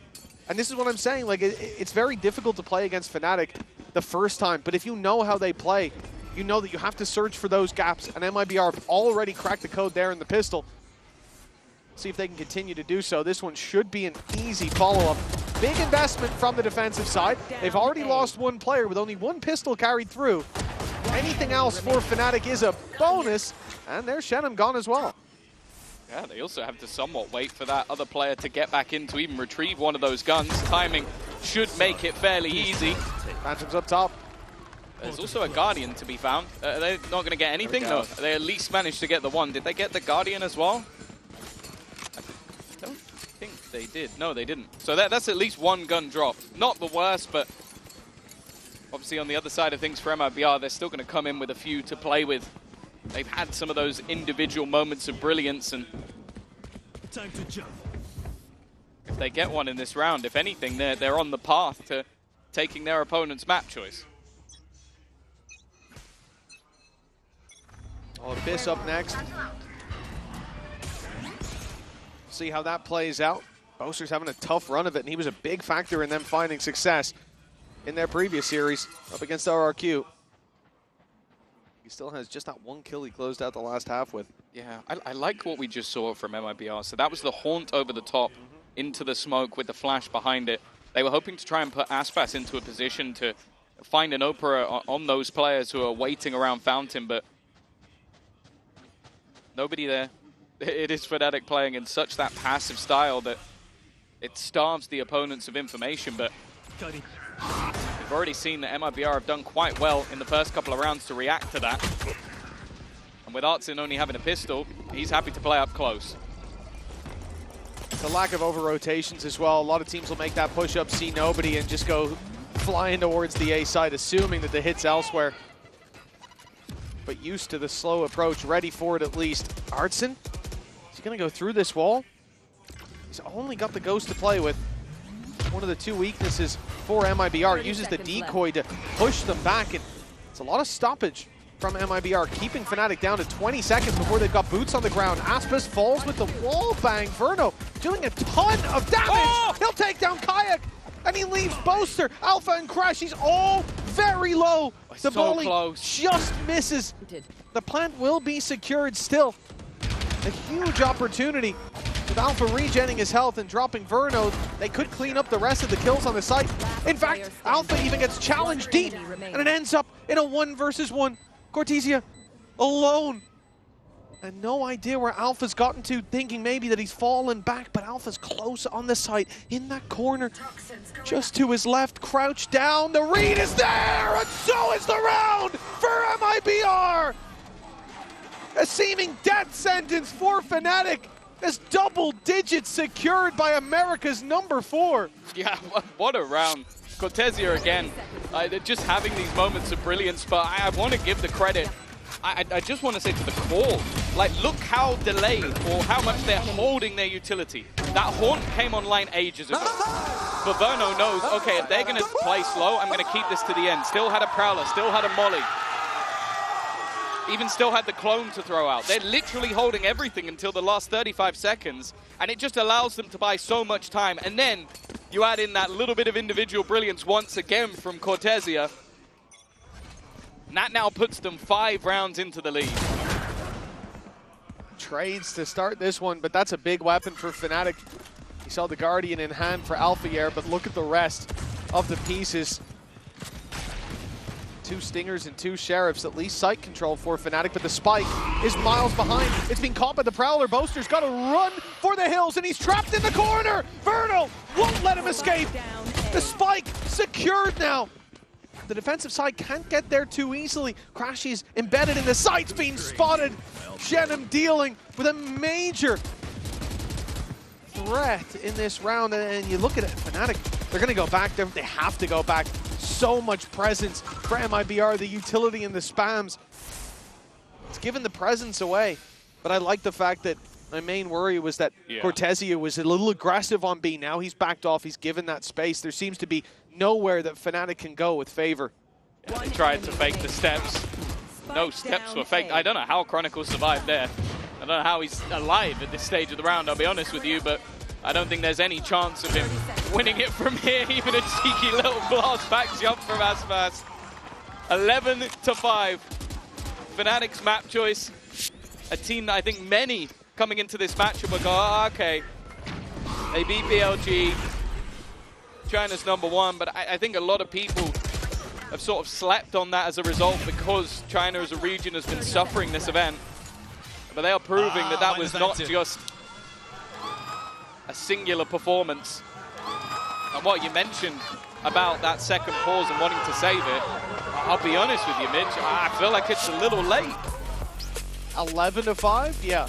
I mean, for Fnatic, 11 is the magic number on the other side of the stage. That's 11-3 though. They got too many rounds. Yeah, Doesn't work. damn it, actually. Yeah, the code's being cracked. Give them a few extra, and then what can they do? But this has got to be a frustrating start for Fnatic. Keep in mind, the next one up is Abyss. As we said, somewhere the Boaster was a major factor in making that a strong map for them in the last matchup they had against RRQ. He's having a slow start here on Bind, and most importantly, Bind is Fnatic's pick. They came in ready for this, and it looks like MIBR's prep is standing to them a little bit better. Yeah, but also just look regionally. Over the last 3 months, Fnatic have been 4-1. Their only defeat was to Team Liquid, who were the best team in EMEA, at least, coming into this tournament, and it was an OT defeat. This has been one of their best maps, and right now, well, for MIBR, who during the regular season struggled massively within Americas, they are looking completely different the second they've made it to Paris. Bear in mind, this is a spot in the playoffs. A lot of people didn't even expect MIBR to be here, let alone potentially a map away from playoffs. Well, they came here early to Europe, got a week of boot camp in. I don't know what they did at that boot camp, but it seems to have completely changed the look of this team. On the defense, where we were worried. Yeah. You know, did they have enough rounds? 7-5, even with a pistol. But arguably, this half has looked stronger for them so far than what we saw in the previous. And for Fnatic, they are running out of time. The pause called. This is the moment to put the pieces together. But so far, MIBR are the ones with the greater vision. See, now, from watching your gameplay, I've seen an Odin plenty on this map, but I don't know if I've seen much of it over on the B side. Is he going to swing? He's swinging with an Odin. Okay. That's not what I expected, but I guess his teammates managed to get the trade. The Odin has been sacrificed in order to clear Kayak. I actually do like, well, I don't like him shift peeking it like that, but you're assuming that no one's pushed up because so far Fnatic have been extremely slow in taking B long control, and when they have, there's utility to follow it. So the assumption here is that that orb's going to go up and they'll start walking and you can spam through it. There's still the nade, there's still both flashes, there's still a molly, like none of the utility has been baited out just yet from the side of Fnatic. They are running into the blender. Got to zero up close. Has already managed to drop Chronicle. They have 10 seconds. They have to go through a molly. They're not baiting out any of the utilities. 6 seconds. And if someone swings this, it's all but over. The round is gone. Fnatic are just capitulating. They are making this far too easy for MIBR, as they have every single piece they could desire all the way to the last 15 seconds. Just a top-down approach from MIBR, losing the opening pick, trade quick at least. Still makes it difficult for the defense often if you don't have the numbers, but that utility buff 10 seconds making left. one hell of a difference. It takes Alpha out of the play. It leaves that planter with only one player to cover, and an easy swing closes it. 1 round needed, 7 chances to close out Fnatic's map pick. For MIBR, you can write off that first match. You probably can, but a lot of people will anyways. But they do it twice, and there's no talk of a fluke anymore. This team has leveled up in the downtime. Their reward now seemingly seconds away. Showstopper on the Boaster, from bad to worse for Fnatic's IGL. And a 5 versus 4 the Fnatic are facing into.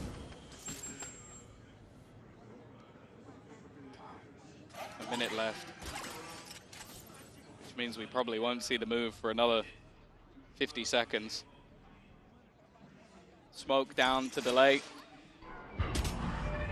Nade still available, C still available, Snake Bite still available, Orbital Strike, Molotov. Like, there's so much to slow Fnatic down. Orbital Strike even just going to be sent out a little early. They know what they've got available, and 3 players on this site. Nightfall used to clear, Molotov to make things awkward. But still they survive at the back of the site, and the smoke is going to slow them once again. Left. Artson's behind them. This TP taken, it's going to at least send most of the squad out of the way, but Chronicles caught on the rotate. Another man down. Aspas, such an unusual position. He's caught with nade in hand. Fnatic will at least get a plant now because of that pick. A chance for them as Alfier is caught up close. They're being so patient in clearing these angles. That spam looking deadly. Cortesia again delivering when he's needed. Alpha popped the ultimate, but I mean, he needs time here. It's not ticking quite quick enough, and 2 players to find. Caught looking the wrong way. Artson to seal the deal. MIBR 13-5. It's decimation on map number 1. A big bounce back needed from Fnatic in the next. They say you find strength in your scars often. Well, Fnatic have got quite a few here. Yeah, it has been an impressive display by MIBR, but nonetheless, there's still a chance for a comeback. We'll find out after the break.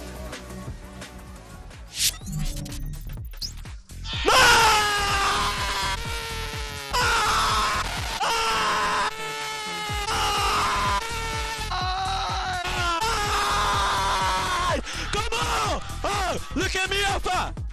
You like to say that? Okay.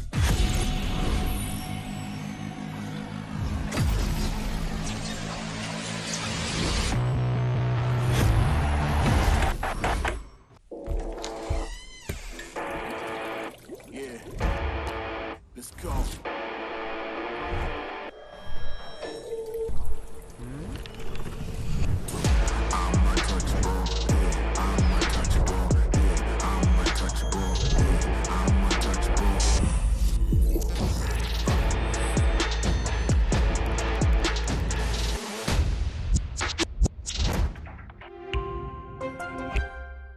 Now that I'm a mom, things are different. Verizon's different too. They let everyone in my family choose different plans. We get what we want and we save money. Love that for me.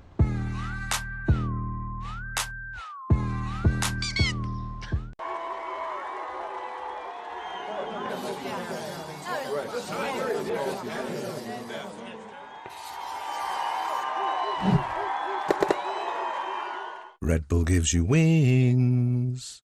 Esports World Cup, where we are starting off with VALORANT. If you want to win, you have to win against the best. So looking for revenge.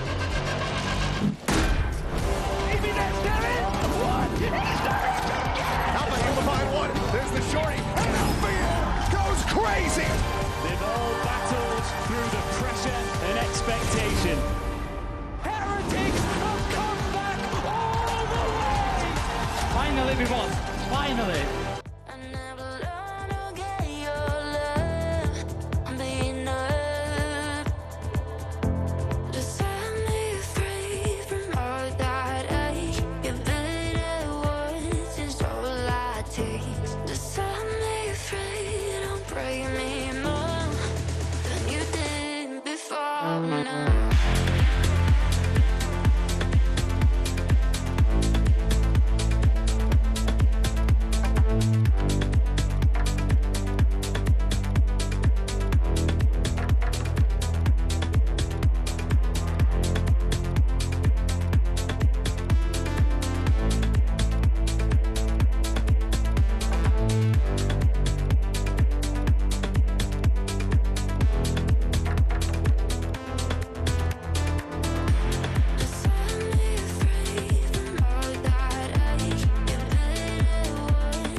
holding on to you till you let me go for good. I'm waiting on your move so I can find out it's true. I was giving you one more shot, was no one mess it up. Every rose and grown young blades were caught it up. I never learned to get your love. I'm being up. Just set me free from all that ache. Your bitter words is all I take. Just set me free, don't break me more than you did before now.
guys, Mika here, and I'm with Fraud of MIBR. Congratulations, the team looks incredibly, powerful. They look so aggressive. I'm curious what you told them before this match, because they were looking like they were unafraid of anything. So what inspired that kind of aggression?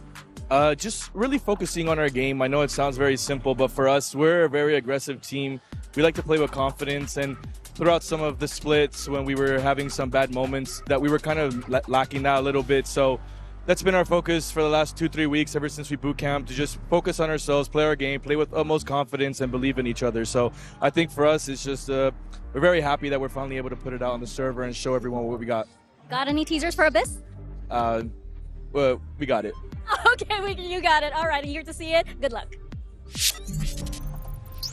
You know, sometimes I ask myself, am I a believer? Am I a believer? I think after that, I might just be a believer. What about you two? I just realized what you were doing with it. It took me a second. MIBR believer. Yeah. You're the OG believer. Yeah, Doug. and I am. I just wasn't as clever about it. Look, I am fully believe that all of Brazil needs to mass all of the funds possible to give Fraud a raise. The turnaround that this man has done with this roster is insane. And it was not necessarily mechanical issues. I think there were a lot of internal things that were causing problems initially, and he seems to have solved them. He did indeed. Let's take a look at the Verizon high-speed moment. This was MIBR in the bonus round. What a perfect way for them to play this. I mean, this is just crazy, too. They come down in numbers. This is their bonus. They only have 3 guns. So if Verno has a rifle here, maybe they just win the round straight up off of a good hunt. But instead, it comes down to this retake where Alfieri gets this first kill, but the step out in the 1v2. Cortesia comes on into the site. And I really liked how Alfieri was playing this, playing inside the little pocket. I didn't think there would be a chance Cortesia would be clearing this, but he steps around, takes him out, and this started the snowball. MIBR did not lose a single round on defense. Yeah, and do you know what Fnatic did? Because love the vibes and the trash talk what it brings. I know you've been holding this back. Yeah, because I know it's your last day here with me, so I want to give you a good time. But the thing is, I'm straight up not having a good time because Fnatic got 8 first kills and only converted 2 rounds out of the 8 first kills, and they threw a 5v3, of course many 5v4s. That genuinely, I hate to say it, was pretty unacceptable of a team of that caliber. Yeah, I mean, the cope is that Bind is a map where it's hard to retake sites even when you are up in numbers, but frankly, that is inexcusable. That was the cope. The truth is that Fnatic were not doing a good job of playing together on site. So I think that even though first kills would go Fnatic's way, you'd see so many situations where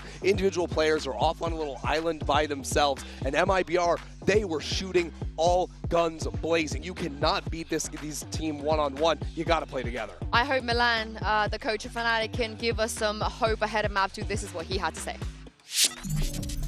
Hey guys, Mika here now with Milan of Fnatic. That was a struggle, of course, that first map, and Bind is usually a map that Fnatic is very comfortable on, so I'm wondering what the boys were having such a hard time with dealing, especially up against a team like MIBR. They were just walking on us on the first half, and I don't think we knew where they were going to end. We knew what they were able to do, and we just didn't play together. So I think it's a nice wake-up call. We talked about it during the break. They still feel confident, and I think it's time to show them what we got. Well, hopefully that's a wake-up call. Good luck on the next map. I mean, that's just what MIBR like to do, right?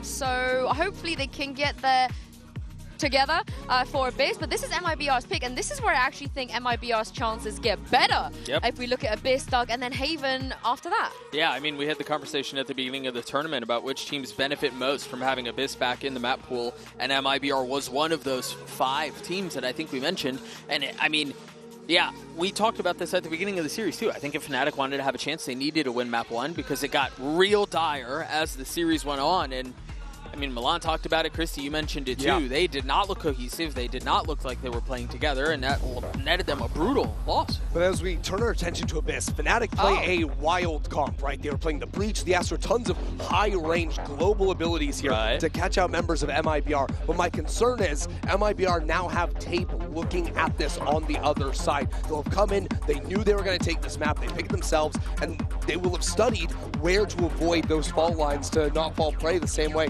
Fnatic was able to win the last time. Yeah, and it looks like this is a comp that we have seen before. You know, very, very familiar. Do we like it? For MIBR. For MIBR, I mean, Osboss Jet, I'm never going to say no to that. Yeah. As a matter of fact, the KO I'm sort of hit or miss on. I think that running double smokes is something that we're maybe missing a little bit, either double smokes or double initiator or duelist, as a matter of fact. But Artsen's KO is very strong, no doubt. Yeah, I think there's a ton of really good delay with the Molly, a ton of really good delay with the knife too, and so I see the value with it, and obviously as we talk about Osboss on Jet, the flashes allowing him to go do his thing certainly helps with it.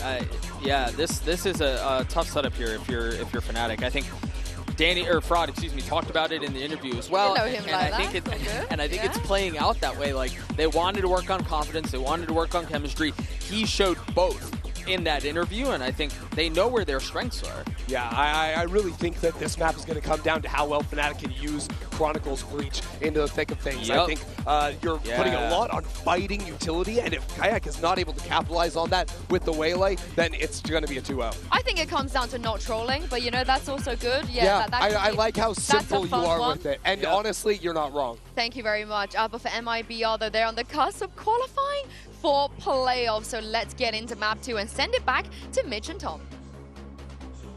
Thank you, Yinsu. You know, in darkness, the faintest glimmer of hope shines bright. And for Fnatic, maybe that's Boaster whipping out another 13 1/2. Quite a turnaround it would be from that first map.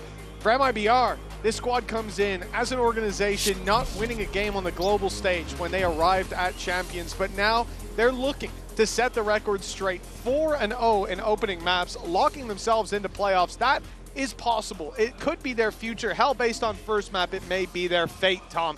But Fnatic, we know this is a team you cannot count out until the last round is struck.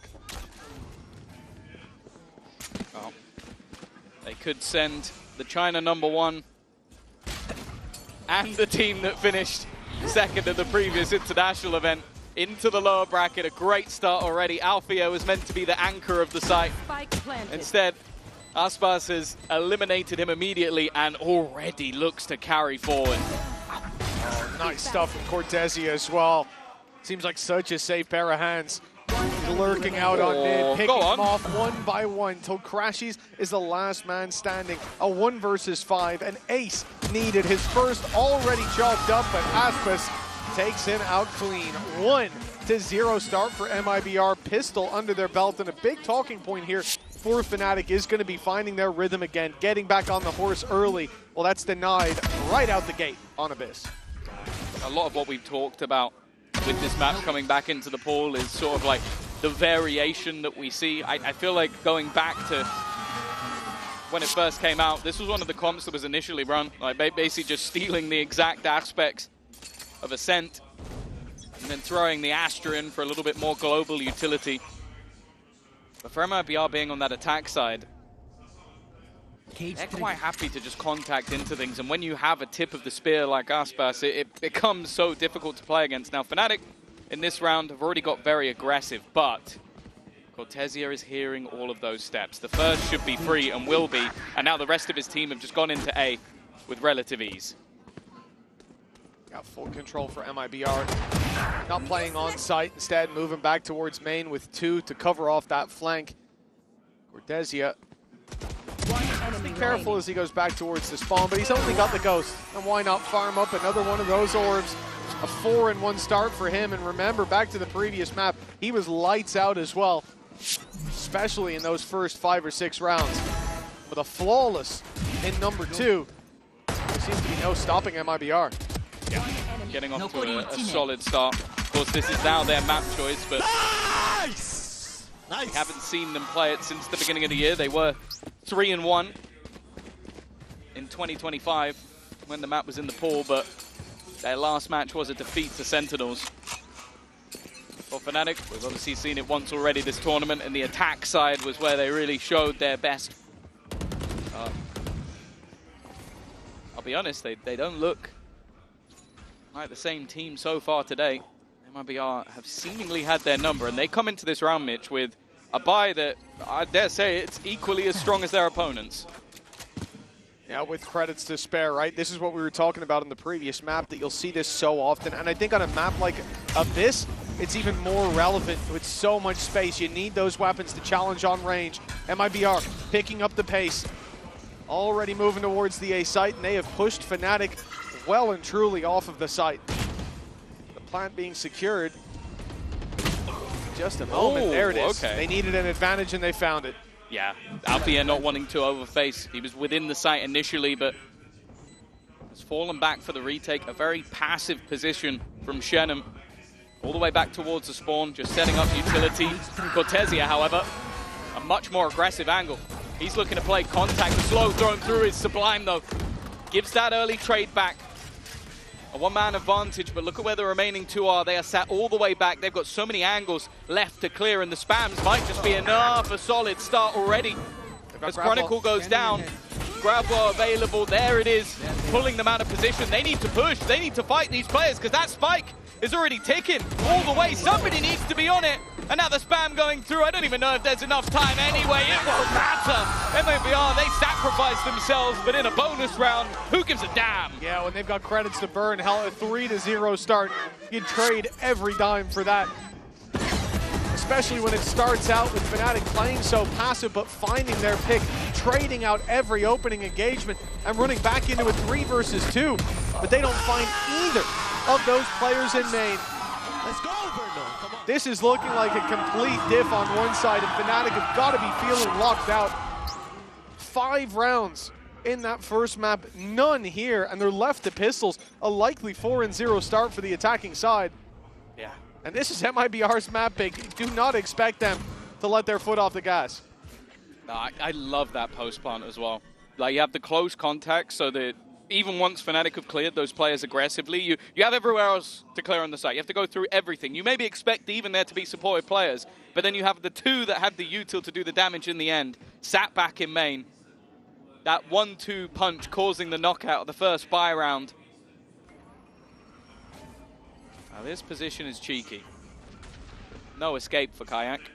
It feels like a one and done unless there's a serious mistake. And while he had an opportunity, surprisingly, I think he actually did 0 damage there, which I don't know how. Those are some thick walls. As you can see across the map is the case. Good damage by Fnatic to start with, but that spark is going out. Alpha's the last one standing. The rifle he retrieved from middle. Now brought all the way back to this B site. Aspis being cleared up top, but he's too quick. 4-0 for MIBR. Fnatic still on the starting block. It's opportunities, but the recovery was good. I genuinely think that Verno might have entered the Matrix there, because he was getting ready to put a drone out and then managed to just dance his way out of every single one of those shots. Let's go! 4-0 start. Waiting to see Fnatic make a response. High expectations, of course, at Toronto Grand Final. It's not like the regional performance was not off the back of a huge run at the previous international. They had the extra prep time, but so did MIBR. We said that boot camp working wonders. Fnatic talked about it was Milan on the stage. MIBR just kept walking up on them. So Fnatic are going to try the same. It's a big risk in this buy round, and MIBR is so patient. They seem ready for this play. The reveal not matching Cortesia, but he'll be pushed back, stunned up and gunned up. Kayak does well. The bow pulled for damage, but Crashies and Boasters still drawing breath. This is a huge early advantage from Fnatic, but that didn't stop them from losing rounds on bind. Sue said it, 2 out of 8 where they found the opening picks. This has to be different now. Yeah, otherwise we could be seeing a very quick series. That's not the expectation. Bomb will go through, but slightly repositioned. The kill trip spotted at the last second, but it gives away a position of Artsin. He's going to force the fight, but Althea will win it.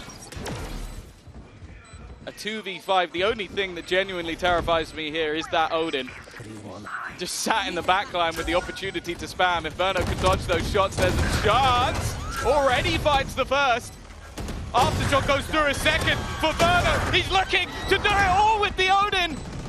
Only 2 remain. Verno's still on the corner, finally shut down, and Chronicle could put an end to the absolute madness that Verno was trying to deliver. It's the same 2 players in main, Tom. You were about to betray him, yeah. You wanted him to win that, didn't you? I really did. That third spray, I was all in on Verno there, man. I could see it in your eyes. You're like, oh. Odin Stonks going up. But no, it's the same 2 players. It was a 2v3 last time. Now a 2v4. The difference being Chronicles here this time. Locking it down. Those players trapped in the corner. They can't get out. Just swinging them dry. And that was a problem over on Bind as well. Fnatic giving a lot of individual fights, not playing together. And we saw those same glimmers shining through here. That's Info! Sticking around a bit too long. Kayak almost goes down, but it's the Hunter's Fury on the back of it. These players trapped in a narrow alley, but they will just about make it out with all 5 players intact, and a deep push from Cortesia is spotted. Yeah, he wasn't just sitting there while the rest of the players were under attack, but he has been dealt with. And Alpha, yeah, well, he's gone completely unchecked. Not expecting the aggression to be through and hardly owned in spam. Oh, it's eventually starting to find tax, but Alpha on the other side has managed a double of his own. It leaves just 2 standing again, and with the spike down, they have to battle to retrieve at the flank. Already coming in, but Crashy's not overstepping the mark. He's just going to hold, just going to block them in. Well, Aspas with an Odin, yeah, I was about to say, it's not something I ever expected or wanted to see. You've got a 2v2 on either side. I like the fact that Fnatic are showing this patience. I think this was missing when it came to the previous. Shannon alone now with 30 seconds. He has almost no chance. Do his best to isolate these fights, but that's the end of this round. Nice. Great stun thrown through from Kayak. Good piece of utility. Locks in a second for Fnatic to climb back. Well and truly underway. There's still plenty of time for this to spiral back into MIBR's favor. This was a much better looking round for the side of Fnatic. He had the set play initially that, although didn't necessarily go exactly as planned, the other players on the team were still making a move. Like Alfia taking so much control over on the A side. Let's go, boys. And more importantly for me, it's Crashy's control. Like, not only in that flank at the end, but more importantly, making sure they didn't lose complete control of middle, because that was a huge gap that could have been exploited. MIBR ults online. I'm looking at Artson in particular. This opens up the play towards the A site. You can get rid of those trips, and that's exactly what MIBR are going for. The blitz into heaven, and it's Boaster under pressure. He'll deliver them. He finds himself one, backs off. The problem is the player he dropped can be brought right back into the fight. Those trips have been destroyed towards the site itself. So a plant should be found for free. 5 versus 4 with damage done to Boaster. It's delayed a little.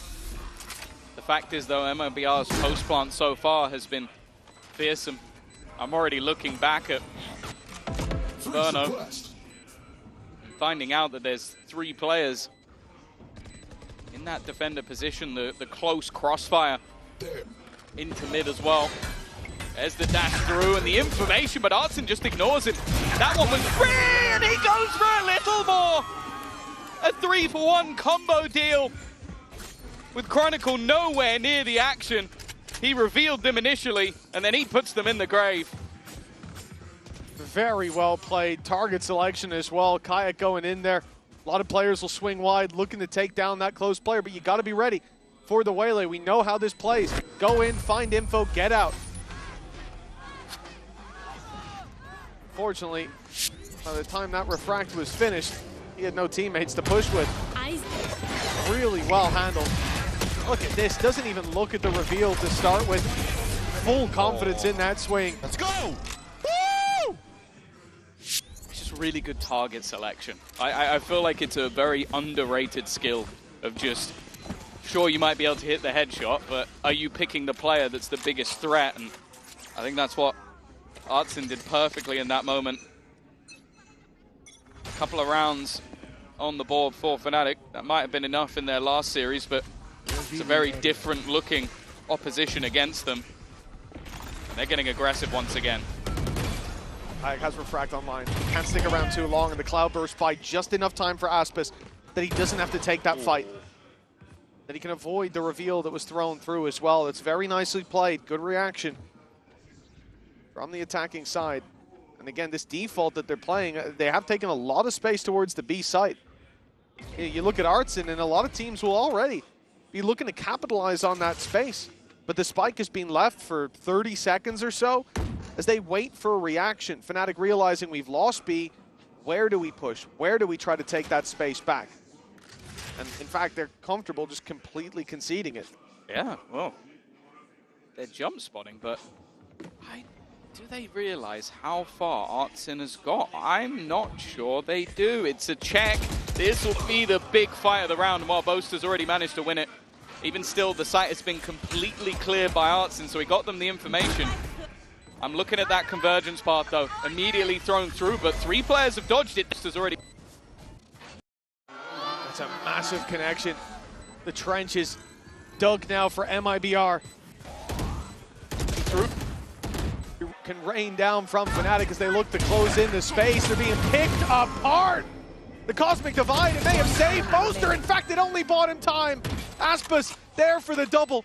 And with Alpha all alone, the save can be called into play, but he's going for it. He's being baited out and eventually dealt with.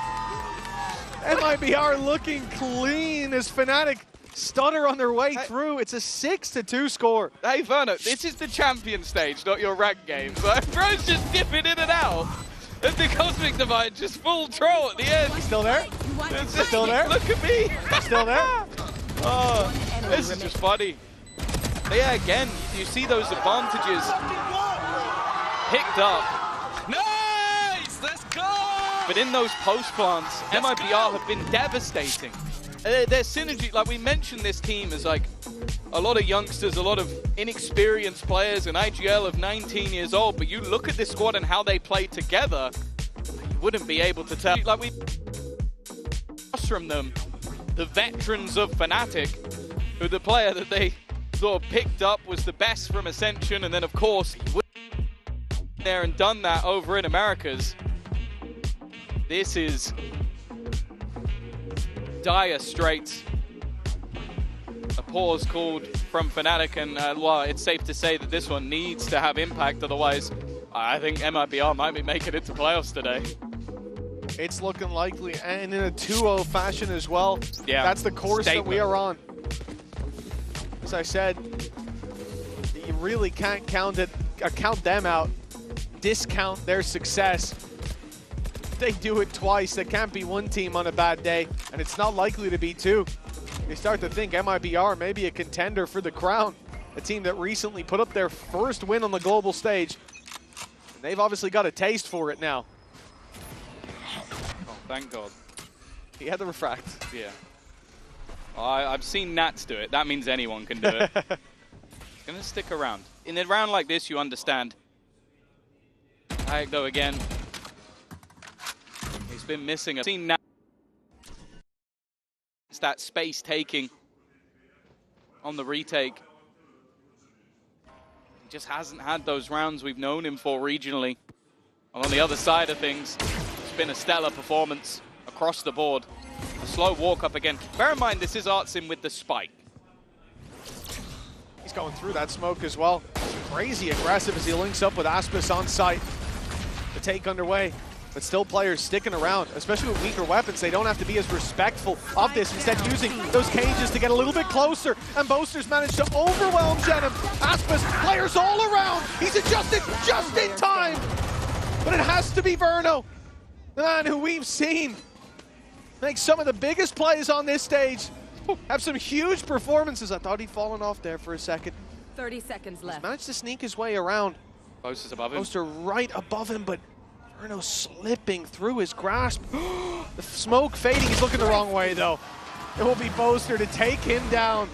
His third kill of the round, and a MasterCard Thrifty gets Fnatic to 3. I genuinely think they needed that. Something to just get them back in the match.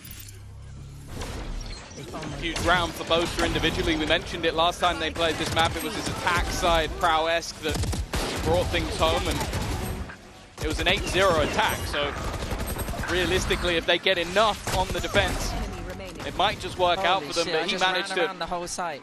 I was going to say, he managed to work with the chaos. Help bring that one through. Here goes Kayak again. This time they're a little bit further ahead. He might be able to get one and just escape, and that's exactly what he does. Nice play. Completely blindsided there. I mean, you're walking up with knife out. Clearly not expecting that level of aggression to come out, and this is again one of those factors of the waylay and using it correctly. The early control, minimal risk with the ability to just dip on out of there. For almost anyone else standing in that position is a one and done. But no punish to the defensive side. Oh. Nice attempt. Oh, rolling thunder. Really?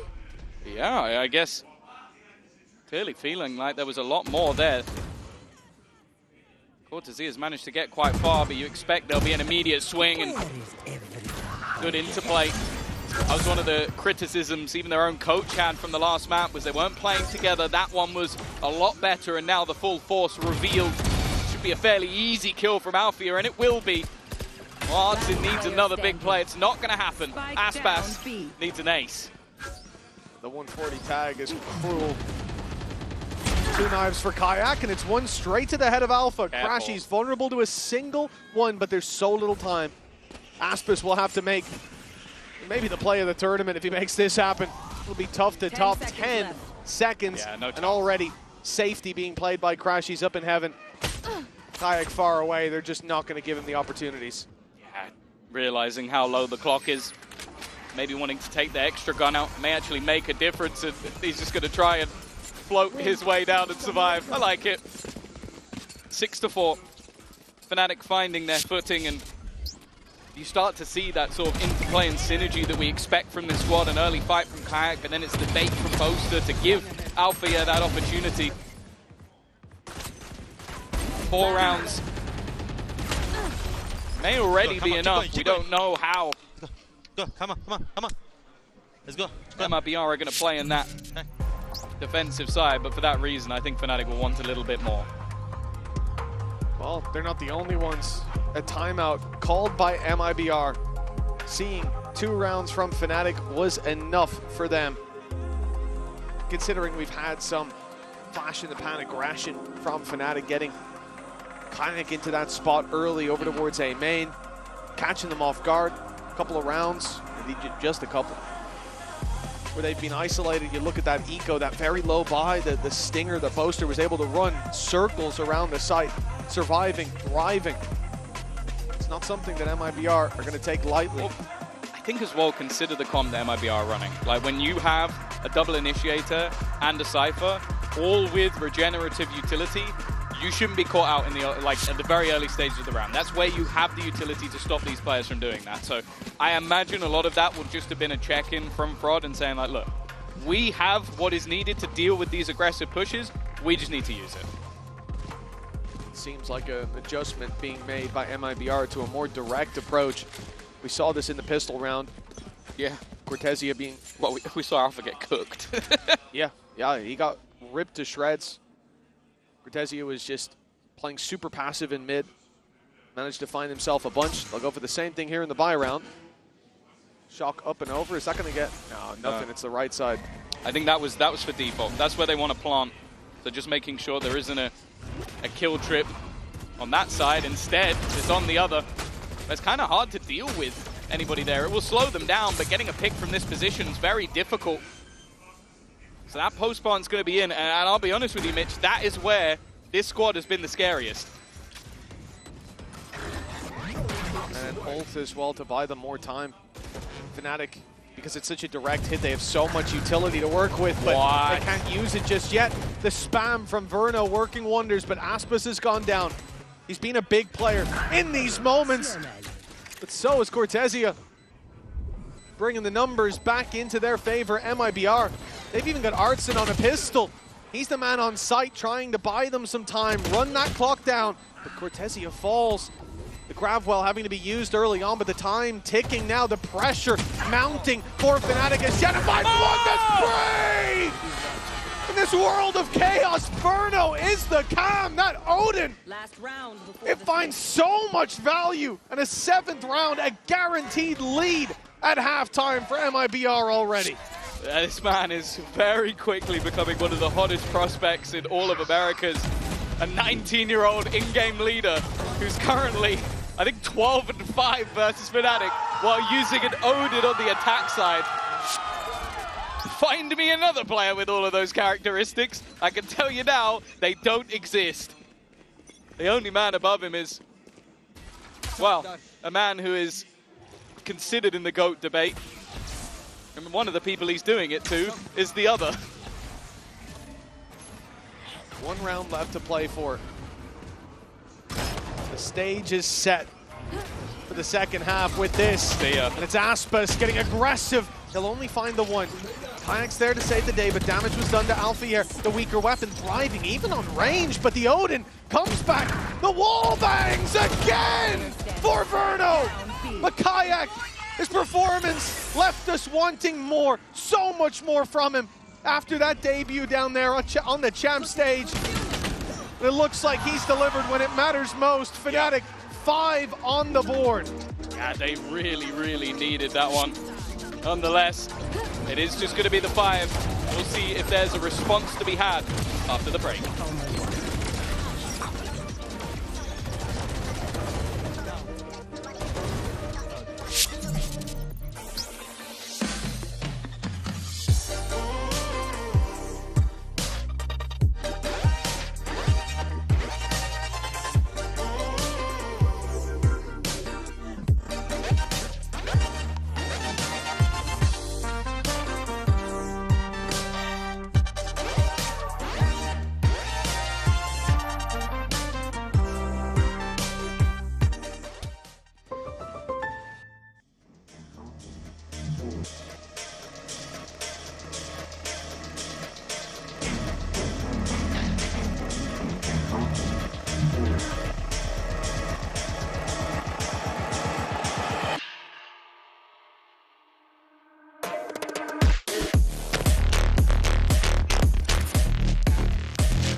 Welcome back, folks. Coinbase Econ Report at the halftime. Now, we had some big players here, Tom, but no surprise for me. And for the Coinbase Econ Report, Verno is the standout. I'm just looking at purchases. That's the that's the one that gets That's me. my guy. The attack side, aggressive Odin, double entry in the last round as well, even though they lost it. This guy is very quickly becoming one of my favorite players to watch. And I'm not a huge Odin enjoyer. I just enjoy watching him use the Odin, which, you know, I think that's acceptable. It's the best of both worlds. I'm glad someone from the core is finally convinced you. I'm not a complete degen. I just, I'm okay with that. You're okay with the guy running through smokes with no Odin in hand? Yes. Hell yeah. Oh. He's special. He Everyone really else is a rat. Well, myself and Yinsu will have words with you after this. That's 7-5, a 2-round gap between them, and for MIBR, winning the pistol, it gave them that little bit of a leg up. But we saw Fnatic start to heat up. They finally contested, because on Bind it didn't feel like it was a contest. This felt incredibly one-sided, and when we moved to the second half, it was even more so. For MIBR, this is their chance to close it out. 2-0 in both their series. A statement start to their Champions run, to their first run of any kind at an international event, at a global event for this organization. Enemy spotted. They've already caught the early aggression out from the side of MIBR, and I think as a singular smoke has deterred their initial push. That means there's going to be so many players here. Wonderful entry, though, from Kayak. a huge initial fight that took down the defender. The spams coming through. Kayak already with the second of the round, a third even, taking over individually. This is what Fnatic were missing, especially in that last map. But with 3 already in the pistol, a few low HP players, but MIBR, well, the M stands for miracle. Now this would be something else entirely. As we said, Kayak in the previous round, or previous half, he had that massive 3K. Helped Fnatic to course correct, to close that distance. Now he's in a spot, seemingly to have done it again. His pistol will close the gap entirely, perhaps, put us to 7-7. Kayak's going out for more, building those orbs early on, even going down isn't that bad. He's halfway to having the ultimate already. Last player standing. In the end, it will be pretty damn clean for Fnatic. A much-needed pistol round has been secured. Yeah, well, we said it. The last time they played this map versus RRQ, it was an 8-0 attack half. So we are going to be looking at MIBR. Now, say you pick this map, you better be ready for that. But I'm pretty sure RRQ picked this map as well, so it doesn't always ring true. They've at least got to see what Fnatic have been doing. I'm sure Rod has been cooking in the lab, maybe not with the comp, but at least with how they're going to deal with that. Aspas maybe considering taking some early space, but you just have to look at what's on the board. It's not even a sheriff, Mitch. It is literally nothing. Yeah, that's why they're stacked up so heavily towards this A side.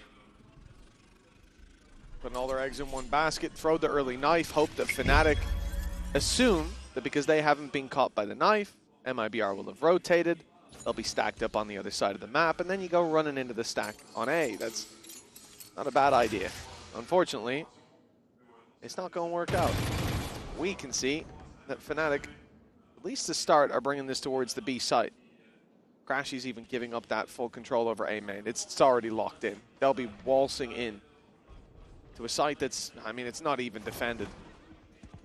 Cortesia is miles away. No claim an orb. I imagine unless... Yeah, that's what I was going to say. I was going to say go down to the spike, but I forgot that this is a thing. Incoming Lothar copy pasta on Twitter for the 8th time. And more importantly, for Fnatic, it is a flawless round. Even though they don't get all the orbs, the main thing is they keep all of the weapons. So you look at the purchase that's going to be coming up, it's similar to the last half. I think most teams are running it like this now because of that huge range advantage and the good chance that you're going to find a gap. Because of that, a bonus round, it's barely a bonus. The only difference is they have denied them having any form of ult, which with Kayak and Crashies both having a few orbs each, I actually think that's well worth it. Yeah, bonus round with Boaster on the operator. That's something. Quite a big bonus. A wise man once said, that's how daddy plays. So let's see what he's got in the locker.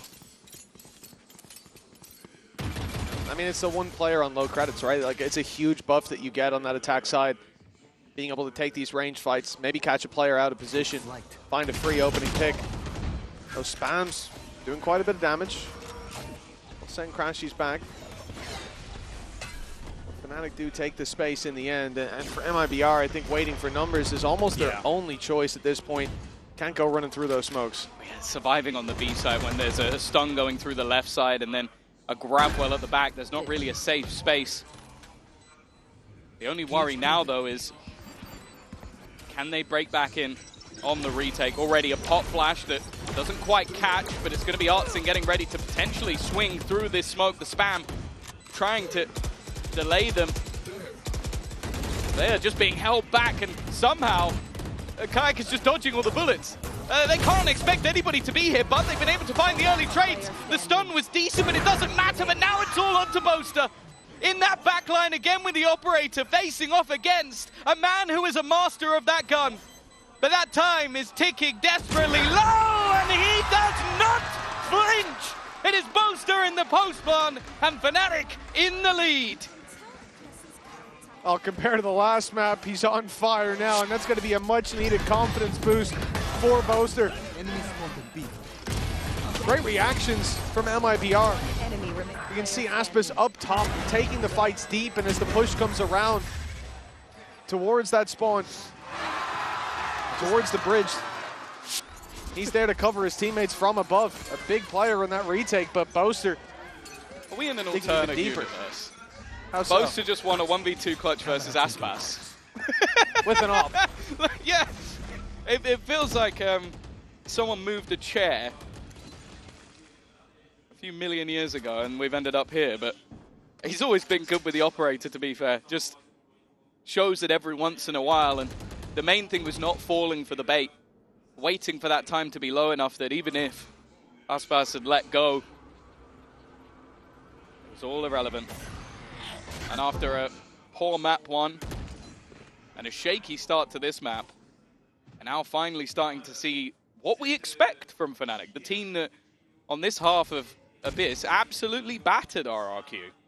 Yeah, and well, the attack half, I think Boaster was 13-1. He died a single time. Still time for that performance. Yeah. He didn't use an op though, at least to my memory. Don't think so, no. Certainly not in the bonus round. Good deep dive from Kayak. I mean, he's been doing well with this stun. It's going to catch a few again, but he takes quite a bit of damage through that cage. It doesn't seem to matter. I mean, MIBR have such a heavy disadvantage in every fight they go for. As soon as those advantages are there for Fnatic, this becomes an unlosable round. Yeah, even still, Fnatic are going to want to keep this one nice and clean, a chance to really build up some of those ultimates as well. Hunter's Fury already available, and Convergence path. The way layout, just one away. That's why Kayak is on the hunt. He would like that ult for the next round. He's going to get it. I thought maybe he'd get it by dying, but no. It really has been a turnaround in the second half for him. He's now 14-10, which, considering I would say like 8 or 9 rounds in, I think he was 2-7. Yep. That's a really big resurgence from a critical player.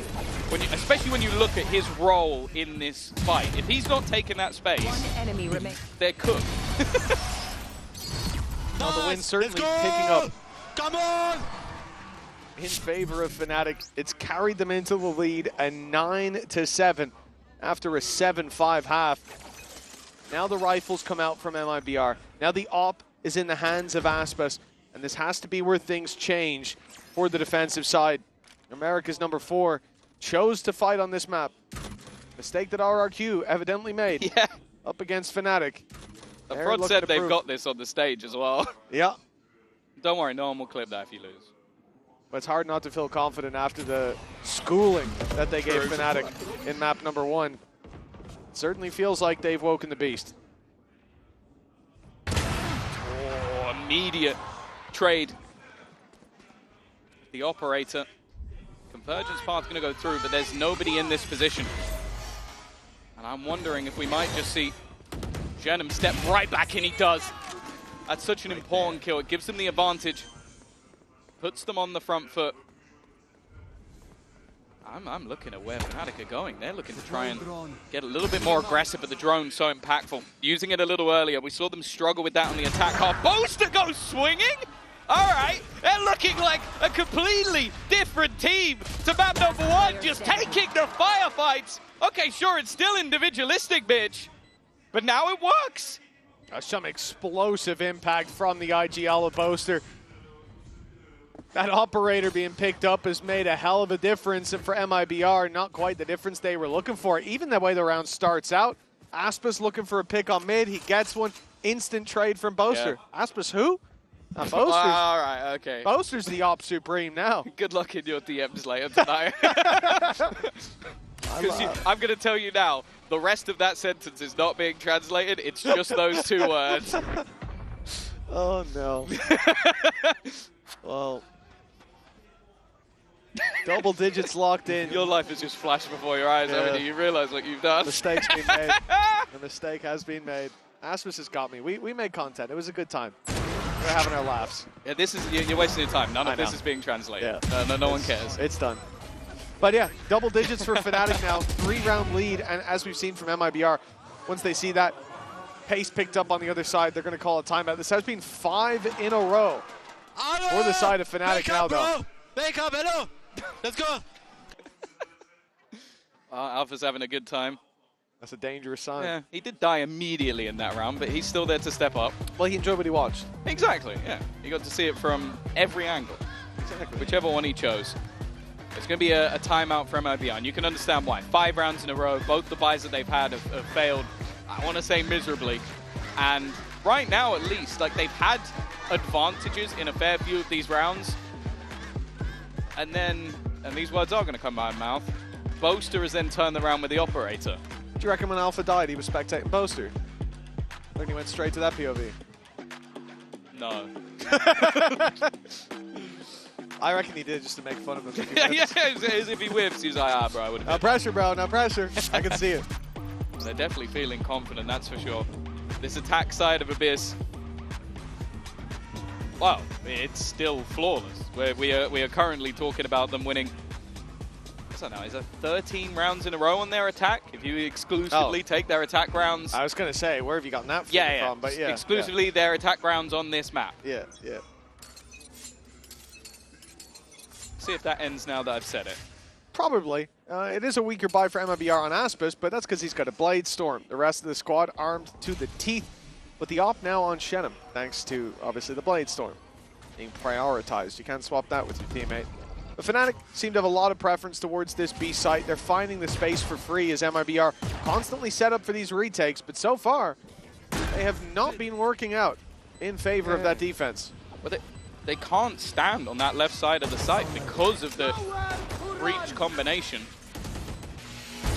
Already, Hunter's Fury, it's such a tight corridor to try and make your way through. Alfia also in the backlines. It seems like they have a decent idea that there's a player here, but it may not matter. A little bit shaky and actually turning things back now into a 3 versus 3, but that post plant still sits and they haven't managed to deal with that player in the backline. Artsin doing his best. Alfia yet to truly swing, but Crashies once again taking over, and Aspas, I think he got lost on the way. Does appear to be the case. For Fnatic, hey, they'll take it.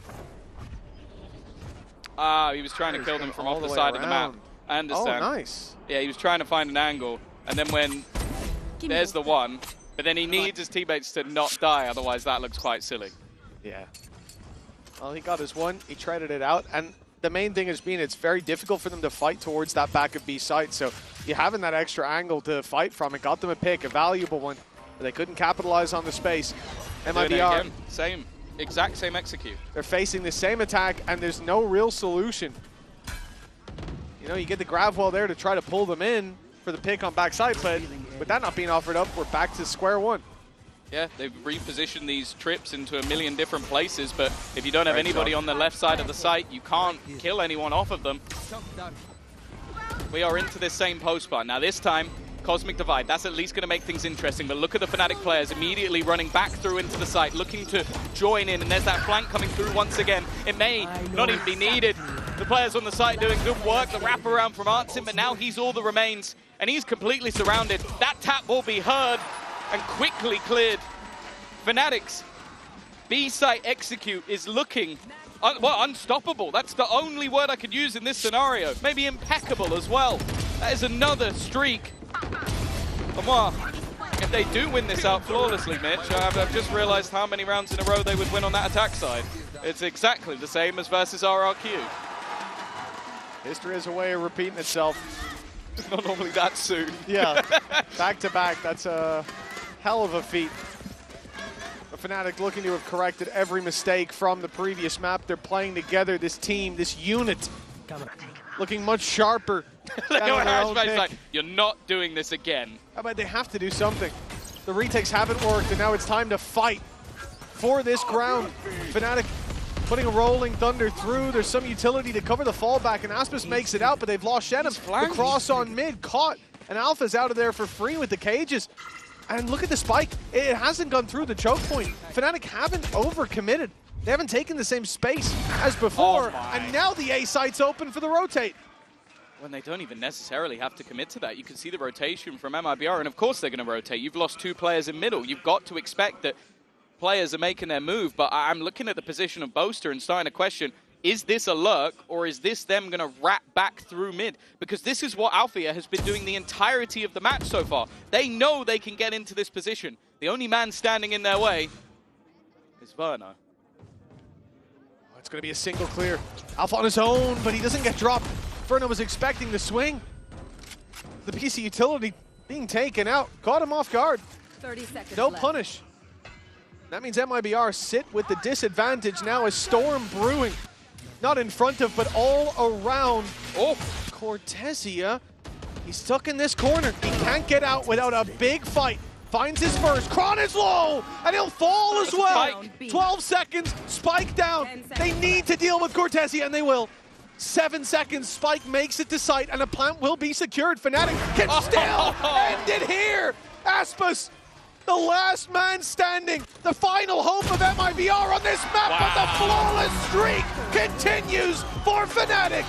A dominant showing, a bounce back for the ages on Abyss. And map 3 of Haven's on the horizon. They are 16-0 on attack rounds of this map. It is definitely looking like their new home turf. And honestly, I'm waiting to see who's going to be the first team to even take an attack round, or a defensive round, I should say, versus this squad. Nonetheless, we'll be back after the break.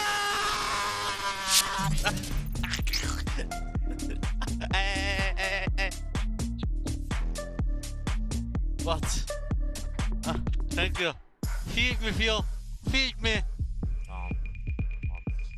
Hello! Wake up, bro! Wake up, hello! Let's go! You getting stressed, eh?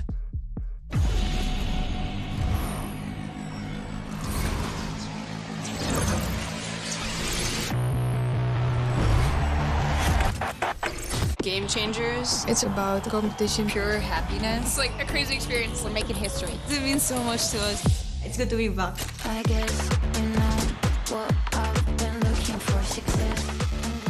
The beauty of gaming is it doesn't matter who you are. And as long as I'm good enough, Everybody's getting a 4K. I can go as far as I want. That's what I like to see, baby. 全世界都会知道我们的厉害。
what a response from Fnatic. We will be heading to our map 3. For now, I've got Doug here with me. That was a crazy second half of Abyss, and I think Fnatic not losing a single attack side again is ridiculous. It's insanely impressive, and I think they're showing a lot of the same looks. I mean, you think about that B hit that they would drop with the grab wall and then the stun from Breach almost every round, and it was just so effective. MIBR obviously struggled on trying to play around it, and they just looked so good on the attack. I don't know how they're doing it, but to have a spotless record here on the attack side of Abyss is insanely impressive. It's ridiculous, and they played a lot of attack sides too, so it's not like, you know, a fake stat of like 1 or 2 rounds. Right. And the reason we're showing you this Thrifty followed by a ridiculous op clutch is that there's something about Boaster and Abyss, which he was never good on this map as a caller or an individual player, but what is going on? He hit a different form in this map in particular. You think about this 1v1 right here that he gets against Aspas off the tap. He calls the bluff. He's convinced that he's going to get flanked around, but he plays his timing so perfectly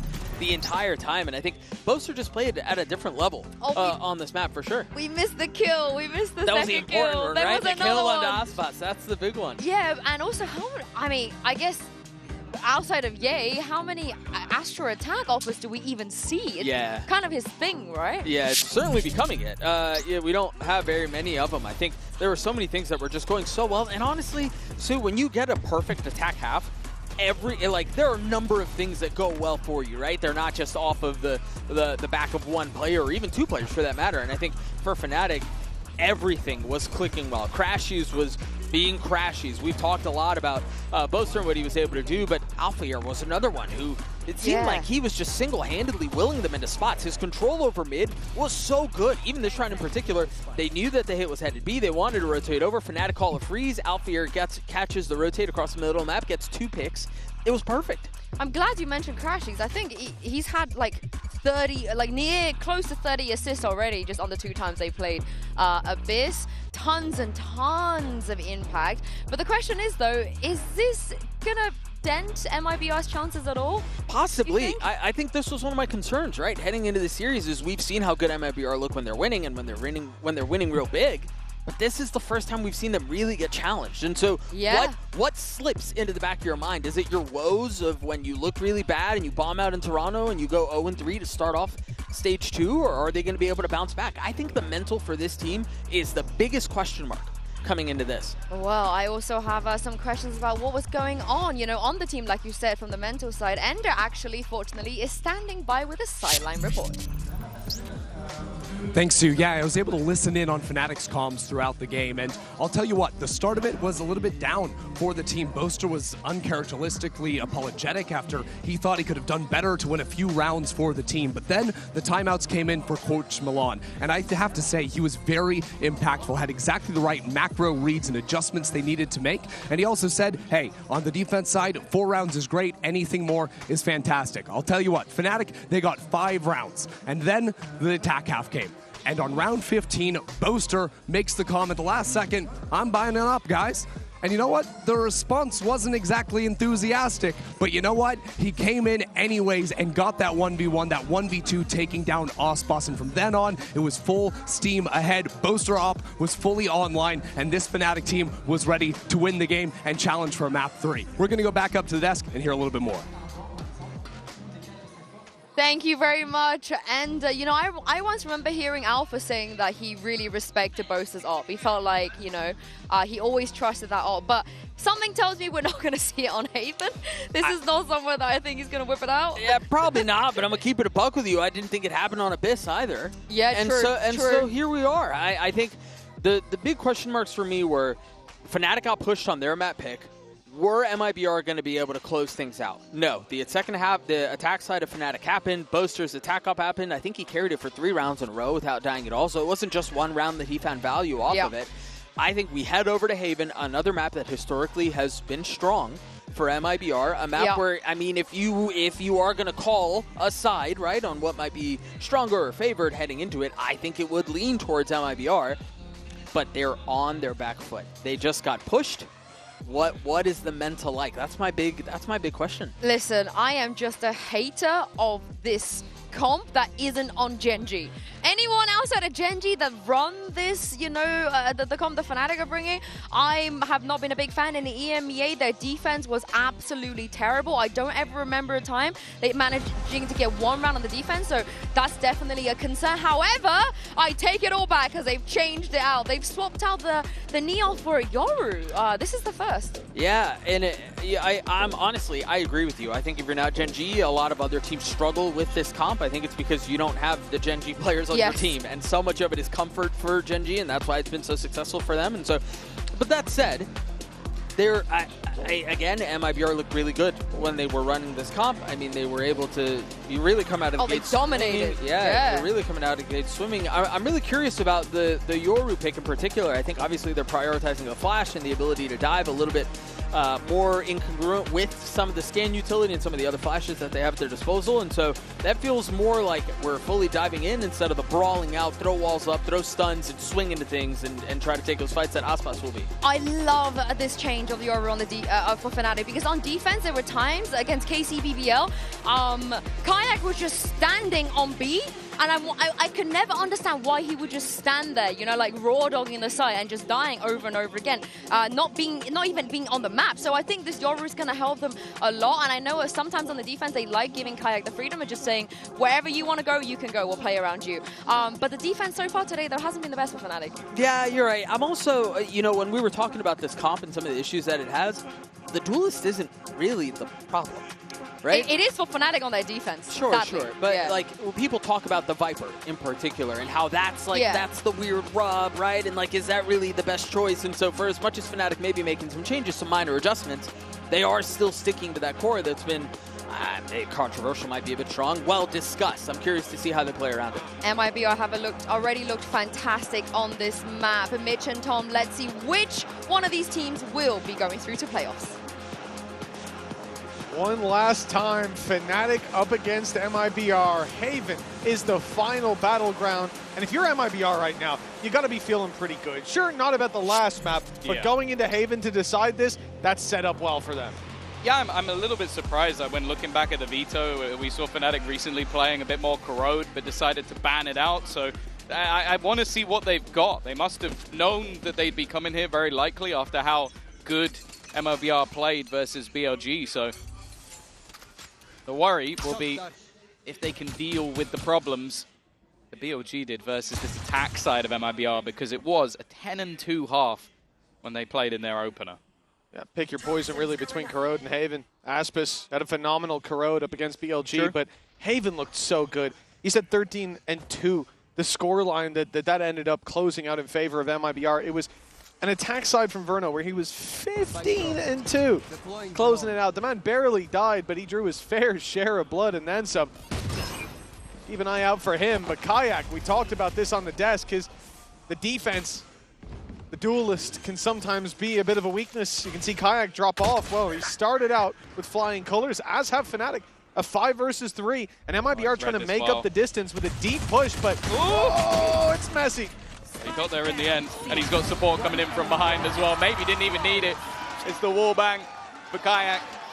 And I do wonder if the compositional changes to allow him to be that little bit more aggressive. Like, sure, with Neon, I think you can run in with sort of set play utility or little bits of additional things, but I feel like this allows him to be a little bit more on an island. Like, he can push up and quickly get out of there and rotate over to the other side of the map.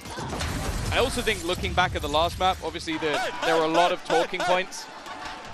But for me, it's Alpha, I think when this team, even when, like, before they played the double duelist, before they played that and he was on this Killjoy, when he was on form on this map, that was when they looked their scariest. And he had a fantastic map too. Classics across the board for MIBR. They've done this a lot. There's no real need to invest further in their mind. Okay. They can make it happen with the weak weapons. Shannom's the first, and it's Kayak that gets taken down. The upgrade is only to a Marshall. It's not going to help them out a ton, but it could weaken some players, make only it a bit a easier for the Classics. In Aspas' hand. Hardly a threat, is it? No, not when there's one in Boaster's hands. What could you be worried about? You're saying? Already starting to get a little bit scary, but there's Crashies. A wonderful triple spray down. It's still going to be a very costly round, but the rifles will be kept through at least. Quite a bit of damage considering it was only the classics that they started with. But now this is where we expect things to change a little as the buyback, actually at least looking right now, the buyback from Fnatic is actually quite hefty. Nice, come on, nice Martin. That's my brashies right there. It was mostly crashies, not so much the brashies that time, but we'll give it to you anyways. For MIBR, yeah, they're going to get a full investment, credits on the line. But the bonus on Fnatic looking very beefy. As you said, they invested a little bit more. Boaster and Alpha pretty low on credits. But it gives them pretty much equal footing, with the exception of the Stinger on crashies. Oh, that's the thing though, Verno has one as well. This is almost bang even, but it is like a full investment into the round. Like, this is a gamble from Fnatic, but maybe it's that surprise element. Okay, you did so much damage, you're expecting pistols, you're expecting weaknesses. Maybe you see the first rifle, you run into another position. And I'm looking where that Stinger has already got to. It's super aggro. Artsin going through this is a pretty serious gamble if he gets caught. But he will just duck out of there. Now, Boaster, is he going to get caught with util in that? Yes, he is. He certainly gave them no shortage of opportunities. Swapping between the rifle and the util to smoke that gets him in the end. The response from Fnatic, a double push through doors, but it's being watched. Flank covered by Artsin. He'll be caught in the window. Zhenim needs to get out of there. Makes it to the corner at least. They know now there's heavy numbers coming from mid. 2 players spotted. Paranoia will be used. Cover going out. Even a smoke down there as well. The challenge on the site has to come from Kayak. He's the only player coming from that angle. And Alpha takes a risk walking through the smoke, but it's worked out. Big advantage for Fnatic. Taken down to equal footing, but Verno on 4 HP is being pushed back, the time ticking, and they still have to deal with Aspis in the corner. They've done so flawlessly. It's looking dangerous. Verno had a chance there, but he's fallen all the way back as time has ticked rather all the way to the end. A Red Bull clutch coming in, and the patience there, a margin of 4 HP that gets the round for MIBR. Yeah, I think as well, just that late round realization from Verno that the clock was gone. Didn't need to stay and fight, didn't need to do anything other than staying alive. And if this was a bonus round, we'd be talking about it as like, okay, that's incredibly costly for the side of MIBR. But as said, that was a fairly heavy investment coming out from Fnatic. It's going to leave them in an interesting spot, but I am looking at the Outlaw. There are 3 players, 1 shot to that gun. Kayak could be a problem.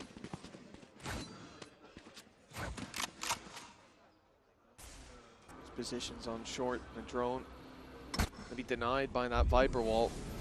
Won't get any information, but as long as it's not a creep up on long, they're happy enough to give up A control because they'll be walking right into that Outlaw. For MIBR, space is taken elsewhere.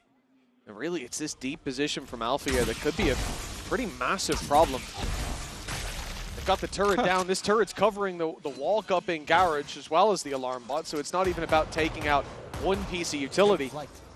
You'll also have to deal with that turret or smoke it off if you want to take the space for free. A little bit of extra information, but doing anything more than that's going to be difficult. The battle of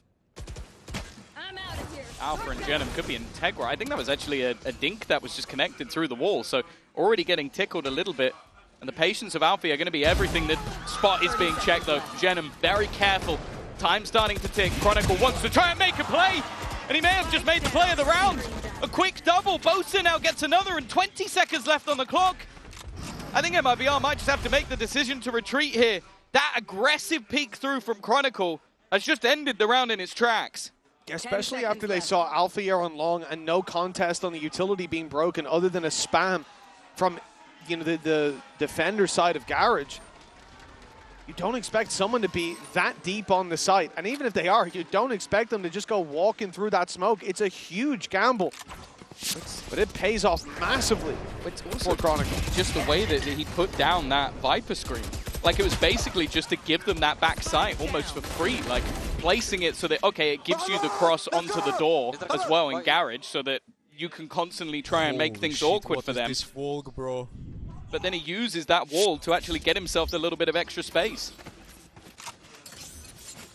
Kron almost as surprised as MIBR were there to see him. A 3-1 start. Strong display from Fnatic. MIBR put their credits on the line. 3 rifles bought, but they're left with 2 pistols. It doesn't seem to matter. They've almost overrun this C site. Look at his damage, though. And the stun is perfect. Kayak, he's completely stuck in place, but he caught Aspas anyways. And Boaster's there to help out. The retake on the site before the spike even made it. And even the flank from Crashy's insult to injury. MIBR, they've been flattened. Yeah, I think it was a TP as well from Jenem. I bet he wish he had that online right now. He's not going to be able to retrieve the spike, but I think it was the initial damage, maybe by Althea, that was done. So even though that stun was perfect onto Kayak, he needed to land a single bullet. And now, well, Jenem's just going to peek into an off-angle Crashies. Fnatic on that defensive side have got off to a flying start, which, considering at times that was their real detriment, versus BBL back regionally. 1-9 on the defense. Versus Heretics, they had a similar fate, 1-10 on the defense. It was always their attack sides that looked strong. And I'm not surprised that after the last time they played, MIBR getting a 10-2 half, well, I can tell you for free, even if you're a mathematician, that is out of the question. And a timeout will be called by MIBR. Realizing the dire straits they now navigate. Economy in the bin, saying it's already bad with the 4 rounds for Fnatic. That same success we've seen from MIBR now denied, but it can get even worse. It should get even worse with this round, a seeming weakness. I'll probably be discussing the plans for the next. We're made in Brazil. 2-0 against BLG. 13-5 on Fnatic's map pick. It looked like they were a shoe-in. Even that first half on Abyss, there were moments there. 7-5 at the halftime with the pistol under their belt. Sure, it's still a close game. But since then, it's been nothing but Fnatic colors. Oh, yeah. There was also a round that Verna almost won them with an Odin in, what was it, 2v5? Like, there were moments where they could have been out of sight in that first half. But that's all in the past now. I felt like this pause was needed. Out from Frod, it was mentioned on the desk by Doug that the man needs a raise. I'll be honest, after map 1, I could definitely understand it. They looked impressive, but nothing has been guaranteed so far in this tournament, and just because they've looked so good, it doesn't mean that if they fall to the lowers, that they will get out. Huge shock dart damage early on. And it's really Aspas we're looking at. The ult popped, the only saving grace of this round. He has to do so much with it, even walking through the snake fight, and he'll find himself 2, weakens up Crashies, but Kayak, each barrel as deadly as the next. He set them up for success, and Althier's hammered it home. Ah, you can't do an Eldar. You gotta save that one for when Benji's on the other side of the stage. You can't be doing that now. Oh, God. What a round. Such a great start from Aspas to be able to get them into position, but in the past on this map, they ran the double duelist of... I wouldn't want to high-five him after that. Yeah, I'd back out of that interaction. But the fact is, it is, well, the players who played the double duelist, Kayak and Althea, that saved them from what could have been an immediate return after the pause. That would have certainly got the win back in the sails of MIBR. Instead, it's a decent round, but not a win.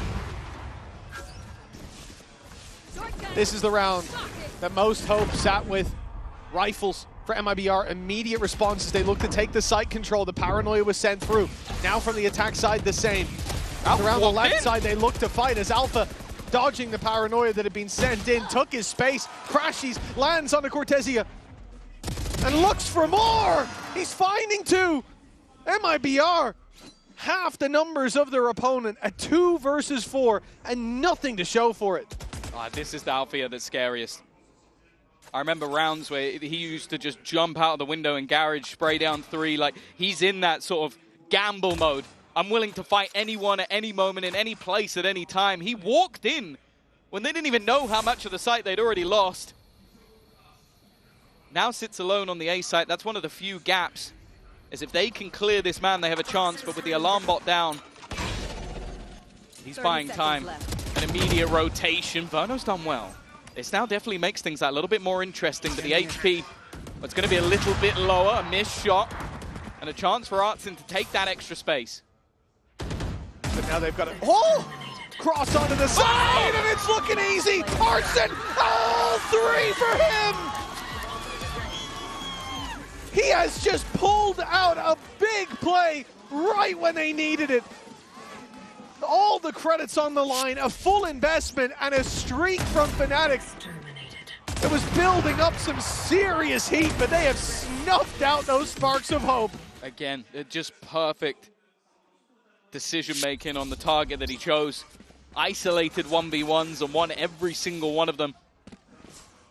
Spoke about the confidence of Fnatic, but it might have just taken a beating. A 2 versus 4 that has gone the way of MIBR. Of course, the economy of Fnatic is nowhere near as damaged as that of the other side.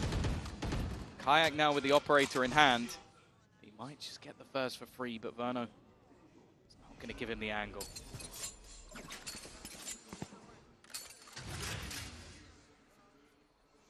Seems there's no shortage of players who can rewrite the script in these rounds. MIBR need to build on the confidence that they've just found in that previous round. Even coming into this with weaknesses, full ultimates for Fnatic.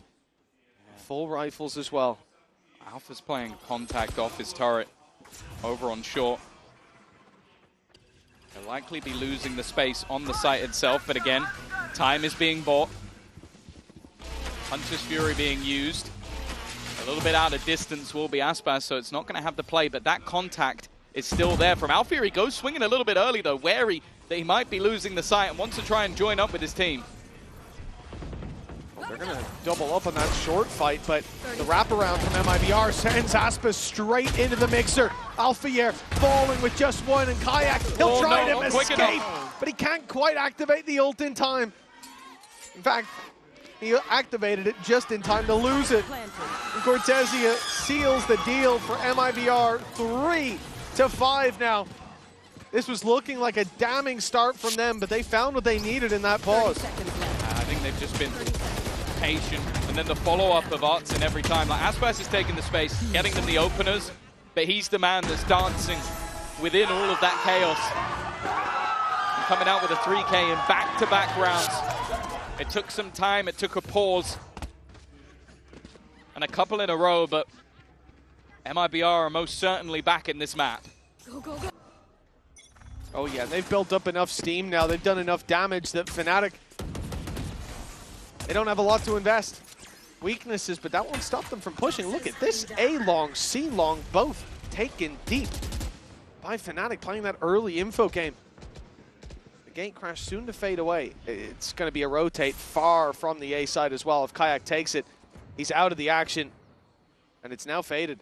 No fallback anymore. Kayak is stuck with the ground he's taken. He's alone as well. No one else anywhere near long. Tucking in, hoping he isn't cleared. He's going to be spotted. How much more can he get? Just the one, but crashes from afar makes it costly.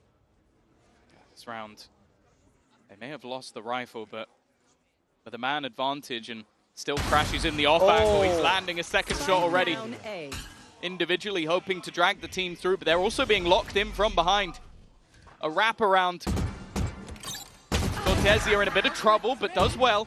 Manages to isolate a fight, but he's seeing it now. He realizes Crashies is trying to bait him into the duel. Althea still on that flank, but can't beat King because the turret's waiting. Still manages to land the shot and looks for a little more. It is Althea and Crashies that deliver the MasterCard Thrifty. And well, it seems like that comeback was short-lived. You look back at Abyss as well, we had a few moments like this where it seems like MIBR did the hard work, but they stumble on the easy task for what should be. This was their chance to pull it back to just a one-round difference. 30 seconds left. To keep this close to even at half in the worst-case scenario, but now Fnatic right back into things with a MasterCard Thrifty. We've talked about the ultimates. There's still a lot online, and this round will start with the Viper's Pit securing this seaside. Look how much ground that covers as well. C-Long and Garage walkout covered. The turret watching for the walk into Garage. The alarm bot covering C-Long. I mean, they can stack heavy towards A in this late round. Of course. The worry is if this short control is lost, the likelihood is so will the A site. Lockdown available You should run. for Cortesia. Immediately thrown into play. Counter will be put through, but then Hunter's Fury used as the trap card to that. It means that there needs to be a retreat into the corner. While Artsin already chasing Crashies, though he found a gap. That gap was enough to give them 2, and the retreat back from Kayak means that the man advantage sits with Fnatic. But the pit, that's where things can change, but it's the Viper fighting up close. Artsin needs to win this fight, and he will. Shenum elsewhere, lands one towards heaven. One enemy remaining. And now it's falling apart for Fnatic. Chronicle, he wants to save this weapon, but they don't want him to. Still, you can't push much further into this, or you give him a chance of actually winning the round. So that operator carried forward, or should be. Chronicle has the choice to just run away, but he wants to make it more costly if they'll offer up the duels. Fair enough. A back and forth couple of rounds, though. MIBR showing that no matter what they come into the round with, they've always got the potential to fight back. Yeah, I think this was one that they desperately needed. Firstly, just because there was a chance for the scoreline to slip away, but also you can't use 3 of the most high-impact ults in the game and not win the round. The lockdown was there to get in. The Hunter's Fury was there to deny the opponents. And then the Viper's Pit was there to make it impossible. The fun fact, though, is that Shenum did end up doing a lot of the work, like catching out the players outside of the pit. That was going to be the bigger problem with the gap that was left, but he did fantastically well. Now moves up to the top of the board for his team. Even still, though, Fnatic do have a purchase, and I think the loss here for either side will put their economy in the dust. This could be the round that decides the score at the halftime. Still potential for a big lead from Fnatic. And now MIBR have to make this push happen with limited ultimates. Shenum can still go up into heaven. That's exactly what he's going to do. Taking that control deep. Avoids it once the reveal comes through. And so they lose that little bit of space, that little dagger in the back, as it should have been. Crashies have been playing so smart so far. And his aim has been there alongside. Already spotting 2 pushing up. He is going to get caught, but falls back. Doesn't want to overface. The worry is if Kayak's going to get out of here in time. Already, though, Crashies is back in. Swinging off the back of the utility. Aspas trying to hold on, but the rest of the team is still choked out, looking to make it in. They need to try and win this fight, and even the Classic has found a dink. Almost makes it too easy in the end. An immediate response out of the side of Fnatic, and as said, Mitch, that round was so important for how this half is going to be delivered.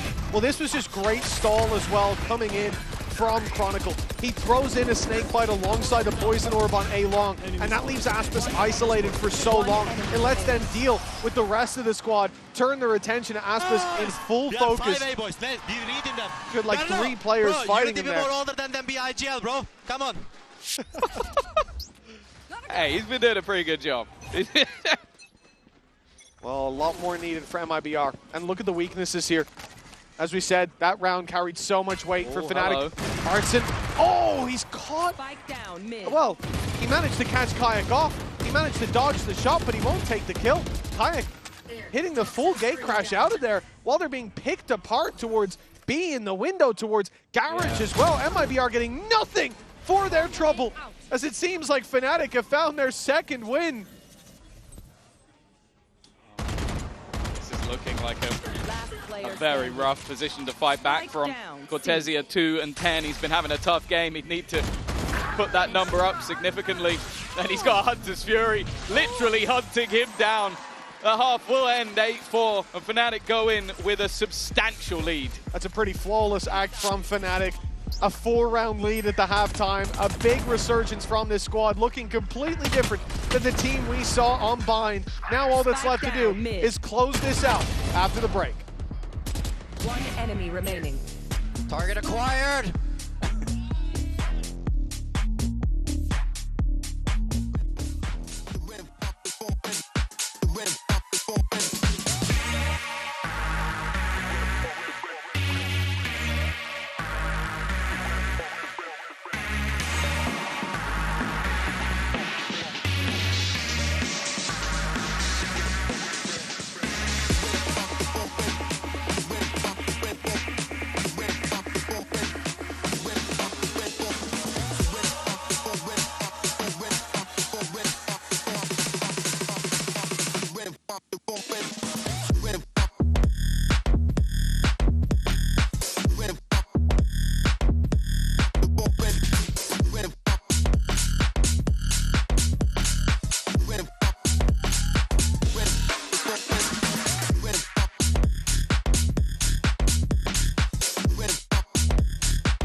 Welcome back, folks. 8-4 at the halftime. Fnatic have quite a substantial lead after looking down and out of the game on their pick bind. We're here on the final map.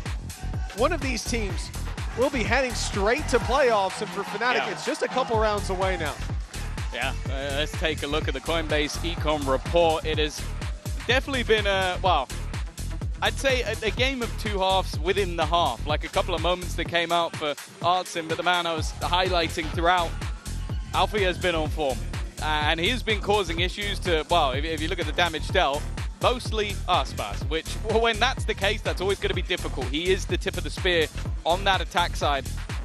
And for the defense of MIBR, we didn't really get to see much of it. When they played against BLG, it was a 3-0 second half, but they need to really dig deep, and I think it's going to have to start with a pistol round, otherwise this game might just be too far gone. Well, it was looking like such a comfortable map for them, and yet they're streaking together 2 rounds at most. They're finding one here or there. Looking lost when it comes to finding solutions, which certainly wasn't a problem on Bind. But Fnatic have tightened up the ship. They've started to play together. They've found that form again as a team.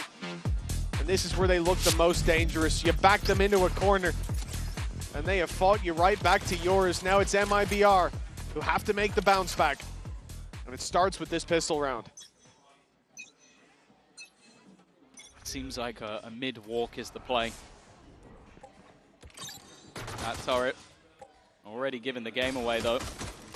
Even the expectation of, okay, it technically shot at the second player, it doesn't matter, because if you're the Fnatic players, you're going to start spamming that wall. Oh, already gone, but Aspas is going to try and stick around. Now, he can't go any further because the alarm bot is waiting. Is Alfia going to ego peek him? Is that the swing, or are they going to try and wrap round behind? Just look at the players in mid. They now know he's here. There really isn't an escape. There's no way back. He almost managed to take one with him, but careful. Fnatic have dealt with the danger. Now 4 stand in their way. The slow attack side, a staple of this team. Their downfall when it came to Bind. But it's already paid off here in the pistol. And this will be a nail in MIBR's coffin. Not the final one, but one that will certainly hurt. 9-4, a potential 10-4 scoreline, and a massive comeback. They still have hope of taking this pistol. The stack up towards the A site. 30 seconds left. Although Spike is not going with these players, this looks to be a ruse on A. You don't normally see fakes when you already have a man advantage. They're trying to pull all that utility, and to be honest, that's exactly what they've done. They've already got rid of the paranoia that was sent in to try and deny this late play. Art's in. Oh, it needs to be more. It's a little bit whiffy. He'll at least get his one, but the fact is, when you're already a man down and a post plant, and just look at some of the positions that are there for Fnatic, Boaster, he might even just be setting up a paranoia from behind. I think he's going to do it potentially through the wall. That's exactly the case. Just leave them blind, but there's nobody currently on the spike. A one-way also in play, and now he looks to wrap around. They knew he was coming. The paranoia gave it away, but it doesn't seem to matter. This man has been impeccable on the attack sides, and Cortesia, it's not even enough time. No, he's already gone. Denying orbs, maybe the best that he can do, finding one for himself, but that spike will confirm the round for Fnatic. 9 on the board, another pistol, and this injection of rounds, well, it makes an already steep climb into an almost impossible ascent. Oh, we didn't need that slow mode. We didn't need that. I love this flank. I love the paranoia coming through from the back as well. So much more difficult you know to what avoid. Happened? I'm shooting. I have zero shots. Bro. I like the bro. 9-4. Again, it's only classics. Fnatic at this point should know that there's not really been much investment into these rounds from MIBR, so all you need to really do is find out where the stack is. Which, at times, is easier said than done, but on a 3-site map, plenty of opportunities. Well, the rhythm building here on the attack side. Should be an easy conversion, as again we see MIBR go for this 0 investment. Not this time. Full classic round. even the risks being taken here. It's the one player from Fnatic with a pistol who'll go walkabouts, and yeah, they take him down, but only a sheriff to be retrieved. Let's see if that comes back to haunt them. It's going to be the group up of Kayak. Now, I like the rotation that's already come in. Cortesia on C. Drone going to be sent in towards Garage, but the probing, it's looking like a B site hit once again, doubling down on what they did in the pistol. Now, normally this is the site that has a bit more ease in terms of the retakes, but when you don't have any guns, that becomes incredibly difficult. Yeah, I think it's an easy choice to play down towards mid. The only thing to be cautious of is Shannon putting down a smoke, making it hard to deny that defuse. So you're going to see kind of sticking around. Gate crash enables him to get out quick, and Shannon's the one to fall. The smoke on the right side, just blocking off one of the angles, making it much more difficult for Aspas, and with nothing to obscure vision, that defuse should be impossible. Out of charges. In fact, with how slow MIBR are playing, I wouldn't be surprised if, again, their game plan is just deny these orbs. Kayak's already in a position where, with that death, he's 2 away from the dimensional drift. A very valuable ultimate to have online. The rest will just go down to the spike. Yeah, and I want to give credit where it's due as well. I think since that second half of Abyss, Kayak has come alive. Like, I think he was definitely missing in the first series. First map as well, I was definitely worried, but now sits atop the board alongside Crashies. And this is the terrifying prospect when you play against Fnatic. If every single player is online, you are done. Like, they have so much experience, so much talent. And for MIBR, 6 rounds behind, both pistols lost. Only 2 in a row currently brought together at a time. And they need a serious streak of rounds to show us that they are still in this match. Well, this is it. It's becoming more and more difficult for MIBR, but this has to be the final stoppage point for the defensive side. Their last stand of sorts, a full investment. Fnatic looking at 11 and possibly 12 rounds on the back of a win here, and Kayak will be isolated on A.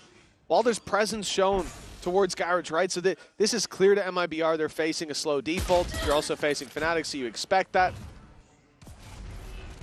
So there's no need for over-rotations with that man advantage.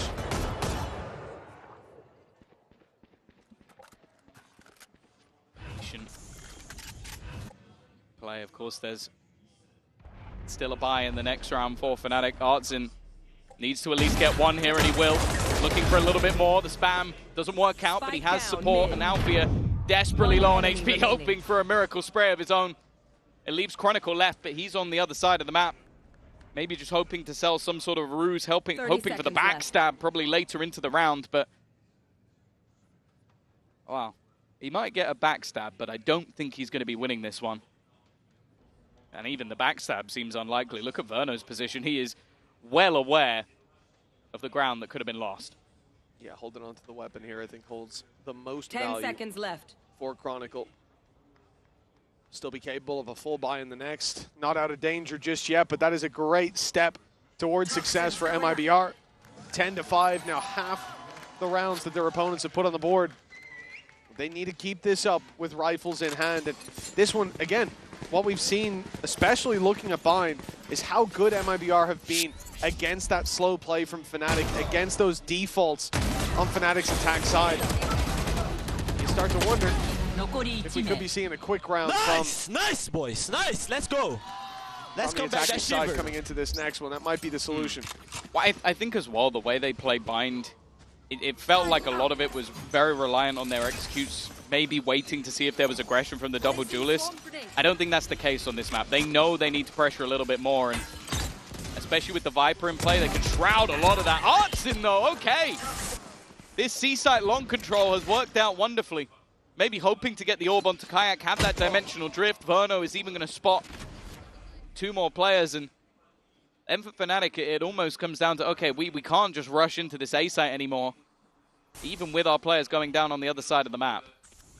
Yeah, which is a shame as well, because for MIBR, this round was 1A, 1B, and 3 players on C long. Like, that firing squad completely overwhelmed the, again, slow approach they were going for. Methodically clearing out this map did not work for Fnatic. But they'll go back towards C. And now the rotations have already come in. 2-2 and not even a 1 towards C, as it's a very passive one. Cortezia. But they're not hitting there. I mean, they have no information to work with. A save might even be the best play in the 3v5 just because of where their economy is. Wait, I don't mind the way MIBR are setting up either. It's just like that C site has always been one of the easier to retake. Obviously, the long post plant used to be the aim of the game, but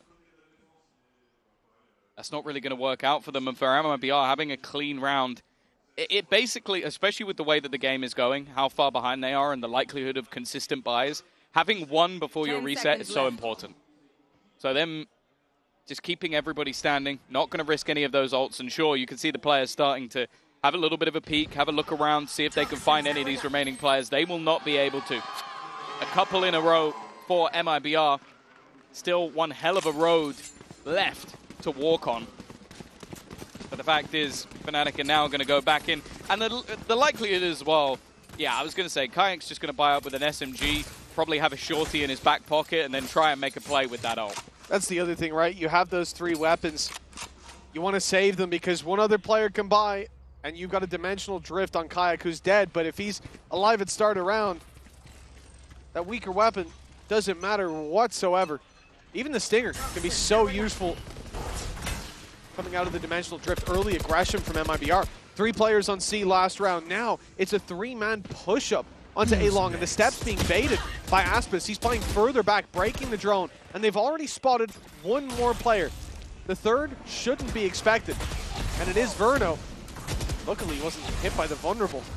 Oh, they are fighting this tooth through. It's a big fight. Yeah, aggressive push up from Aspas to try and help out, and he's managed to keep things even, at least for now. The rotation from the remaining players coming through that B site. 2 still standing for either side. Hudson from above. Crashies is watching for this, but he will eventually have to plant the spike. Even still, though, he's the one to take damage. And Cortezia's made it through. I don't know if the barrel was actually spotted. It was. And the Snakebiter's bought a little bit of extra time, but Boaster is there. Another high-impact round from him on this attack side. And now Fnatic just 2 away from claiming victory and making it into the top 8. It was a great play from MIBR. I love the idea to go so aggressive on A-Long. They haven't tried that with those kind of numbers before. But Fnatic are so vigilant in clearing those corners and taking every single fight as if the stack was there. A wonderful read. And it's gotten them up to 11. The Brashies is back. But here we see the value now for MIBR of having that clean round previously, of having that flawless. They can still invest, and they need to. A loss here, and the map is likely gone. The series with it. Oh! That was Aspas buying up an operator. That was meant to be the decisive factor of this round, him claiming A control. That's why you see them with a lot of personnel elsewhere, and Kayak has just walked in, domed him in the first seconds of the round. That's such a huge pick to start things off. It's Fnatic that can afford to take those risks. Being 11-6 up, a little bit of bravado, a little bit of confidence on display. Verno, the man who was 15-2 on the attack side when MIBR played it. He is certainly struggling here. The whole team is, it looked like a style mismatch when it came to Bind, but Fnatic looking like the far stronger team in these last 2. Yeah, we've seen the individuals step up, and one of them has been Kayak. That second half of Abyss has lit a fire beneath the rookie. Feels weird calling him a rookie at this point. But the fact is, 2 kills already, dominating that A-Long control. And Alfier is just waiting. That's it, he's just patient. Finally makes his move, but has escaped the corner without Genom even realizing. That time starting to tick down, and actually Artson has caught out Chronicle. And with 20 seconds left on the clock, Genom's position could be a nightmare for Fnatic. If he manages to win this fight, he might just be able to drop the spike. Already knows the players are looking to try and make the move. He's caught one. Still sat in the corner. That time's starting to tick away. They need to get in here, and the time surely is gone! MIBR, from the depths of defeat, have somehow stepped up. Another important round for this squad. Their credits were on the line, and they lose opening picks towards that A site, but oh man, what What an opening from Kayak. The fact that they don't fully rotate to the A, the fact that they stick around on B, the fact that you even had this bait coming from Cortesia behind. He was the one spamming down towards mid. It really, especially with the space on the A site, you'll never assume that there's a second player on B tucked in the corner, but good note-taking from MIBR that Fnatic have been favoring that B site plant in late rounds when they don't have control. But that's the thing, it's like, it's always the saying of like, one team playing checkers and the other playing chess. But I feel like in this case, the checkers team won. It was just stick to what you were doing. And Fnatic, I felt like they overthought it.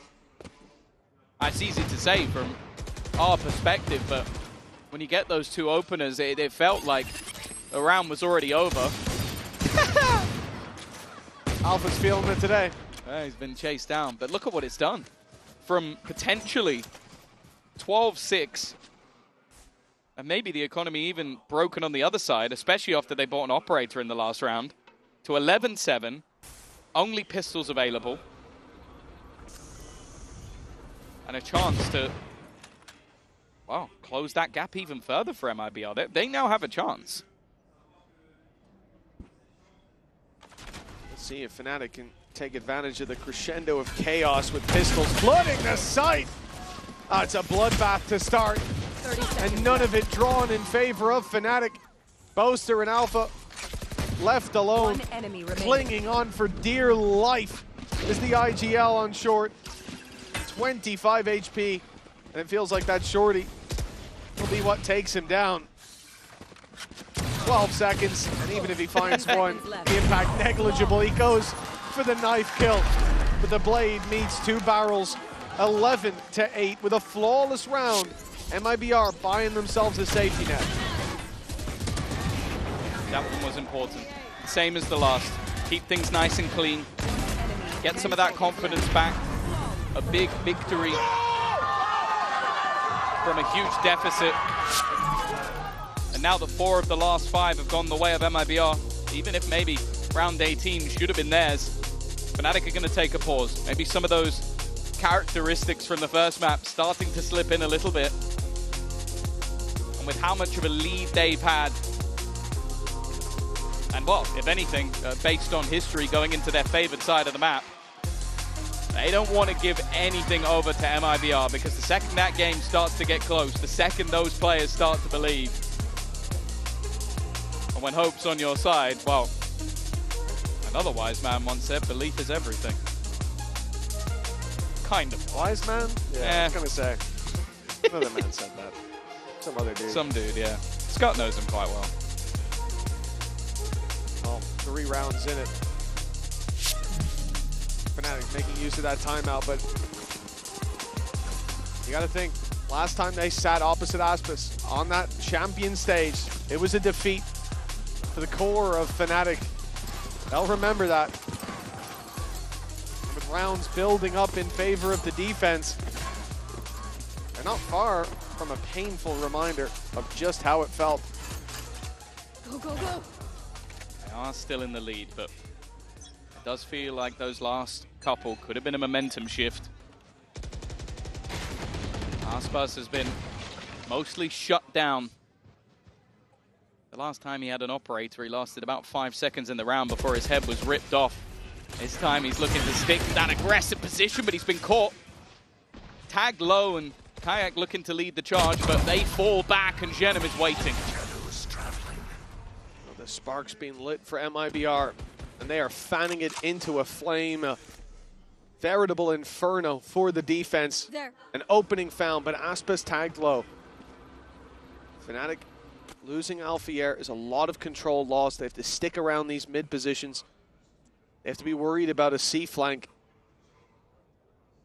But it looks like, again, favoring the B site. They will be shifting their way up, but in a 4v5, they still have Kayak and Chronicle playing on the extremities. It's going to leave them weak if they do decide to push this B site. The bait, the fake TP into the B site didn't bait the rotation, maybe in the way they expected. Viper's Pit instead goes down over on the A site. It shuts down where they can rotate. Bear in mind, Aspas is still holding on to that cross, but he will be smoked off. Stun available, and again, It's starting to get into those late round positions. Bear in mind, there is a Hunter's Fury available. Now, maybe in the C site it's not going to work. I don't know. 12 seconds. If they are going to go for it, it has to be now. And they're running into the site. Hunter's Fury is coming through behind them. They're taking damage on the way in. And yeah, already another being caught. The round is just over. Sometimes you feel like it's Fnatic versus MIBR. Other times you feel like it's Fnatic versus the clock. That's after a timeout, Tom. I mean, you see them in garage. You've not baited any utility on C. You know that the Killjoy's holding there. You know they've got a Hunter's Fury. Your economy's in the bin. Why would you push that? That's absolute madness. I know this team's comfortable playing against the clock, but hell, throw your weapons off the map and run up mid backwards at that point. That is madness. At this stage of the game, this late. And they've just given MIBR the 3rd round in a row. First time we've seen more than 2 chained together for MIBR, and they should be getting another. As now Fnatic are on a light buy. This is a disaster of their own making. We've seen it throughout the series that at times Fnatic's biggest enemy is themselves, or time. You can look at it either way. But as I said, give that little bit over, and MIBR begin to believe they can turn this back. In fact, I think they're fully in at this point. The timing of the Hunter's Fury from Verno was sublime. I was worried he'd be too far away, but because they got caught in that garage choke, he had them dead to rights. A rifle dropped over to Kayak. And a chance for him to be the hero he's been in so many rounds for this squad. They're still walking into a fairly stacked up site, and this is the amount of times that a player has been caught by that peak. And while Shenam's actually just going to go back in for more, he's going back in for everything! Obviously there's weaknesses here for Fnatic in terms of the weapons. They only had the 1 rifle, but I don't care what's in their hands. It's the manner of how they're playing these rounds. They look lost in that previous. And the same here, Boaster's set with utility, there's no one even close by. Shenam's in with a 4K, and these have been big momentum builders for MIBR. They are chaining these rounds together, and a big problem with Bind is it seemed like Fnatic, they couldn't come up with solutions, they completely stalled out. And if I just look at the last 2 rounds, it looks like that's happening again. I mean, hell, last round was a rookie quarterback stream, a step-by-step on how to throw. Let's go, boys! 11-10. They're still in the lead. Come in with a lot of ultimates getting either close or already online. Aspas' operator back in play once again, and early control already gathered up towards the A side. That's probably where they would have hoped on MIBR side that Aspas would be. Instead, he's taking full C control. They're going to start boxing them in. Look at the rotation already happening from this defensive side. They've gambled a player over and again. This top box has been top shelf for the side of MIBR. That's another opener from that position. This is it, man. This is money invested for Fnatic. MIBR might be pushing up to 12 if they lose this. Poison's off. 1 minute on the clock. So don't expect a push for the next 40 seconds or so, but it looks like they will get ahead of it.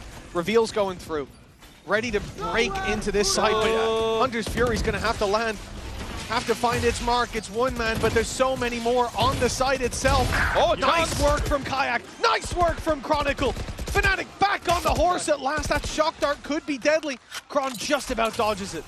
Now they have some pretty high impact potential ults to use.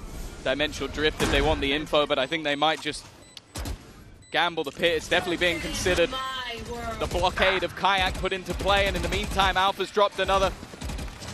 It seemed like they might be on their last legs, but instead, Fnatic fight back in force. Cortesia with no chance of turning this round. Well, Alpha will go looking. Maybe just hoping, I think it was, to get that ultimate online. The rest of the players are going to sit back and wait. And that will be Kayak with his 3rd. A brilliant round from him individually, even if at times Fnatic may have fumbled. This guy has been solid. Yeah, closing out the 4 versus 5. It really seemed like Fnatic had gone silent in these last couple of rounds. Barely a sign of life, but every note fell into place here. Having the pit online to further lock it down when players were tagged so low. Couldn't agree with Boaster more. Nice chron as well. That was a huge round for Fnatic, a much needed one. And we will have the final timeout for MIBR called here and now. Trailing by 2, but still in with a shot. They've got the full investment, a couple of ultis as well. They're facing off against the same. But that's the thing. Like when you have that 4-round streak, or even 6 of the last 7, you kind of look at it and go, okay, we're in the game, we're running them down, we're building momentum, we're getting further and further into the game and closer, and then they hit map point. And that can be a breaking point, and I think Prod knows it. It is exactly when he should be taking this pause, not that there's many other opportunities to do so.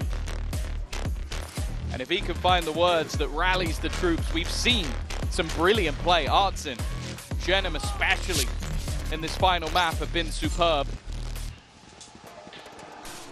Can they streak the final 2 together? They have shown they are a competitor, even versus the best of the best. This is a team that went out 0-4 in maps at the last event versus a team that finished 2nd. It should be a caliber diff, but it definitely hasn't been. No, not even close. A 2-round gap for MIBR. Ground to be made up. They're coming off the back of a big streak. Interrupted by Fnatic here. Right as they were about to probably claim the lead. As we said, still able to get that full investment. Well, drone has been deleted. Fnatic right back to this slow pace, and Aspas, I feel like he's cursed. He's on the wrong side of the map every single time. Dimensional drift being used. Bear in mind, there's also a lockdown on either side. The attack one goes in first, but is there going to be an immediate response? There is. That's spammed. A lot of damage. Alpha's lucky to still be alive. TP used in the backside. It spotted Artsin. He's running for his life, but he'll be caught, and that is not a good look. Blood in the water immediately as Artsin falls. Deploying drone. A little bit more needed for Fnatic to close this one out. The dive in from Genem presents a danger, and Kayak's the one to eat the bullet on the other side. Trades back and forth. The Sharks are circling here for Fnatic. Hungry for that final kill. One last strike, and playoffs is theirs. The series along with it. This started out terribly. They had to climb their way back in. And the slide in from Aspas may undo all their hard work. Chronicle in a 1 versus 1. A single shot to lock in playoffs. And he will strike the final blow. 2-1. Fnatic win it with a Red Bull clutch. That's the guy you want in those late round scenarios. That's the guy that saves the day. So clean with it at the end. 7 HP is all that was left. Before that could have been a response. And while this squad on the other side of MIBR, they came into this tournament after not even making it to playoffs in Americas. They have made Fnatic sweat more than most would expect. It's a great showing, but the fact is only one of them has made it into the playoffs here today. And well, it's a great day for EMEA. They will join Heretics as another of the squads to make it to playoffs.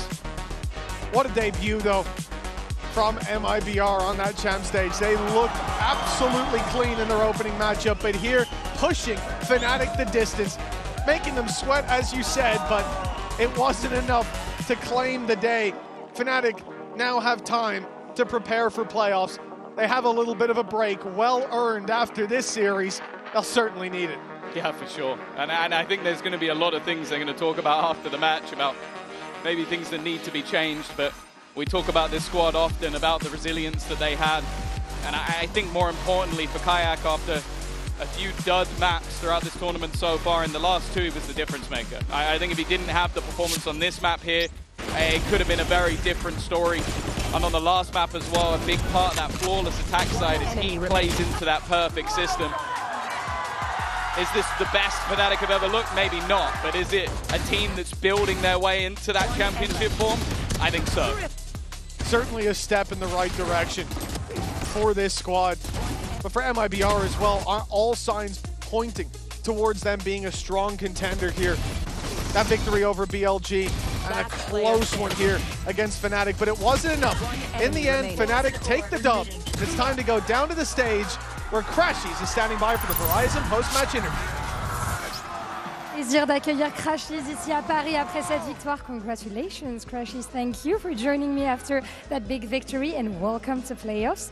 First of all, and you know, we've seen a little bit of a sloppy start from you against MIBR. Even, you know, that end of the map was a bit hard, but you managed to win it. So what are the lessons that we're taking from this match ahead of playoffs?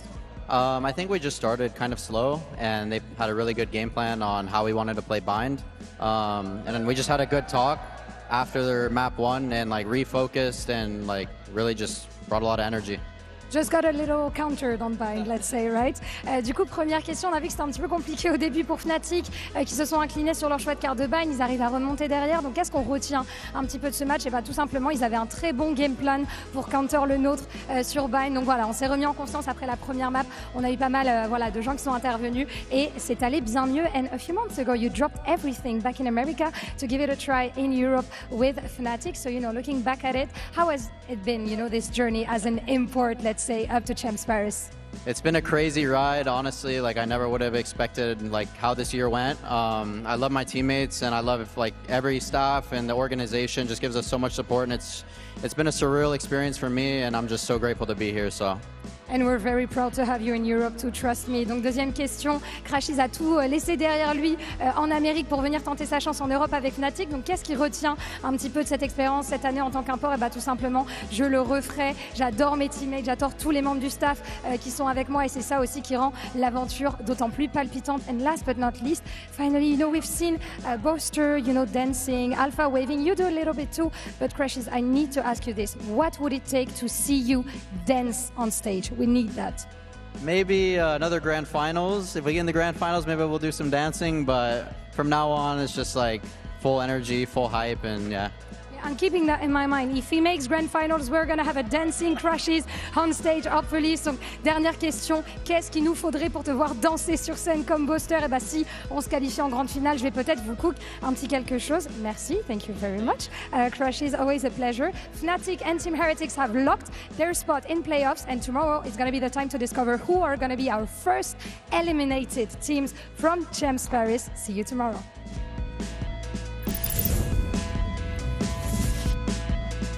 What a series that was. It's Yingsu and Doug here, joined by Chronicle. Always so punctual. Chron, please take a seat. Yeah, join us. There's a headset there. Oh, you got this, you got this. Yeah, chuck it on. That's all right, way. Oh, okay. I'm ready. You all right? You good? No. What on earth was that series? What happened today? Bloody hell. Honestly, I mean, they played really good. I think I played very shit. No, Chron. I mean, you won the map. You won them the map. I mean, it might be good that I won the last clutch, but I still think it was an off day for me. But overall, my team carried really hard me today. Like, they did a lot of good stuff, especially after the first map where we just figured out that we are doing something wrong, and we decided to fix it. Now we hear, you know, your coach and some of your players talk about sometimes when teams run at you, when teams do things that are a bit unpredictable, you guys seem to struggle a little bit. What is the solve against the team that likes to just run at you, who are fearless? How did you actually recover after map 1? Honestly, I have a good word for that in Russian, but I can't say it right now. It doesn't make sense. But basically, you know, I will just describe it like that. We just did the same a little bit. Fight fire with fire. Yeah, I mean, kind of, yeah. Like, this is a good explanation. For example, me in Heaven, especially on defense, I knew they love to do some weird stuff, so I was just full taking an angle on them. Like, I was just not scared to take duels against them, even though it could be like maybe sometimes unfair, but it's fine. Like, you sometimes need to show confidence on them, so they will start doing very confident moves against you. Yeah, there were a couple of times where you would get these aggro lines and early peaks right before they were about to hit. So on defense, it looked great. I do want us to take a look at that clutch one more time. I mean, we were actually talking on the desk. I lost my voice, when I saw this. This 1v3, I mean, Aspas rolls out, and it looks certain, and it looks like we're going to go the distance, and then you get down to 46 HP after the first. 7 HP. 7. and then Cortesia swings out into you. What? I mean, Wait, what did you say there? Sorry. Walk me through that play there. Walk me through what was going through your mind. Honestly, I saw the smoke on one way on me, and I said, oh, okay, we are maybe fucked a little bit. Because I knew, like, if Omen will still insta-hold me, I will be, like, it will be a hard time for me. Yeah. But thankfully, he didn't do it at the start. Okay, like, I still knew probably someone should be Garage, unless they obviously fake the control of Garage at the end. Like, they went free CET, doesn't matter. But thankfully, Xenon picked at the right timing. Aspas did a solo swing, didn't wait for his guy. I was like, that might be my opportunity to win the round. And I think Cortesia, when he started spamming the wall, thinking like he'll hit the shot, like it was maybe a pretty good decision considering that I was low. Yeah. But it didn't work out. At the end, I knew the position where he was swinging. On lands, it's perfect. I can just one-tap him after that. The confidence, the aura. I mean, honestly, I think they actually played it really well, especially Aspas did a really great 2K. But it is what it is, and like, it just sometimes like happens. They also were winning some good, maybe sometimes lucky rounds against us when we were playing on attack side, like just like doing random swings or doing some very confident stuff again, like unpredictable as you said. I mean, it is what it is. We did it better. What were you screaming at them about? I think all 5 of you screamed, so I might have to ask all of you what you were saying. I say it on Russian, sit the fuck down. Because Cortesia, I'm tired of Cortesia standing up all the time. Like, he does stand up a lot. I mean, obviously, I'm doing it as a joke. Like, I know, like, he's just cheating up his team, and like, it's actually a super cool move. But honestly, I'm tired of this bullshit. If he wants to stand up, then I'll just scream at him so he'll stop doing that against us at least, maybe. I want to get your thoughts on this. We were talking about this earlier on the desk. My last cast of yours was G2, Fnatic, in Seoul, the 3K on Bind, coming out of showers. Now, you 3K to send MIBR away, send them in a lower bracket while you advance to playoffs. Dude, what is it about you in clutches? Or how do you consistently pull off stuff like this? I think also, I think it's way too complex thing to answer about because it's a big chunk of things I do in the game, like that makes me do this place all the time. I would say mostly again is just like that. I'm not scared to take a big risk sometimes. For example, again in that clutch 1v3, it could be a huge risk to like jump through this one way and think and hoping like the guy will not hold me, but I will take better position. Maybe I can help my teammates in that.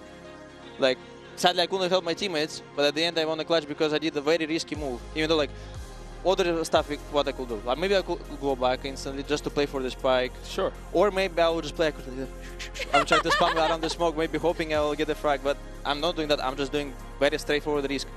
And it was always like that. For example, taking maybe also like unexpected angles like that also are kind of risky because in that like 1v3 clutch on Bind, as you remember, I was staying on quite a strange angle. Yes. But at the same time, it helped me. Like I knew like they probably like 3 showers. They want to pick out from the wall, and like I just spammed all 3 of them in one line, even while being full flashed. I'm just not like scared to take any risks or like trying to do something maybe more proactive than usual. I'm never gonna get that out of my brain. It's like singed into my brain. Now, usually we see Alpha and Boaster go for Malaban day before game. It's like a ritual. You went along this time. Why did you go along with them?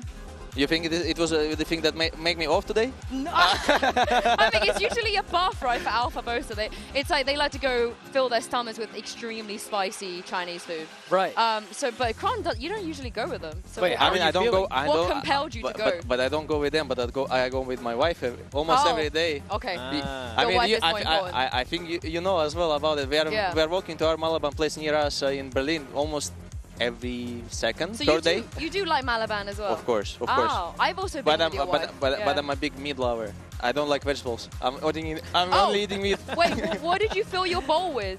With a lot of spicy beef, shrimps, sometimes also just if I don't have shrimps. Obviously noodles or ramen or instant noodles, but I prefer instant noodles. Some sort of vegetables actually. I'll have to put carrots, potatoes.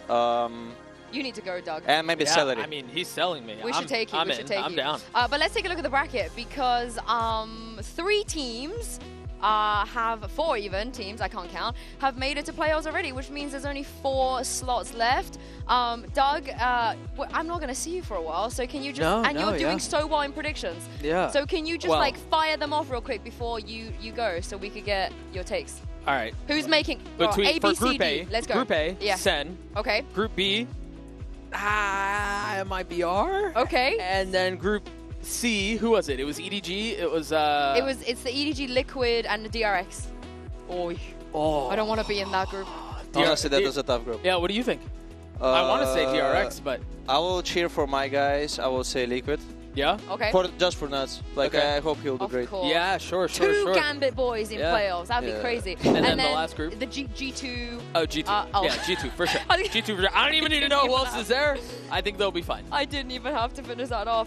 And yeah, Kron, you know, you've been here quite a few times. Playoffs, Champs, Masters. Lock-in, all sorts. Does it ever feel different? Is it always the same, or is it always different? I think it's always the same. Yeah. I mean, honestly, in the Gambit, I played the 1 champs. I played the 3 champs already with Fnatic, and honestly, like I see the same things happening all the time. Against us, people play like not.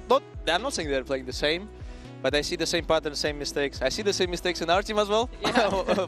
I can't deny that as well. But I mean, honestly, like if you fix a lot of these mistakes, that's how you become a champion. Also, maybe some also luck included.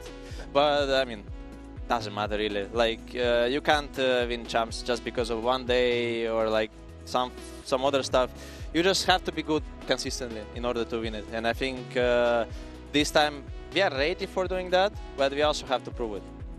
I mean, he's the king of consistency. We were talking about it earlier in the desk before you joined us and just how decorated of a career you've had. And I mean, to say that consistency really is the key certainly bodes well for you and really for the rest of the squad. Is it always the same for you as well? Coming to these events? Like for him, no. I feel like it's always different, right? Yeah, for us. 1000%. It's always different for us. Yeah, it's always a wild ride. Yeah, well, it's been a pleasure, Doug. Thank you very much for joining me, and shout out to Ender as well. Thank you, Kron. Congratulations. Enjoy your break. Thank you so much. Much needed break and well earned as well. You guys, come back tomorrow because we have more Valorant action, more banging games, and more qualification on the line. So have a lovely evening, and we'll see you then. Despite being one of the best from their own regions, Heretics have never faced T1 before. What a treat for us that they get to fight for playoffs on the most important stage in Valorant. Another grab net here. Combined time for MiniBoo to set up. He'll send a nade in now and a light down on the side. Spots Isu, instantly dispatches him. And MiniBoo, disgusting, just to have water. And you've got a juggernaut out there on A. Still got the overdrive to go with you. MiniBoo catches out DH. But it all breaks down to a cacophony of action as Boo out and fight 2 with the Sheriff. But still fighting here at Rubble. And Boo's the only one that stands in his way, but he's been chucked down to 9. This could go either way. The Buzz will exit with 4. A Demon Unchained at Rubble. That was Boo down, Spike down yet again. Rian's up on the corner. Buzz low, makes a swing for it and takes the Neon out of the game. And it's all on Rian's. Smokes here for DH now. Horn thrown out. Rian gets contact. DH is low. Oh, are you kidding me? Once again, Rian's genetically engineered to dominate the game has won the map for Heretics. T1 are constantly finding themselves hitting into Stax. And no one's looking at the Al drone go. They've only got eyes for Buzz, who lights up the stage, steps out, finds his 3rd. And it's all in the hands of Boo, the IGL. Sees Buzz first, breaks up the 1v1. T1 can't swing him at the same time. They've got to go for the spike. Has to clutch from low health. Gets into half. Boo. Does he have a sense for this timing? He's out the open. The correction is there. Man, a few words, but clutches up when it counts. He's bought time though. His teammates are here and there's 15 seconds to plant. Here it is out of Elba. They're going to go. Hunter's Food from Rian's nose. The TH is in the back of the side. It's Benji for 3. Too bad. Los Niños have advanced to playoffs at Champions 25.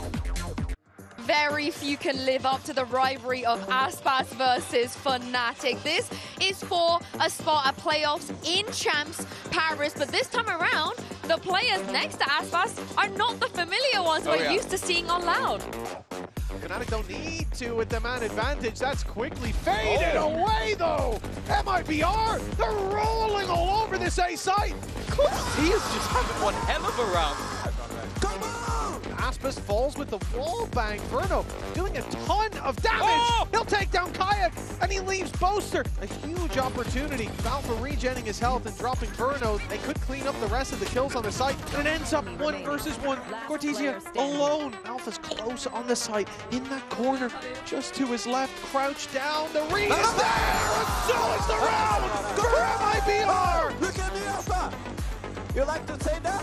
MIBR 13-5. It's decimation on map number 1. Because it's such a direct hit, they have so much utility to work with, but they can't use it just yet. The spam from Verno working wonders. Now the pressure mounting for Fnatic as Shannon finds one to spray! In this world of chaos, Verno is the camp. They can't expect anybody to be here, but they've been able to find the early trades. The stun was decent, but it doesn't matter, but now it's all up to Boaster. In that backline again with the operator, facing off against a man who is a master of that gun. But that time is ticking desperately low, and he does not blink. Come on, man. Your pick, bro. The retakes haven't worked, and now it's time to fight for this ground. There's some utility to cover the fallback, and Aspis makes it out, but they've lost Shannon. Fnatic haven't overcommitted as before, and now the A site's open for the rotate. 12 seconds, Spike down. They need to deal with Cortesia, and they will. 7 seconds, Spike makes it to site, and a plant will be secured. Fnatic can still end it here. Aspis, the last man standing, the final hope of MIBR on this map, and the flawless streak continues for Fnatic. A dominant showing, a bounce back for the ages on Abyss. Weakens up Crashies, but Kayak, each barrel as deadly as the next. He set them up for success, and Altier's hammered it home. Fighting this 2 it's a big fight. Cortesia's made it through. I don't know if the barrel was actually spotted, it was. And the snake fighters bought a little bit of extra time, but Boaster is there. Fairly stacked up sight, and this is the amount of times that a player has been caught by that peak. Well, Shannon's actually just going to go back in for more. He's going back in for everything. And the same here. Boaster's setting up utility. There's no one even close by. Shannon's in with a 4K, and these have been big momentum builders. This started out terribly. They had to climb their way back in.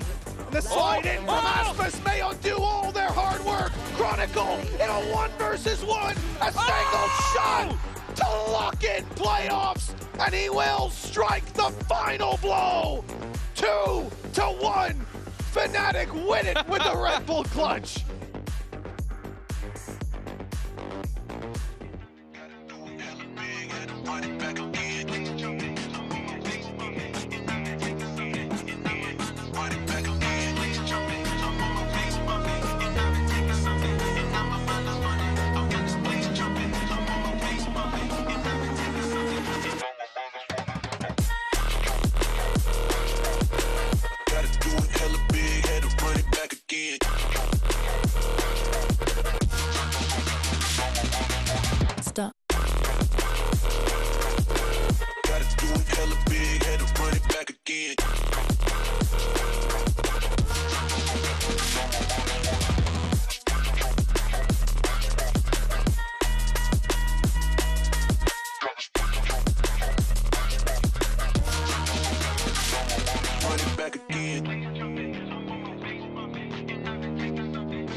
Light it up, represent, gotta do it hella big, had to run it back again. Light it up, represent, had to do it hella big, had to run it back again.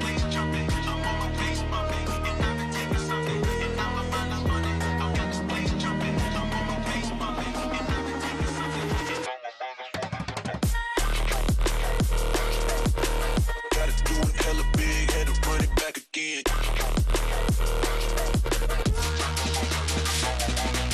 Stop. Gotta do it hella big, had to run it back again.